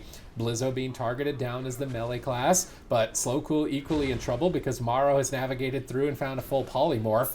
Can they get further crowd control? Another polymorph. Hayoka goes for the Dark Soul. Can he get a Chaos Bolt? He finds the kick on the Fear. He's looking for Chaos Bolts. He gets polymorphed on it. He gets polymorphed again on it. Morrow is playing insane right now. He totally locked down that Dark Soul. Great play by Morrow. Yeah, definitely. I mean, Morrow has been one of those playmakers for his team. Definitely a phenomenal mage. Dragon's Breath now into fashion. Can he find a polymorph once again? Another polymorph sneaks in. Way too many polymorphs coming in from Morrow. This should not be happening in this matchup. The crowd control is never ending. Another polymorph on the trinket. Luckily, Slowcool does get the life cocoon, and that will allow him to survive, but Morrow has overstayed his welcome. He's going to have to run and hide. Fear onto Looney. Morrow 10% health, having to retreat. Finally, the life cocoon lands. Looney should be able to top him off with that, but still, Not too much healing coming in. Blink counterspell landed. Now Slow Cool. This could easily be his Cauterize or his Ice Block. Really nice interrupt into Life Sweep. Good setup there by Wildcard Gaming. Oh, full Ring of Frost, Slow Cool, Desperate, activates Temporal, absorbs a lot of damage, but it's over, and the crowd control isn't. Will Slow Cool be able to survive here? Just casting Greater Pyro out in midfield, gets pummeled right at the end of it. It's going to be a bit annoying for him, but Vitality Conduit brings him into the fight. Morrow in position aggressively. They need to try and punish Morrow for his positioning. He's able to just stand so close to Fashion and find very many polymorphs. Looney is rolling in, wants to make sure he gets that Mark of the Crane up with the Crackling Jade, so Blizzo's doing maximum damage to his target. Both Looney and Morrow have Fashion surrounded. Either player could crowd control him at any moment. Who's going to pull the trigger first? Looney right on top of him. Fashion avoiding polymorph from Morrow for now. He gets spell locked, and that was the double shimmer, so Morrow wasn't able to find it. Now it should be difficult for him to get a polymorph. He gets feared and counterspelled again. This is the type of shutdown that we want to see from Dendi onto Morrow. This will force Looney to use Paralyze instead. I say force, but it's really what they should be relying. Either way, no, Fashion makes a mistake, gets caught in the polymorph. That's going to be Cauterized. That's going to be Ice Block. That could be the end of the series if they keep the chain going. He comes out of the Ice Block and pops Combustion to try and counter pressure. That's a bit reckless from Slow Cool. Looney instantly responded to it, though, and managed to recover. Morrow now the target. Hyoka getting swapped to for a moment as well, trying to mix it up, but with no Cauterize and no Ice Block, for minutes now, if Fashion makes that same mistake again, it's their tournament lives on the line. I really don't understand why Fashion is playing on the same pillar as Morrow and Looney. Like, I feel like he needs to reposition across the map. It needs to be much more difficult for Morrow to get crowd control. If he's just playing on the same pillar, he's susceptible to Dragon's Breath, Polymorphs, Dragon's Breath, Ring of Frost, and it just seems like it's a bit of a positioning error coming in here from Dendi, but I mean, we'll see what Morrow can get done. Slow Cool is definitely going to be in a lot of trouble, like you said. No Cauterize, no Ice Block. He's going to be feeling exceptionally vulnerable. Morrow just basically running around this pillar, looking for polymorphs when he can. Looney finds the leg sweep, looking for the Ring of Frost. Can he find it? Full Ring of Frost. Slow Cool is in so much trouble with Fashion, and realizing the situation, trades out his trinket, trades out the life cocoon to keep Slow Cool alive, but no trinket, no life cocoon, no ice block, no Cauterize. One more polymorph, one more intimidating shout. If they have combustion, I really feel like this could just be the end of the game here, Sid. All right, let's see if they can get it all together. They have put the pieces. They've got them in a checkmate position. They just need to execute. This could be it with the intimidating shout on the two players. No Cauterize, no Ice Block. Morrow moves in for polymorph, gets counterspelled. Can Morrow stay on top of Fashion and find the crowd control? He already popped the Combustion, so maybe dropping the ball a bit. Blizzo spell reflects a Chaos Bolt, avoiding the damage, charging in over onto Slow Cool, but Hyoka is lobbing out more and more. Morrow trying to control him with polymorph, gets interrupted again and feared away. So unfortunate for Morrow there to get denied on his crowd control. That would have won him the game if he found it. Now Fashion has an opportunity, but like Vendruki was saying, Fashion needs to reposition. He's just on Morrow's pillar and he gets polymorphed immediately, but ends up breaking. That's, again, unfortunate here for Morrow. Looney now in a fear. Morrow could be in trouble. Slow Cool pops Combustion. He gets stunned on it instantly by Blizzo. Can they strip it off maybe with a Spell Steal? Doesn't look like it. He took a huge amount of hit damage as he blinks back with Looney to try and recover. Blizzo again, Spell Reflecting Chaos Bolt, leaping in over on the Greater Pyro and pummeling it. Blizzo disrupting two spellcasters at the same time. Definitely not an easy feat to achieve, but one that you would expect of a warrior of this caliber. Morrow unfortunately misses his Dragon's Breath there, isn't able to get the crowd control on Fashion. Fashion's been doing a good job, avoiding this crowd control now for the later portions of this game. The setups from Wildcard Gaming haven't been nearly as clean, and now it actually looked like Dendi is a little bit in the driver's seat of this matchup. Looney, of course, does have a little bit of a mana lead, and still, here's the Dragon's Breath. Can they get the crowd control? Do they get it? Unfortunately, the Ring of Frost misses from Morrow. A big mistake there. Unfortunately, Fashion won't go into the crowd control, and as a result, I mean, Slow Cool should be able to survive here. Morrow right now with his Combustion, looking to get some damage rolling. One Greater Pyroblast. Slow Cool looking to reverse the pressure onto Morrow, but a preemptive Life Cocoon from Looney denies that attempt. Triple intimidating shout. Fashion with no trinket. Slow Cool is going to be eating a Drestagath. Big damage from Blizzo. And remember, there's no Cauterize available, no Ice Block for another 30 seconds. Fashion gets interrupted. This could easily just be the end of the game, Sid. Oh, but Blizzo is grapple weapon. Looney is feared. Morrow can't finish him off by himself. Now Morrow in trouble. Temporal shielding, soaking the hits. Hyoka gets a Chaos Bolt going after Blizzo. trying to spread some of the damage out, but Fashion's mana is the one that's falling incredibly far behind over that of Looney, moving into 10% dampening. The only thing good for Dendy right now is that Ice Block comes up in 7 more seconds. Although if he dies right now, that would be really sad for him. 2 seconds away from it. Fashion has Life Cocoon. He should not be going down during this push. Hayoka pummeled once again. Looking to actually health funnel was Fell Hunter a bit as it was dipping low. Blizzo leaps over. We finally see a bit of a reposition, but it's actually Looney and Morrow that are positioning away from Fashion. The one advantage that Fashion has is every time he crosses midfield, Hayoka can fear anyone that's chasing him or even Chaos Bolt them. So if Fashion starts to change his positioning up where he moves pillar to pillar on the map, I definitely think this will be advantageous for the Destruction Fire Mage. It could actually be what allows them to win the game if they can make that adaptation. Right now they're pinned back behind the pillar trying to recover and avoid Morrow as long as possible. Ring of Peace. Blizzard going to Blade Storm to immune the knockback and get right back on target. Life Cocoon to respect the reconnect, but it was Life Cocoon before Combustion. There is no Gladiator's Medallion for Fashion. War Banner gets dropped down, predicting some crowd control, but they managed to snipe it out without wasting any. Now Morrow polymorphed. I'm surprised that wasn't on to Looney. Slow Cool taking some hits, but Temporal Shield soaks them. Fashion now polymorph. Combustion available. Was actually already popped a little bit early. Not enough damage, unfortunately, to find the Cauterize for him. Fashion trying to recover. Gets polymorphed again. He's out in midfield.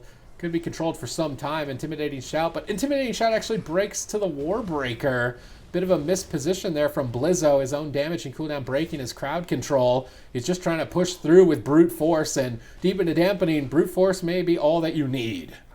I mean, that's certainly the case. Eventually, you just can't heal through the damage, so dampening will inevitably conclude this game. But Blizzo taking quite a bit of damage, gets grapple weapon. Unfortunately, not going to be able to use his Dial of the Sword. Nice leg sweep. Fashion getting a little bit more comfy in the matchup. It seems like he's really sort of finding his groove here today on this map. You know, really good grapple weapons, good crowd control, good job avoiding crowd control himself. Slow Cool getting low. Fashion needs to play a little bit of catch up. He's caught into a polymorph. He actually uses his trinket. Morrow gets the repolymorph. Slow Cool is getting low, but he has so many defensive cooldowns. He should be feeling completely fine. The Life Cocoon is going to land. And the only thing that scares me here for Dendy just a little bit is Fashion's mana.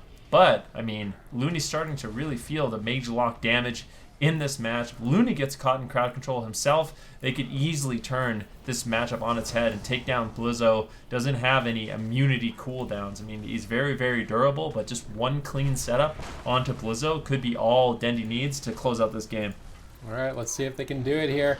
Can they manage to find victory 3-0 and advance in the lower side? Well, surprising to see Wildcard Gaming down here, but not surprising to see them dominate. Finally, some signs of life from Dendy. They managed to pull Die by the Sword from Blizzo, his most important defensive cooldown.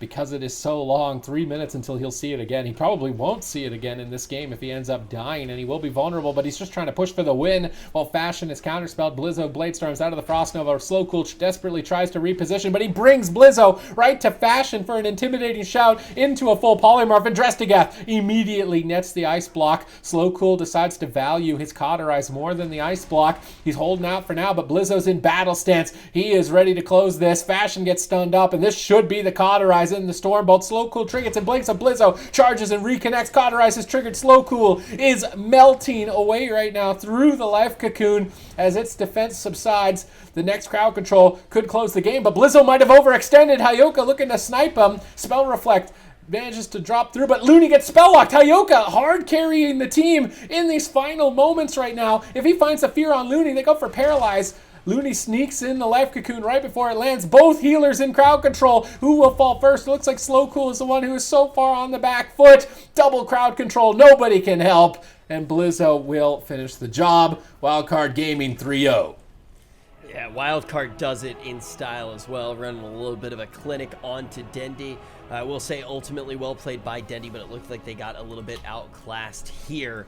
Zico, why was Wildcard able to take this in the 3-0?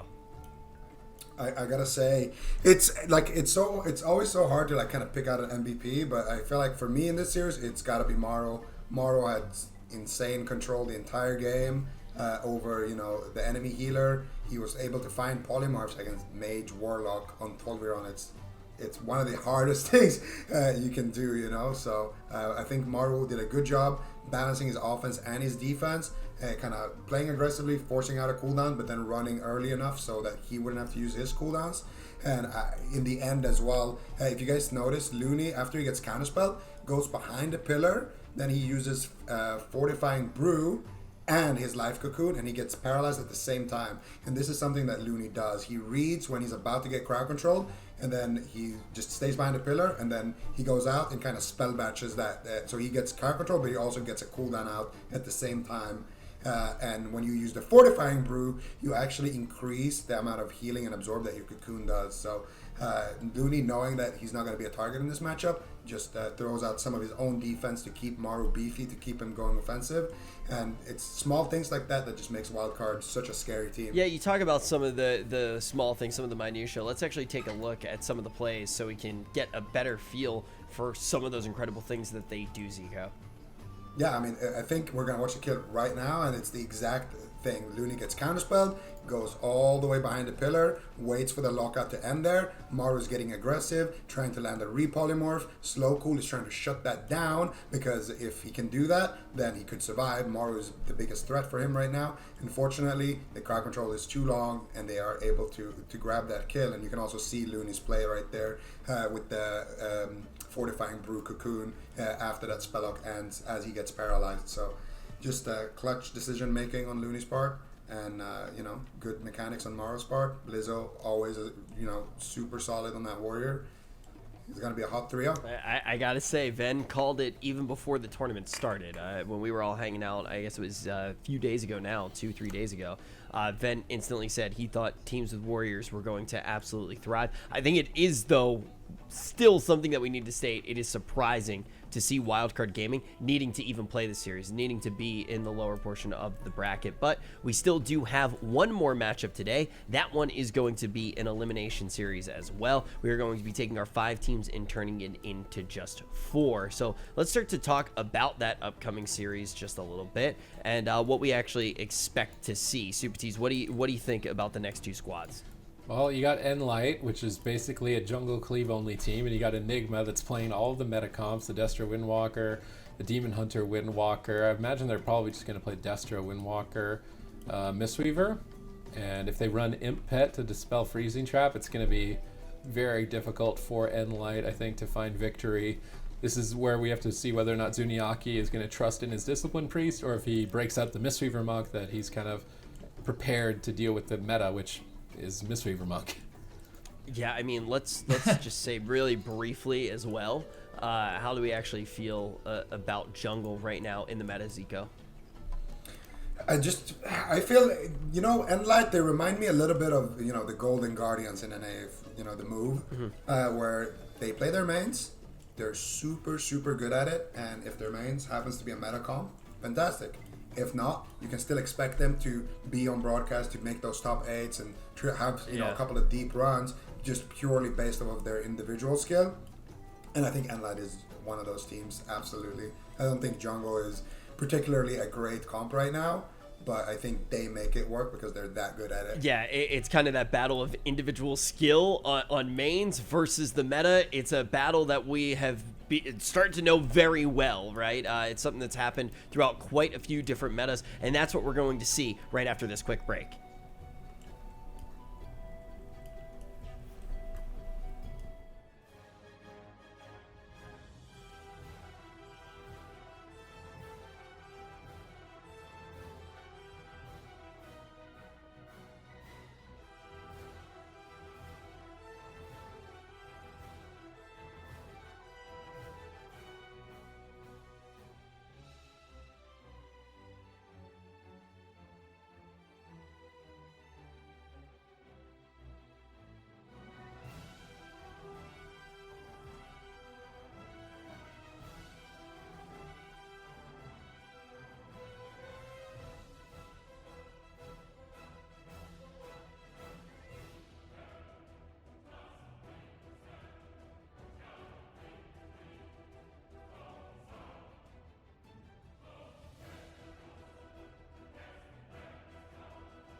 CMD's ice block. Can they push for it? Ironbark, when he gets caught on a polywarp, the Ironbark may not matter. 10 seconds away, 8 seconds away for it. Can they gun down for the kill? Cauterize about to trigger. 4 seconds away, 3 seconds away, 2 seconds, 1 second. Oh my goodness!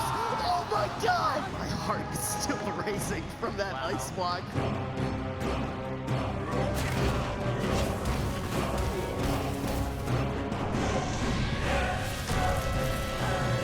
Need to be careful. They need to keep the heals going for just a little bit longer. Looney has his trinket available, but that means blind is also available. I'd love to save just trinket. Trinkets, he needs to keep his DK in the fight. DR blind. Waz is pushing for the kill. Does he have enough banish? Garode, do they have the polymorph? It doesn't look like it just yet. Even the Vivify is coming in, but it will not be enough. Method Black go through to the grand final. Just one more series to close out the day, and this one is going to be taking place in the lower side of the bracket, which means only one of these teams will continue to move forward in the tournament. After this, we will have our top 4, and we will be primed for tomorrow when we get to take a look at North America. This, of course, has been our first look at these EU squads, and then on Sunday, we're going to figure out who the best team from each region is. My name is Rich, and I'm joined by Supatees, Zico, and the birthday boy, Elliot Venruki Venzel. Guys in chat, if you could help us wish Venruki a happy birthday, make sure to put some veganic pies in the chat for the man. Happy birthday, Venruki. You're making too big of a fuss, Rich. But thank you, man. Thank you. You make me make big fusses all the time. Wow. I mean, oh wow, look at this. That's how you make a veganic cake. Wait, what? Wait, what happened? They actually have a recipe? That's my favorite. How do they know? Wait, am I missing something? I think you are. You gotta look at the. Are you looking at the thing that you're supposed to be looking at? Ice cold milk, simple flour. Everybody thought that Venruki hated me, but Sid actually hated Venruki the whole time. We just found out on his birthday. But yeah, if you don't hate Venruki, make a cake in the chat right now, or we'll know. We're looking at all of your names right now. But with that, we need to actually talk about something that we know we all love, besides Venruki, which is going to be this next series. It's going to be a good one. The lower bracket has been pretty intense, to say the least, so far today. Just a small little recap. We've seen some upsets, and we have managed to chop it down to the top 5. Let's talk about the two teams that are about to go head-to-head, Enigma and Enlight. It's the battle of a team that plays a lot of compositions that are in the meta Venruki versus a team that definitely has its style. It definitely has its comfort picks in the jungle. Yeah, so Enlight with the jungle cleave. This is a composition. We talked a little bit about the jungle cleave and what it's strong against. I'd say the one thing it's weak against is destruction warlocks, and unfortunately for jungles everywhere, destruction warlocks are very, very prevalent right now. So I think that's the main reason why we see jungles kind of fall off, as there is a little bit of a counter there, especially with the imp. For Enigma, I feel like this is a roster you expect big things from. They have good compositions. They have some really big playmakers on the team. I think there might have been, it's not something we talk about too often anymore, which is like nerves or, jitterness. But, Tiki, someone who hasn't played in too many tournaments, made a few mistakes in their matchup against Method Black. So hopefully he's able to kind of just shake that off, appreciate it for what it was, a learning lesson, and have sort of a fresh start with this matchup here against nLite, because I feel like just compositionally, Enigma should walk away with this matchup, but I mean, you can really never count nLite out. Yeah, I think a lot of good points there. Yeah, we definitely haven't really talked about the idea of the land jitters or being at a tournament and getting nervous, which is something I'm kind of curious if you think it's something that we should be thinking about more or should be thinking about less. I mean, obviously for a tournament like this, everybody is playing for the comfort of their home, but do you think that now that we're starting to see more and more new players enter the scene, Ven, that we need to start thinking about that? Or do you think that all teams are going to come out like reformed and just bang and just have the biggest, juiciest bite to be able to win their first land, for example? I mean, it really depends on the player, right? But it can be nerve-wracking. I mean, a lot of players now, they have experience, like streaming, for example, and there's a lot of online tournaments as well where you can kind of get used to the idea of having your play under a microscope. But if your team is not, people who have streamed, have not entered tournaments, you can still have that, it can be a lot of pressure. thousands of people watching your gameplay, putting you under the microscope. You know, you have commentators calling out what you're doing. It can definitely cause a little bit of jitters, but I think once you get used to that idea, it doesn't really happen that often, which is why we don't talk about it that much. Nobody blames you for not blocking, Vinerky.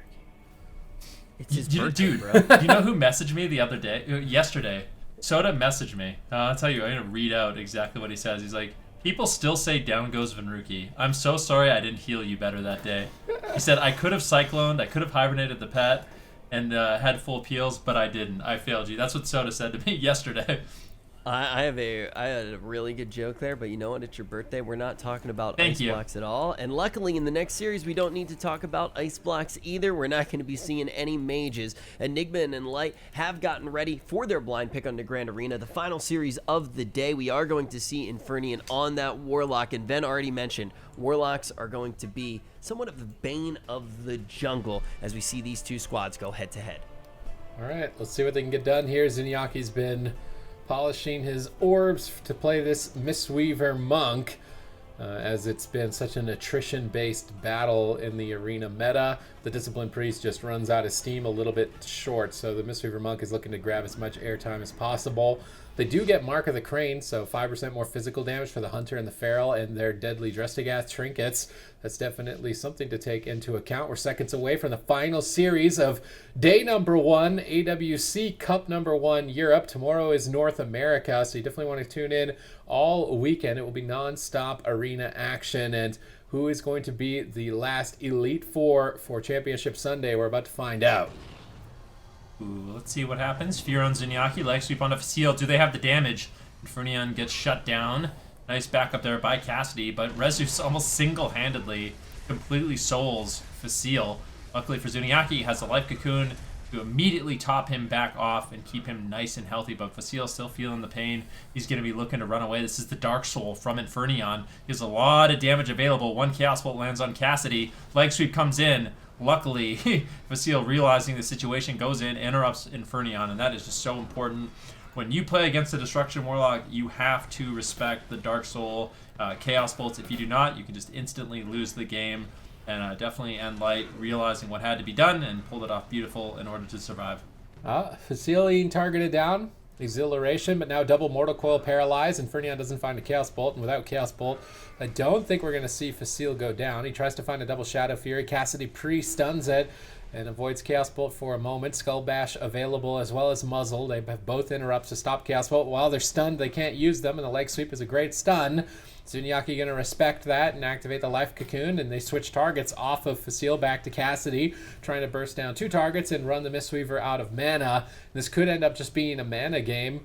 If it's the mana game that Enigma want to play, they're actually losing it quite handily. Rezus gets swapped to his Life Cocoon, was activated onto Infernian. I love this 2-pronged assault from both sides, keeping each other on their toes. But right now, in terms of efficiency, Zuniaki is getting ahead. I kind of like this. They're not even really going for crowd control on Tiki in this match. Realizing, actually, he's not even playing the Imp in this matchup. So he's just playing the Fell Hunter. Crowd control on Tiki would actually fully land, but they haven't really been going for it too often in the match. Tiki still has his trinket. Haven't really seen any full traps. They're just going for outright damage, and maybe they're just playing to out-mana Enigma in this match. Zuniaki just healing very efficiently in the match. Rezu's actually going over trying to deny a trap from Facile, but they need to stop Tiki from drinking. If Tiki can drink, that's not going to play into their win condition very nicely. Fortunately for Enlight, he hasn't been able to so far in the match, but this is good solid pressure coming in from Infernian. This is the Dark Soul once again. They have to be very careful. Infernian gets interrupted. Do they have another interrupt? Can he find a Chaos Bolt? That really is the question. They just have to hold out a little bit longer.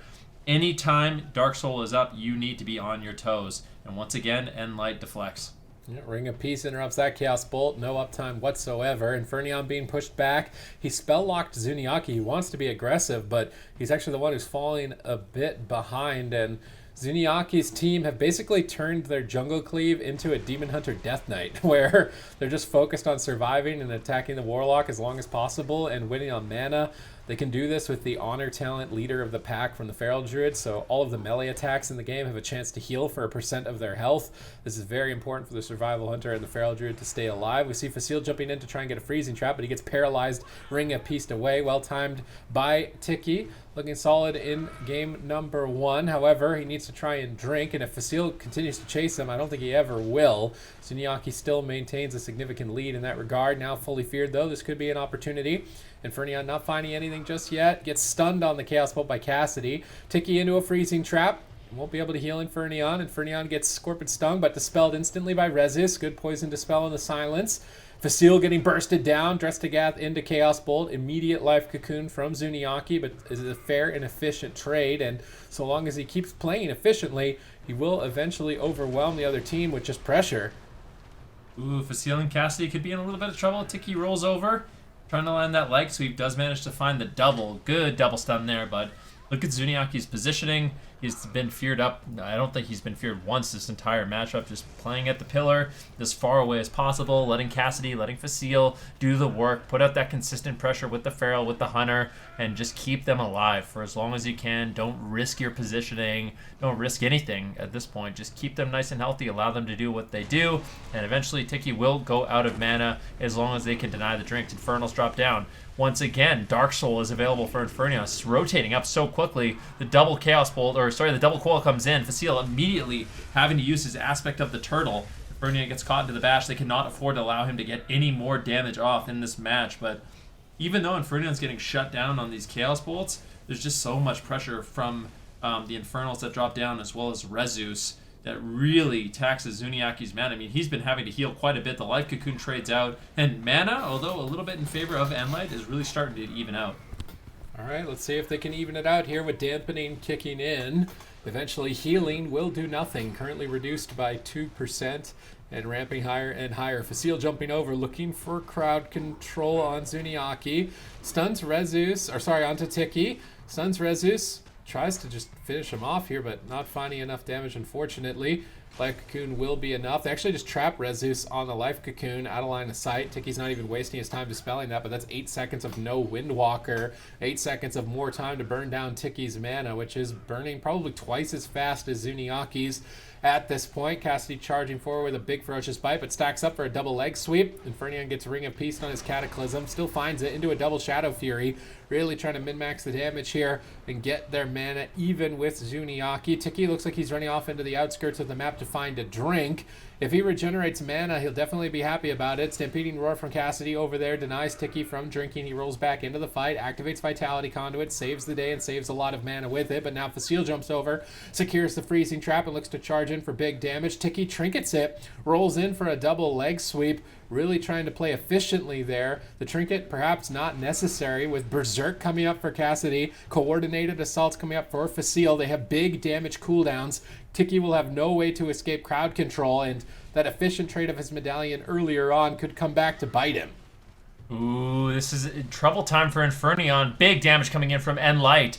Can Tiki keep him alive? He'll certainly burn through the rest of his mana in order to do so. Stun on Tiki, full trap, unending resolve, forced to be used by Infernion. This is when you really wish you had the imp, and he's going for the summon. Gets the summon on the imp, dispels off the trap, and getting Tiki out of crowd control was absolutely imperative in that situation.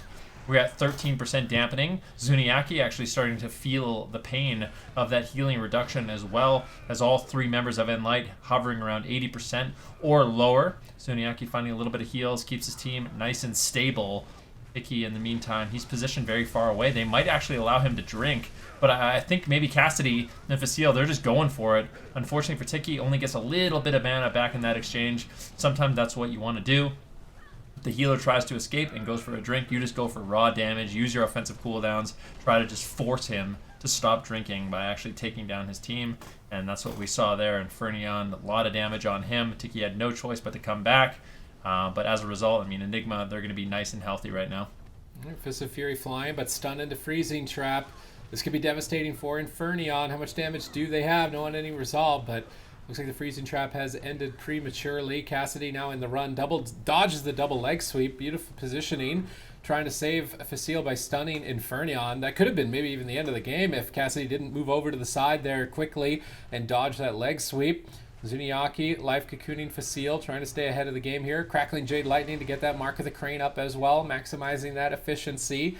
Can they push Infernion over the edge? They've had momentum and they've had a mana advantage, but ultimately at the end of the day, you got to make the Warlock's health hit 0 to win. So if they can't get to that point, he could just sneak into Chaos Bolt and burst somebody down. Zuniaki feared away off into the distance. How much damage can they get out? Rezus being cleaved down as well in this position. I love the two-pronged assault. Really taxing Tiki now at 22% dampening. Can he keep this up much longer? That really is the question. I mean, Tiki almost completely tapped on mana right now, but as Zuniaki, he's falling far behind. Infernion with no unending resolve, this could easily be the end of the game. Intimidation stun. Tiki, he's getting low. He has to Trinket out. He has no mana left. Completely no gas left in the tank. Rezu's forced to trade out the Touch of Karma. Infernion is not getting topped off. This is not looking good for Enigma right now. Enlight has so much pressure, so much momentum. Infernion using his Dark Soul, using his Gladiator's Badge to get a bonus damage. He can find a Chaos Bolt. He could close out the game. The double stun comes in, but Infernion, he gets denied. Looking for a Chaos Bolt. Kicked once again. Facile forced to use the aspect of the turtle. Good counter pressure there by Enigma. Truly, the best defense sometimes is an offense, and Infernion kept Cassidy and Facile on the back foot with that Dark Soul, but still, Enigma is not out of the woods yet. All right, let's see if they can finish it here. Rezus limited on defense. They stun him up. Facile is too far away from the fight, though. Actually disengages into Ring of Peace. Now Mortal Coiled away. That slight mispositioning error could cost him. Tiki's drinking! Tiki got half mana. That could just be GG for nLite here. They've been battling to build that lead for the better part of 10 minutes, and they lost it in 10 seconds. That is devastating right now. That Ring of Peace denied him from preventing. They have to win with crowd control. They have to win here and now. Do they have enough crowd control to take down Rezus and Infernion? Zuniaki in position, but he paralyzes the Imp Dispel instantly. But 1 second, the paralyze is not looking like it's going to be enough. Tiki is free of crowd control and reining in. Big heals off the side. Dampening is definitely, though, playing a factor. Tiki rolls in. Cassidy moves away to dodge the leg sweep. Facile moves away as well. They decide to just go for the single leg sweep on Cassidy, but he pre-survival instincts it. Nicely played by him. Facile avoids a near-death experience. If he got stunned with no turtle, he was certainly dead. I love the awareness of Cassidy and Facile to move in and out and dodge these leg sweeps. Definitely high-level play. You know that mana that Tiki drank and I thought was going to win him the game? It's already gone! It's actually already gone, and now nLite still are in it. Definitely double stun coming in from Rezus. He's really trying to turn the tide of the battle with a paralyze on Zuniaki. Do they have the damage to take down Facile? He's got no aspect of the turtle. They just need a little bit more damage. He's not even trying to run. He's just brute forcing it. Zuniaki healing him up. Big Mistweaver heals, even at 37% dampening, but there's not too much left in the tank for either one of these teams. Infernion is just so low. No unending resolve. The trap lands from Tiki. He trinkets, but just not too much to keep him alive. Tiki finds a little bit of healing, a little bit of mana, and now this is looking like a potential triple kill coming in. Dark Soul, Infernals rolling for Infernion. This is the moment in the game he's been waiting for. Cassidy low, Zuniaki low, Facile low as well. If Infernion can find damage on anyone, nLite is looking like they're going to lose this game. Zuniaki has to hold on. Revival, that cooldown is going to heal everyone up. He's got a few seconds left on Life Cocoon as well. This is anyone's game, Sid. Everybody is getting cleaved down in game number 1. This could be a cross kill. This could come down to 2v2, maybe even 1v1. Tiki and Zuniaki are both crowd controlled, but the lead is in favor of Enigma. They have all the momentum. Facile gets Life Cocoon, but now Cassidy doesn't have anything. He stuns Infernion. Facile needs to get back on target as soon as possible. He's way too far away from the fight. Cassidy gets stun locked up and bursted down, but he's survival instincts on a thread of health. Double Mortal Coil by Infernion. If he finds a Chaos Bolt, he could close the game, but he's just outright getting chomped. Cassidy and Facile navigate through that match expertly to drag it on and win in dampening. Rezus will be finished off, and nLite managed to do it in game 1, but they have to do that 2 more times if they want to stay in the tournament. Yeah, that's something that I kind of ask frequently to Zico. How easy is it going to be to repeat something like that? It seems like it's going to be tough, quite hard to find win conditions like that consistently. I mean... No, I'm just kidding. I'm not actually muted this time. I really thought there was I think nLite's going to win. No, I think the Windwalker Dog's going to win. No, I think nLite's going to win. I think Enigma's going to win. Who's going to win? And it just comes down, as soon as I saw that Vitality by Tiki before he got trapped, I was like, okay. so they're gonna win now. But then Zuniaki cocoons one guy, keeps Cassidy alive on 10% somehow with no mana. And like, okay, so the jungle is gonna win. So this game could have honestly been anybody's game. I think picking the Mistweaver probably a smart choice here because the priest is just gonna run out of gas. But like you said, I think it's really hard to put yourself in this situation because there was a lot of close calls this game. Are there any things in particular that you do want to see get changed at all as we do head into the second game, Zico? No, I think both teams should keep playing what they're playing, and just may the better team win. Okay, all right. So you think we're going to be sticking to our guns with these compositions at the very beginning? Then, before we actually did touch down, obviously we know Enlight's most likely in a situation where we expected them, regardless of who they were playing, to stay in this area of compositions. But you did mention that the Warlock could just be the biggest bane of this composition's existence. What in particular could they do to really run away with that Enigma when they can have a little bit more control over what map they're going to be playing on?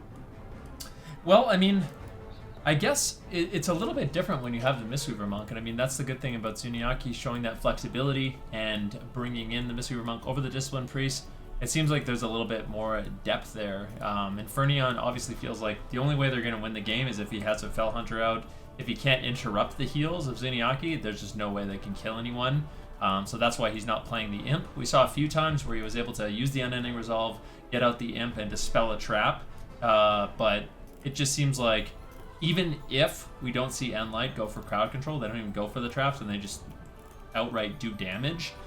They're in a good position to eventually have that win condition of getting the other team out of mana. And then if they decide, okay, well, I guess we need the Fell Hunter to actually develop pressure, that's when they can land, those full traps and we can start seeing, cooldowns develop. So I feel like just the fact that Zuniaki's on a Mistweaver really changes that dynamic where you normally see just a Destro Warlock outright counter a Hunter by dispelling his trap on cooldown. When you don't even go for traps and that's not part of, your win condition, then all of a sudden it doesn't feel nearly as one-sided. But, I mean, speaking of little advantages you can pick up, you can see here, Enigma, they've gone to Tolvaron Arena, a very large map, and it's going to be much more difficult for nLite to sort of, do damage to the Destruction Warlock and then run away to a safe location in the wide open. They're going to get kind of caught there, and if they overstay their welcome, that's where we're going to see Infernion really sort of dish out punishment on that Warlock.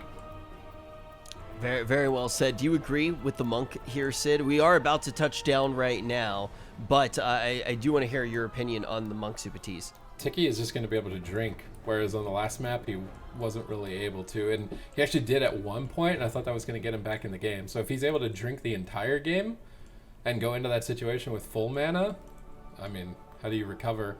I mean, maybe Zuniaki drinks as well, and this just turns into a drink war between the Mistweaver Monks. Either way, this is going to be a long one. I think this series could be longer than maybe the entire day. No, that's a little bit too long.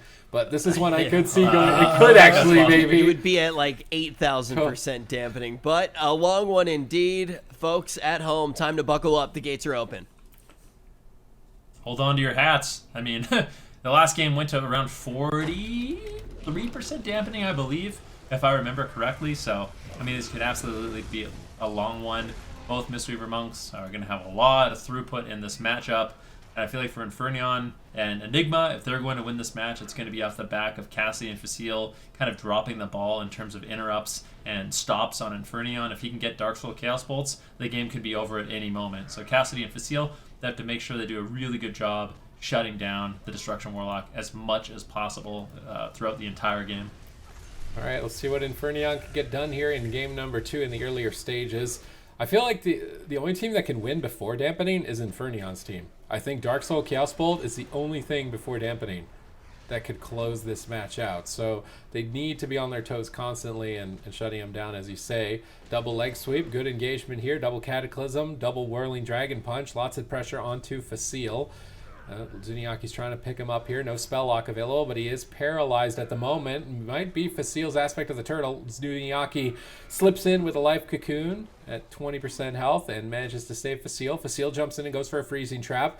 Perhaps they do try and play the crowd control game more on a large map, realizing that drinks are almost certainly going to be forfeited away. But now they get double leg swept by Rezus. That's the touch of death. There is no life cocoon to answer into a double Shadow Fury. I love this combo between Rezus and Infernion. Although, as I thought it was about to develop a lot of pressure, Zuniaki apparently can just keep them at full health through it on that Mistweaver Monk. Definitely looking like Mistweaver is going to be the meta for most of this season. Well, Vitality Conduit is a really powerful essence. And I mean, on those goes, if Zuniaki can get Vitality Conduit on the person taking most damage, it is unlikely that they're going to go down. And it is a very short cooldown as well, so that essence is just so powerful. It's one of the most used essences by healers, just as it provides so much healing and so much survivability for a team. And also doesn't really cost too much mana. I don't know if it costs mana at all. So Zuniaki gets a lot of free healing through the burst with that. You can see his mana is doing quite well in this matchup. He's always positioned at a pillar, so if he ever needs to drink, he can as well. But so far, it just doesn't seem like he really needs to. The consistent damage from Cassidy and Facile is just greater so far. One Chaos Bolt does land, though. You have to be careful. Infernion at any moment can close out the game, like Sid was saying, with the Dark Soul. If he gets off those Chaos Bolts, that's the scary thing about the Destruction Warlock, is you have to really be on the ball, making sure you deny the Chaos Bolts, and at any moment, if you mess up, you can just automatically lose. So that's what makes the class so scary, and nLite definitely has to be playing their cards right here. Yep, nLite terrified of dying for 10 minutes straight and then trying to just drag the game through the trenches to find victory deep into dampening appears to be their best option overall here. Tiki stunned up. Good double stun. Can they get the freezing trap? They do. But with Mortal Coils available, it doesn't look like Infernion's going to take too much damage. And he has switched over to the Imp pet. So his little demon Imp there in the middle of the map shooting fireballs can also dispel magic. Freezing trap being magic means it can be removed. And if it's removed, there ain't no way Infernion or Rezus are going to die. They definitely need to now navigate an entangling roots from Cassidy at the same time. This way they turn it into a gamble. Does the Imp dispel entangling root or freezing trap? Currently, Touch of Death is rolling. Fists of Fury are flying. Facile desperately disengaging away from the fight as that Touch of Death is about to hit. He feign deaths it. 99% damage reduction with that Honor talent. Perfectly timed by Facile. Totally removing the Touch of Death. Perhaps it was on the wrong target, but maybe it doesn't matter. Cassidy is getting absolutely destroyed. Vitality Conduit activates with that Psychic Lingering Shell, and it looks like they will survive with Life Cocoon over onto Facile. Mana is a lot more even between these teams, and the question is, who can maintain higher mana moving into those dampening stages, and is the Warlock actually recoverable if he's disrupted enough even with mana deep into dampening? I mean, that's a really good question, but I mean, the pressure right now for Enigma is quite high. Fear on Zuniaki, a nice attempt once again, but I mean, both Facile and Cassidy are also using that lingering Psychic Shell, that tank trinket from the new raid, so that makes them very durable.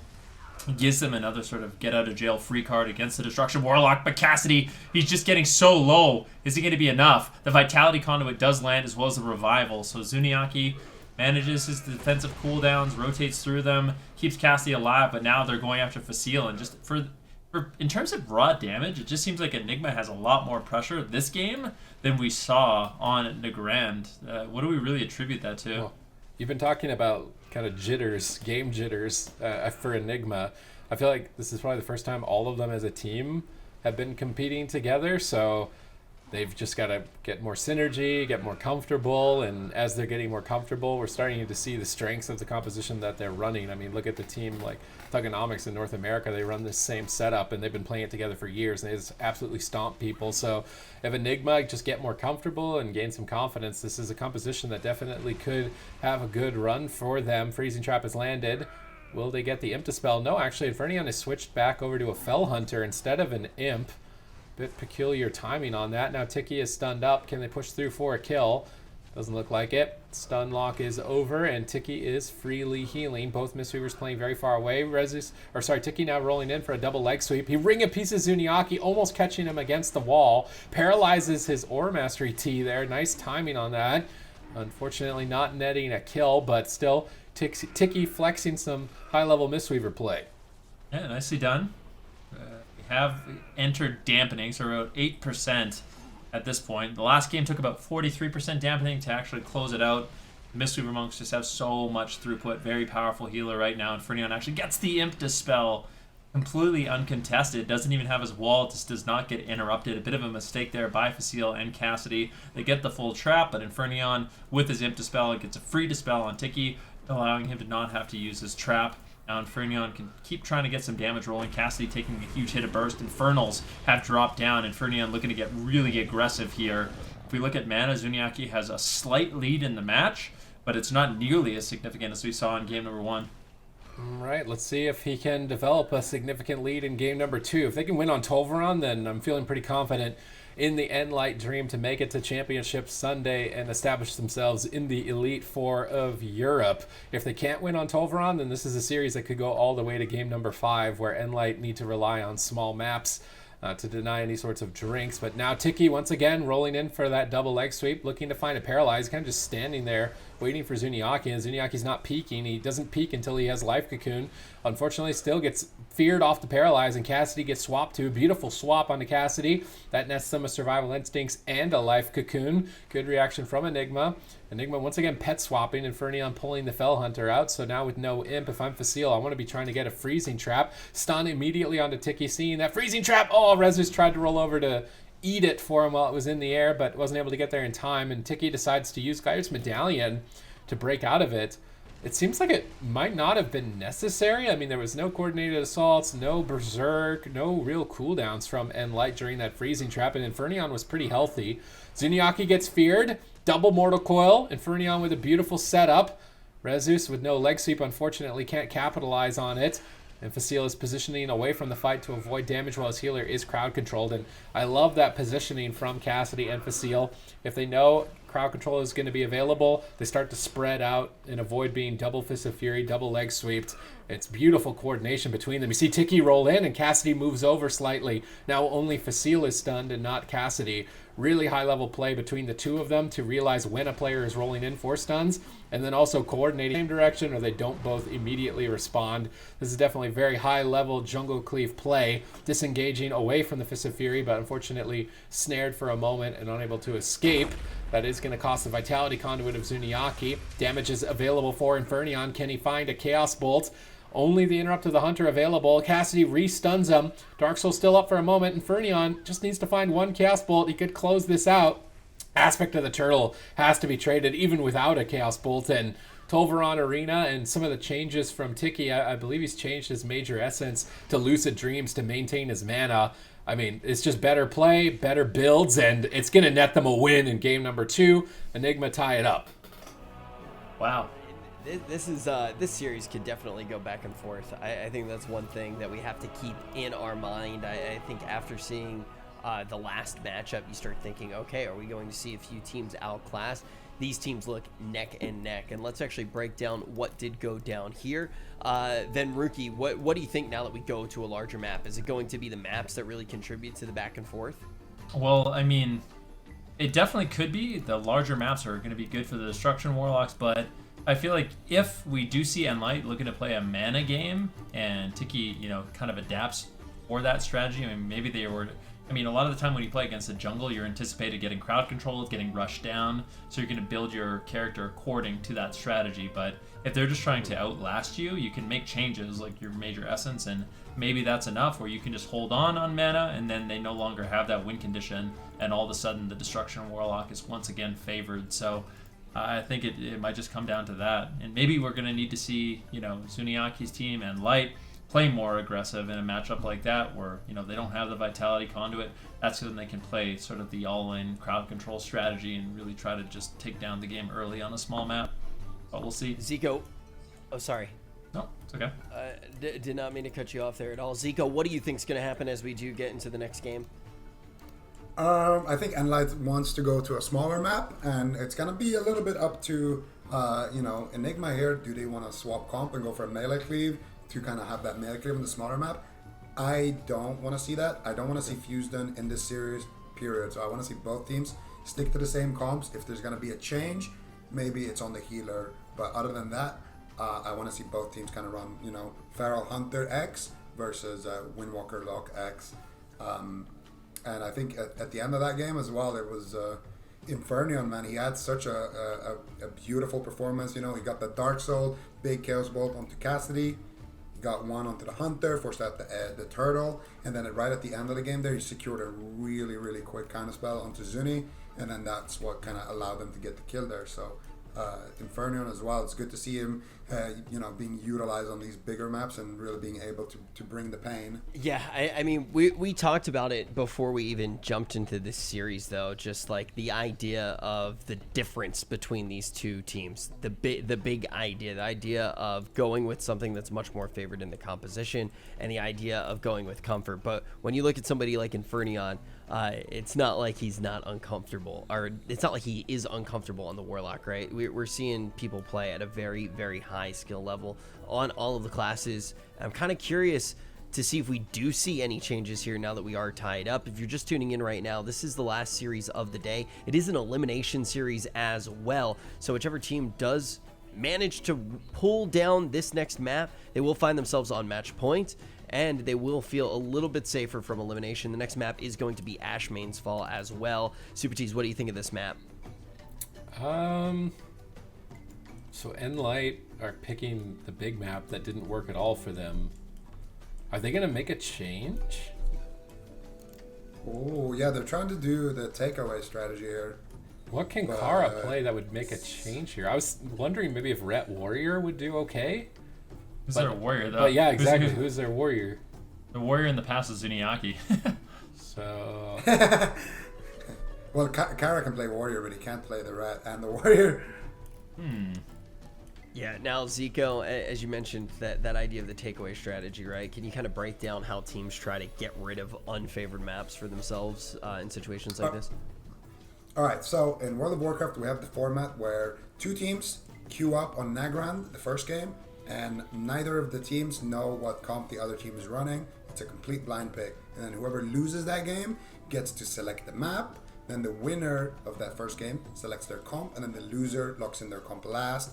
That gives them an opportunity to counter comp. So, knowing that Enigma wants to play Destrolock on big maps, and nLite wants to play, a cleave setup that, is favored on the smaller maps, they are now in a situation where if the series goes to a game number 5, so Enigma lock in a small map, or they win on Nagrand, and then nLite locks in a small map, Enigma loses, Enigma locks in a big map, they win, nLite goes small map, they lose, they win, and then, on the big map, Enigma wins the series 3-2. So what they're trying to do is stop that from happening by locking in a big map when they should be locking in a small map, and then hopefully what teams do here is they throw some kind of curveball to go with that big map to kind of take it away so that they have the advantage in game 5 and they can go to a smaller map. It's a little confusing, but hopefully everyone got that. I got it. You're trying to change the script, right? I think that's the big thing. Very, very well said as we do get to Ashmane's Fall, but look at what nLite did lock in. How do you feel now that we do see this, Fenricky? Well, I mean, Ashmane's Fall is a big map, but it's kind of similar to Nagrand. I don't know. We'll see. What does nLite decide to do in this matchup? Are they going to go for that same kind of strategy, or it's just all about consistent damage, not really crowd control, and try to win on mana? If they do that, it seems like Enigma has adapted quite well, and I don't know if it's going to work out for nLite, but yeah, I'm kind of surprised to see the bigger map, because you would think potential rushdown strategy on a smaller map could work, but I mean, nLite, they played Jungle Cleave at a level I could only dream of playing myself, so obviously they know what they're doing. I'm just curious to see how they did plan on executing on this map, because I mean, we've seen the matchup play out twice, and I have to say, the second game, Enigma appeared to be in the driver's seat for most of the game, so definitely look good for Enigma, and I think if there's no adaptations made, I expect Enigma to win this game as well. And this one's for match point. We're in Ashmane's Fall right now, about to get this one started. I don't like the map block by nLite. Neither do I. I mean, unless they they have could like have some just picked crazy a small strat. map, then came here on game 4, then picked a small map again and won. But if they pick big map and lose, then it's not in their favor. The strategy that Zico was describing was if you lose game 1, they won game 1. They don't have to do this, and they also doesn't look like they had a plan for it either, playing the same comp that just lost in the same scenario. In my opinion, this is a throw if they lose. they're going to have to show me why they did this. Otherwise, they're feeding right now in Game 3. It's a throw if they lose. Well, yeah, I guess so. Definitely interesting from nLite here. Cassidy might just die in the opener, and that's really the fear. I mean, the thing is, for Enigma, their composition is built so durably. The Destruction Warlock, the Windwalker Monk, the Mistweaver. With that said, not only are you durable, at any moment during, Touch of Death and Dark Soul and Infernals, you can just outright win the game. Doesn't matter what percentage of dampening's out, you just have so much burst. But even if you don't get that burst, you have really good consistency in terms of your defense. Tiki actually caught into a full trap, and they're actually deciding to play a little bit more aggressive this game, and I think that's what they need to do. I mean, if Infernion is not using Imp, they need to get the crowd control onto Tiki. They need to really punish Infernion for not being able to dispel that. I think if they can do that, maybe nLite can win this game. All right, they do manage to get the first freezing trap, but no significant cooldowns. Double leg sweep with Touch of Death rolling. Big setup here by Rezus. Infernion looking to back him up, but gets interrupted by the Skull Bash of Cassidy. Not able to find too much pressure for his team. Zuniaki using Life Cocoon a bit prematurely. Cassidy going to get swapped to, and with no Life Cocoon, could be in a bit of trouble. Zuniaki's trying to power through it. Could cost him quite a bit of mana. Full freezing trap on Tiki. This is where Facile and Cassidy need to start getting aggressive, but Facile is getting feared away. Zuniaki rolls in for a paralyze. He has a leg sweep. He gets the leg sweep. Beautiful crowd control chain engaged here by nLite. That nets them the unending resolve, a 3-minute cooldown. Can they force the kill through it? It's very unlikely. I mean, Tiki gets DR stunned by Cassie. Cassie's actually trying to stay on top of him and land a Skull Bash. Tiki fakes out the Skull Bash, and with that fake out, his team will go back to full HP. Yeah, looking very durable, very healthy, and that's what we've seen from the Mistweaver Monks in this matchup so far. It has required dampening so far for these games to end. Of course, having the Life Cocoon on such a short cooldown, and Zuniaki as well, having the essence to keep his team alive. It's just a lot of defense available. Infernals do get dropped down, and this is the scary moment in the game. Infernion, of course, without his unending resolve, he is vulnerable. If they can get any crowd control on Tiki, they get Tiki's Trinket, and then the next setup is going to be absolutely horrifying for Infernion if nLite can pull that off. We'll have to see if they're able to do so, but right now it's nLite's turn to kind of play defensive right now. They need to avoid damage at all costs during this Dark Soul. Infernion's going to get large Chaos Bolts off if he can. Unfortunately, isn't able to find really any damage, and nLite has just been on point, denying Infernion in these games so far. Full trap is landed. Now Infernion could be in some trouble. Double Mortal Coil comes in. That's going to be crowd controlling Facile and Cassidy as well, as giving a little bit of healing to Infernion, and that allows him enough time in order to survive, and Tiki should be able to top him off. I think that major essence change for Tiki is paying off. He's basically full mana the whole time with that Lucid Dreams major. Cassidy being bursted down. Zuniaki pops his T to avoid being interrupted to try and stabilize, but the T has now faded and a spell lock is available. Double leg sweep paralyzed. Beautiful combo of crowd control. Cassidy intercepts it with his survival instincts right before it landed, though. Nice prediction on his part. He reduced a significant portion of damage. Facile now jumps over to try and get crowd control. He gets feared on it, and Tiki activates Life Cocoon. Zuniaki rolls in, trying to get in position maybe for a dispel so he can go for the freezing trap, but Facile's waiting until Life Cocoon's defense has faded, and then he wants to try and land a freezing trap. So the Life Cocoon is now over. Facile is pulling away from Rezus, so Fist of Fury only hits one target. Nice positioning there by Facile. Now back onto the Warlock, waiting for his Harpoon, maybe, or the Intimidation stun, actually. Freezing trap through the skies, although it looks like an Imp has been called in, and it will get the Lucky Dispel through the Entangling Roots. It wins the 50-50, and I think Infernion has realized that the only way they can lose this is if a full freezing trap lands into a leg sweep, and they can just play with an Imp that can remove the freezing trap, and that's going to be a whole lot better for them. At least wait until they have unending resolve if they want to try and pet swap back into the Fell Hunter for they already to have potentially win the game.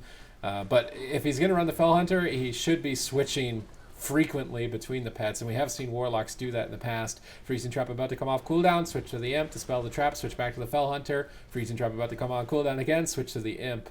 I would like to see a lot of pet swapping from Infernion here if he wants to find victory. This is a very important game. It's the swing match. If he wins it, then his team can guarantee a large, I want to say a large map, but this is the other large map. Where would you go in a Game 5 if they won this? You could go to Tiger's Peak, potentially. That's not big. It's not small. It's pretty small. All right, well, I mean, we could talk about that after this game does conclude. But it definitely is a lot to think about. Facile getting a little bit low, and Infernion really is not afraid to be using that Fell Hunter. He's had a Fell Hunter out the majority of the game. A trap does land, Infernion gets interrupted, and of course without a Fell Hunter, this could be scary. Goes for the Fear. Is he going to go for the Imp? No, he's managed to survive long enough. I think he gets out of the crowd control, should be able to easily top him off. Mana once again in favor of Enigma, and this is just completely different than what we saw in game number 1.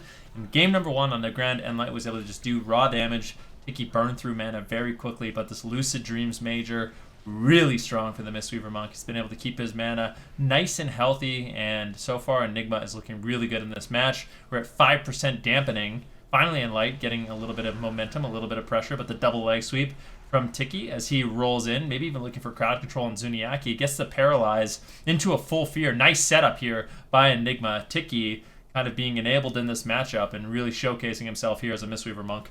Infernion needs to be the unstoppable force here to deal with the immovable object that is the Mistweaver Monks in the current meta. Will he find a Chaos Bolt to net the kill on the swing match and take his team to match points and stay in the tournament? It basically all rests on his shoulders. Currently setting his team up with the double Mortal Coil. Zuniaki revivals and removes all of it. Immediately, Tiki has to respond and Life Cocoon to soak the hits. Rezus activating his Fortifying Brew as he gets swapped to, anticipating it. Spell lock on Zuniaki. Critical play. Definitely as we get deeper into dampening to find victory. Infernion's cooldowns are coming back up and available. Infernal in 4 seconds. Dark Soul already available. Zuniaki in a full Fear. Cassidy trades Survival Instincts before the Infernals have landed, which have now been called in by Infernion. He ramps up with the Dark Soul active. He baits interrupts with the Fear. They're not falling for the bait on the Fear. He goes for another one. Skull bashed instantly. Infernion desperately trying to find a Chaos Bolt with this time. Leg sweep on Facile, but Cassidy stuns him. Chaos Bolt gets casted, but Ring of Peace. Beautiful shutdown on this Dark Soul right now by the team of nLite, but perhaps they don't even need a Chaos Bolt to kill Facile. So critically low on health. Activates the Lingering Psychic Shell. And it looks like that absorbed tank trinket will be enough to survive in that situation. But now Zuniaki is spell-locked. Infernion drags the crowd control on for a few moments longer. Facile gets stunned on his retreat back to Zuniaki. Zuniaki paralyzes Rezus. He channels out the Suzy Mist to stabilize Facile. Keeps his team in the game, but mana is favored to Enigma. It's really funny to watch Infernion when he has his Dark Soul up. Just the amount of interrupts he has to deal with. He gets stunned, he gets kicked, he gets Ring of Peace, he gets bashed, you know. There's just so much to stop that Chaos Bolt. But I mean, there really has to be. If that Chaos Bolt goes off, the game is just over. So that's really the X factor in the matchup. If Infernion can land the damage, then he will win the game. Even if he can't, he might win the game, but that you really have to be careful during that moment. I've been calling it out throughout this entire series, but that really makes the difference against the Destruction Warlock. Feigned Death by Facile, really nicely done, getting that damage reduction on the Touch of Death coming in from Rezus. But Facile keeps himself alive with that Feigned Death on the Touch of Death.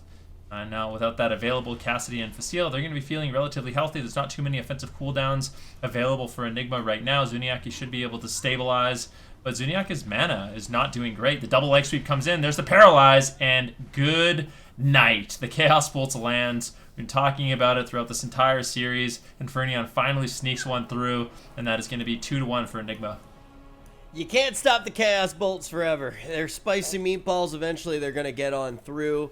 When we do look back at that first game of the series, we talk about nLite managing to weather the storm, managing to get to the point where they're able to find that win condition. We said that it would be difficult to find. Do you think they'll be able to find one again in this series, Zico?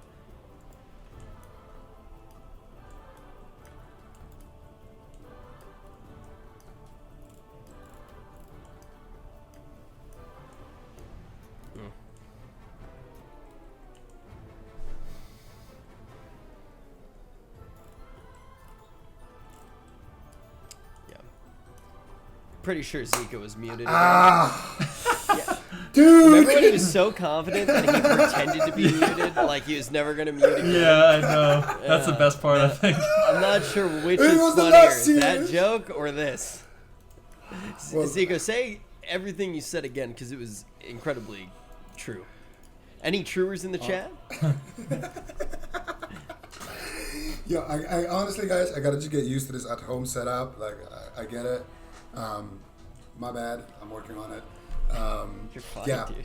Basically, what I was saying is that it feels like if they go to a small map and play the priest and they just go all out aggression, maybe they can get a win that way. That is still a potential option. Obviously, they can still win with this comp, but it just feels like when you look back at game number 1, they had to play so insane, and it was like it could have gone either way. You know, it literally could have gone any way. So I feel like it's not looking too good for Enlight right now. Yeah, it felt like the perfect scenario, and the perfect scenario they barely won. That's kind of how I've felt throughout the entirety of this series. So trying to figure out a way to change that is definitely important, especially now when you're facing elimination in the tournament. Honestly, I was a little bit worried before the series started. I was like, yeah, I think jungles, doesn't do too well. Into destruction warlocks, I mean, that really is the main counter that's holding them down. And then they won the first game, and I was like, well, I guess I need to recalculate. Yeah. But this is kind of looking how I expected the matchup to go. The Destruction Warlock is it's really, really strong, especially with the Imp Dispel when you need it. They don't even play with Imp for most of the game, but they're just such a durable class. So much disruption against the jungle cleave that, I mean, for Enlight, what do you do? Do you think that they should go to a small map and just try to basically force mistakes by playing really, really aggressive, or do you think they should kind of stick with what they're doing right now? I feel like it's time to swap it out. The game number 1 didn't look that convincing, and the other 2 games, they couldn't really win. So I feel like at this point, play the priest. It's compositionally, I would say, worse. But if you play priest, small map, go dark archangel. Anything can happen. I think that's your line of play. That's what gets you here in the first place, being that aggressive jungle that we love to watch. So I think they should just go with their guns at this point. Sid, do you want to see the all-out aggression be played here when they're facing elimination? It's what I want to see, but I don't think it's... I'm cheating. It's what I want to see, but I don't think it's what we're going to see. Actually, they're taking a long time. So they're running the clock on this. I said if they lost, it was a throw. That was a throw. I think they actually might have thrown maybe the whole series away by picking that map. So now they're going to go to Blackrock Hold, but if they lose here, then Enigma can go to what is remaining, and where we had our heated debate, where we decided whether or not we hated each other, whether or not Tiger's Peak was a big map or a small map, apparently. I think you're taking that way too serious. I didn't think it was a very heated debate. It was a very heated debate, according to chat. A very heated debate, by the way, between whether or not it was a big or a small map. I've never seen them so irritated, honestly. Heated debate, by the way. XD. They were very upset with that one. Regardless of size, you bring up a very important thing, though. It's just like the control of the series seems to very firmly be in the hands of Enigma at this point. Now, Blackrock Hold is going to be what is locked in. Now, the question is, are we going to see Enlight try to shake things up at all? Sid, you don't think that they are going to do it. You do want to see it, though. We're going to be finding out very shortly here. What does Enigma need to do on this map in particular, though? How can they take advantage of Blackrock Hold, Venrique? Enigma? I mean, yeah. I don't know. Using Transcendence into the rooms, I think, is a good start. I mean, being able to portal into the rooms to avoid crowd control is going to be what we want to see from Tiki on this map. But I think that's really it. Enlight, this map should be good for them. I'm curious to see if they decide to go with the Discipline Priest or the Mistweaver Monk. It's going to be really telling of how we see this matchup basically be played out. If they go with the Discipline Priest, they're going to be able to play really, really aggressive, I'd expect. Try to go for crowd control, big all-ins, and really punish the fact that Infernion is running with a Fell Hunter instead of an Imp. If they do play against the Priest, I want to see this Destruction Warlock basically have an Imp out the entire game. I don't think you can mess around with a Fell Hunter. You need to be out of crowd control, and you essentially just out-mana the Discipline Priest, if not just outright win through Burst. But yeah, that's what I want to see from Enigma. But for Enlight, I feel like there's two difficult options here. I don't think either one of them is great, and maybe this is where we see Kara get tagged in to see what he can do for this roster. Yeah, good point. Yeah, I definitely think that might be something that we could see here as well. Zika, what would you think of that? Oh, I don't think we're going to see it. Doesn't look like we're going to. Well, they play Ret Feral usually when they pick Kara. They don't. What you would expect is Ret Hunter, but they pretty much exclusively play Ret Feral. with Kara, or have him just play like a warrior or something. So would have been maybe interesting to see him maybe come in on a warrior, and they could do like a warrior hunter or something and try to shut down the warlock a little bit. But they are going to go with their bread and butter: jungle, Mistweaver healer, Black Rook Hold, their absolute favorite map pick. They always go to this when their backs are against the wall, and usually they come out ahead. So let's see if nLite still has some light in them. Well done. Well done. Yeah, I mean, you brought it up very early in the day, though. This is like one of their favorite maps to go to. You said usually if they lose, this is the first map that they do go to. They try to potentially maybe steal some maps from the pool ultimately. Now they need to put all their marbles on Black Rook Hold. Will it be enough to keep them in this tournament? Or are we going to see them eliminated right here and right now? All right. Match points, and Enlight throw away their swing match advantage. Now they have to win this, and they have to win on Enigma territory. Will they be able to do it? They are relying on the Mistweaver Monk of Zuniaki once again. They don't want to go into the aggression boat and try and overwhelm their opponents. It's one that they've just tried so many times, and it just doesn't work out. And if you can't beat them, monk them. You got to join in. And I don't blame Zuniaki for doing that. I think it's a wise decision. They were able to win game 1, and this is a more favored map to them than game 1. But in game 5, that's when they're really going to be tested if they manage to pull this off. This could be the last game of the day.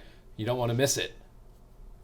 I mean, definitely not. Enigma, right now, they are looking to knock nLite out of this tournament completely. nLite battling it, or trying to battle it back, but this is a very uphill matchup here.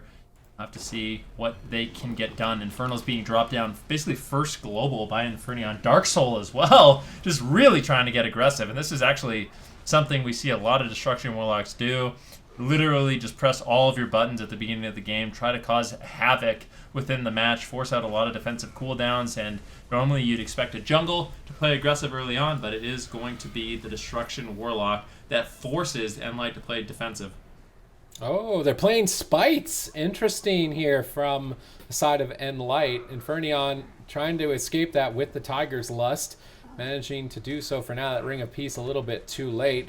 The Gladiator Spites could be an effective strategy into a Destruction Warlock. If they don't have the Demonic Circle, they don't really move very fast. And if they even run maybe the Tracker's Net, they could paralyze all the dots off. Tracker's Net, hold the Warlock in the Spite as long as possible and try and overload him. That's definitely an option on the table. But right now, they may just die and lose their spot in the tournament. Huge damage on the Cassidy from Infernion and Rezus. He holds on to dear life with that survival instincts, but that's a cooldown that you don't get to see very often, and having to blow it this early could be devastating. Definitely could. The one thing I don't like about the Spite Trinkets against Infernion is Rezus can just Tiger's Lust it, and so can Tiki. So I don't know how much value they're going to get. They don't really have that same kind of lockdown we see from other teams. But as I'm saying that, Zuniaki, he's falling further and further behind. He gets interrupted into a paralyze. Nicely done there by Enigma. And it looks like the Spike Trinkets will drop down once again. They get the maim stun on Infernion. It is building up. Nicely done. He's getting a lot of corruption here. Grand Illusion actually procs, so this could be what they needed to win this match. Infernion uses his cloak to dispel all the over-corruption effects, but the next time they do get the Spike Trinkets, that could just be the end of the game. It's going to be an overwhelming amount of damage onto Infernion, and the thing is, these games are going so long that there's going to be a lot of opportunities for nLite to basically overload Infernion with corruption, and I really like that adaptation. When in doubt, just throw on Spite Trinkets and basically pray to Nazoth that you can get a win. I mean, the other way they could do it is to just drop it during Dark Soul to make the Warlock move and try and stop him from getting any burst damage. There's two ways effectively to use the Spite. You either lob them all three at once and hold the target in them and try and stack corruption high and one-shot them, or you stagger the Spite, so as the Warlock gets out of one of the circles, you put another circle on him that he has to get out of, and as he gets out of that, you put a third circle on him, and you just keep him moving. That could be an option as well later into dampening, just prevent the Warlock from casting during a critical moment and dampening. I'm interested to see how they decide to play it out with the Spite strategy, because like you said, with the Tiger's Lust, it's going to be very difficult to actually hold the Warlock in place. And now that they've shown their hand with the Spite, moving into Game 5, then Inferno will be even more ready for it. Maybe they even switch Ride the Wind in, and then it's not even an option at that point. definitely something to take into account here as we're a match point. The healers are even. Cassidy anticipates a swap to himself, so he just survival instincts immediately as Life Cocoon was active on Facile. Zuniaki's trying to play efficiently in terms of mana. Triple crowd control engaged here by the side of nLite. They drop the spites, but Infernion gateways out of the spite. They're actually going after Rezus instead. Sunlocking him in that spike for some time. He's going to activate Touch of Karma and redirected all of that additional damage onto himself, onto a different target. And it looks like Cassidy is the target. He's going to Lingering Psychic Shell. That is a massive shield from that trinket from the raid. Cassidy is literally only alive right now because of that trinket, and it bought enough time for Zuniaki to get the Vitality Conduit rolling in and heal him while he is currently being feared. That trinket is definitely one you're going to want to be looking to get. I need to get my butt into Nyalotha, get N'Zoth down. Do you think I can do Mythic? I think you could do it, man. That's Have why I'm you done Mythic it? rating right now. I can't wait to get that. I haven't killed him yet, but I'm working on it so I can get that Are you trinket kidding too. me? I can't. Maybe. I mean, you'd have to come over to the Alliance, but yeah. No, I'm not We doing can that, talk sorry. details a little bit later on. Cassidy is getting a little bit low. He gets topped off by Zuniaki. I'm really looking to see another nice spite attempt here from nLite if they can get that done onto Infernion. I don't think he has his cloak up for quite some time, but still double coil as well as the Dark Soul rolling here for Infernion. Can he get off the Chaos Bolt? He managed to find some in the last game, but so far one lands onto Cassidy, but Survival Instincts Bear Form Cassidy is just looking to bunker up during that moment. He does get caught into a life sweep. 2 Chaos Bolts land, a Fear on Zuniaki. It is panic time right now for nLite. Zuniaki does manage to keep him alive.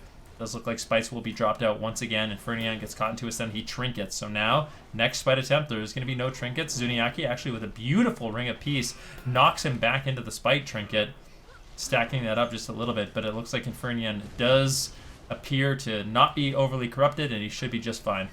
All right, let's see if they can keep it up here. They're pushing decent damage onto Infernion. If they can get Life Cocoon, they do. They get Life Cocoon before cooldowns and crowd control. That could be an opportunity to push for Unending Resolve.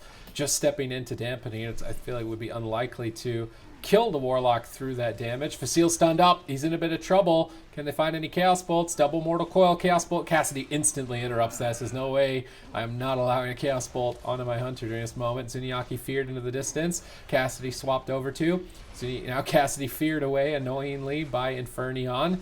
Looking to just find any openings. Infernals and Dark Souls up in about 35 seconds. And at that point, Infernion is most threatening in the game. That purple icon below his health frame, that's what you want to see light up, and you know the other team's in trouble. But right now, those purple circles on the ground mean Infernion is in trouble. He's going to use the Demonic Gateway again. His positioning is brilliant. He can use that immediately to escape. He activates his Wrathion Cloak to immune any negative corruption effects, and Tiki easily sits through that freezing trap. But like you were saying, Vinruki, why is Infernion not just running the Imp? I feel like that's the most safe way for him to win this. Just dispel every freezing trap, drag it into dampening, and overwhelm your opponents.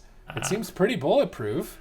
It definitely does, but I mean, he seems pretty bulletproof without it, if I'm being honest. There hasn't been too much danger on Infernion outside of that one Spite go. It seems like they just always have an answer, so maybe they feel like they can afford to give up that added defense for the offense, and it will pay off. Dark Soul gets popped out. Cassidy gets taken down. nLite eliminated from the tournament, and Enigma battles out and lives to fight another day. Yeah, Enigma's going to be able to do it. It looked like that first game was maybe a little bit of an anomaly. It seems like if they played 10 of these games, I don't even know if we would have seen nLite able to pull off another one. It just seemed like this composition really did go really, really well for the side of Enigma. Now, my question is, how do you think that Enigma will do in the rest of the tournament? Because now we have narrowed down the field of play quite a bit. Is that a question at me? Yeah, go ahead. Is your mic muted? No. Just I'm always a checking. little bit Just nervous checking. at the beginning. Yeah. No, we're good. We're good. Dude, that was so embarrassing. I don't know. Honestly, I feel like they're a good team. They have good comps, but the problem is they're up against Wildcard, and I feel like Wildcard can dismantle what they're running. You know, they have Blizz on that Warrior. I think Warrior is a fantastic choice, and I think the problem in terms of, like, we always talk about the three, you know, compositional types. You want the melee caster healer, you know, like a Warrior Warlock or a Windwalker Warlock or a Rogue Mage. Then you want a double melee, and you want a double caster comp. And they have the double meta and they have the melee caster, but they don't have the double caster, and I think that's what they're gonna need if they want to beat Wildcard Gaming, because Wildcard Gaming has a lot of different answers. Yeah. I think it's a really good point. And I kind of want to take an opportunity now to look at the entire field of play that we actually did see here today. We started off with 8 teams today. Before we actually even got into the thick of it today, though, hundreds of teams signed up online. That gets chopped down to the top 8. Today we put our focus on EU, and now we have our top 4 teams. As Zico already did mention, Wildcard and Enigma are going to be in the lower side of the bracket, where they will go head-to-head and face elimination. That's going to be on Sunday. But the Bergen Boys and Method Black, they have yet to drop a series in the entirety of this tournament. They will be going head-to-head, and that will change. One of them will lose to drop down to play against the winner of Wildcard versus Enigma. But as I said, Sunday is when we are going to see EU yet again. If you're saying, hey, what the heck is going to happen tomorrow? Well, tomorrow we put our attention on to NA. We actually are going to get to see that bracket as well and start to see some of the squads that will be representing North America, those top 8 teams.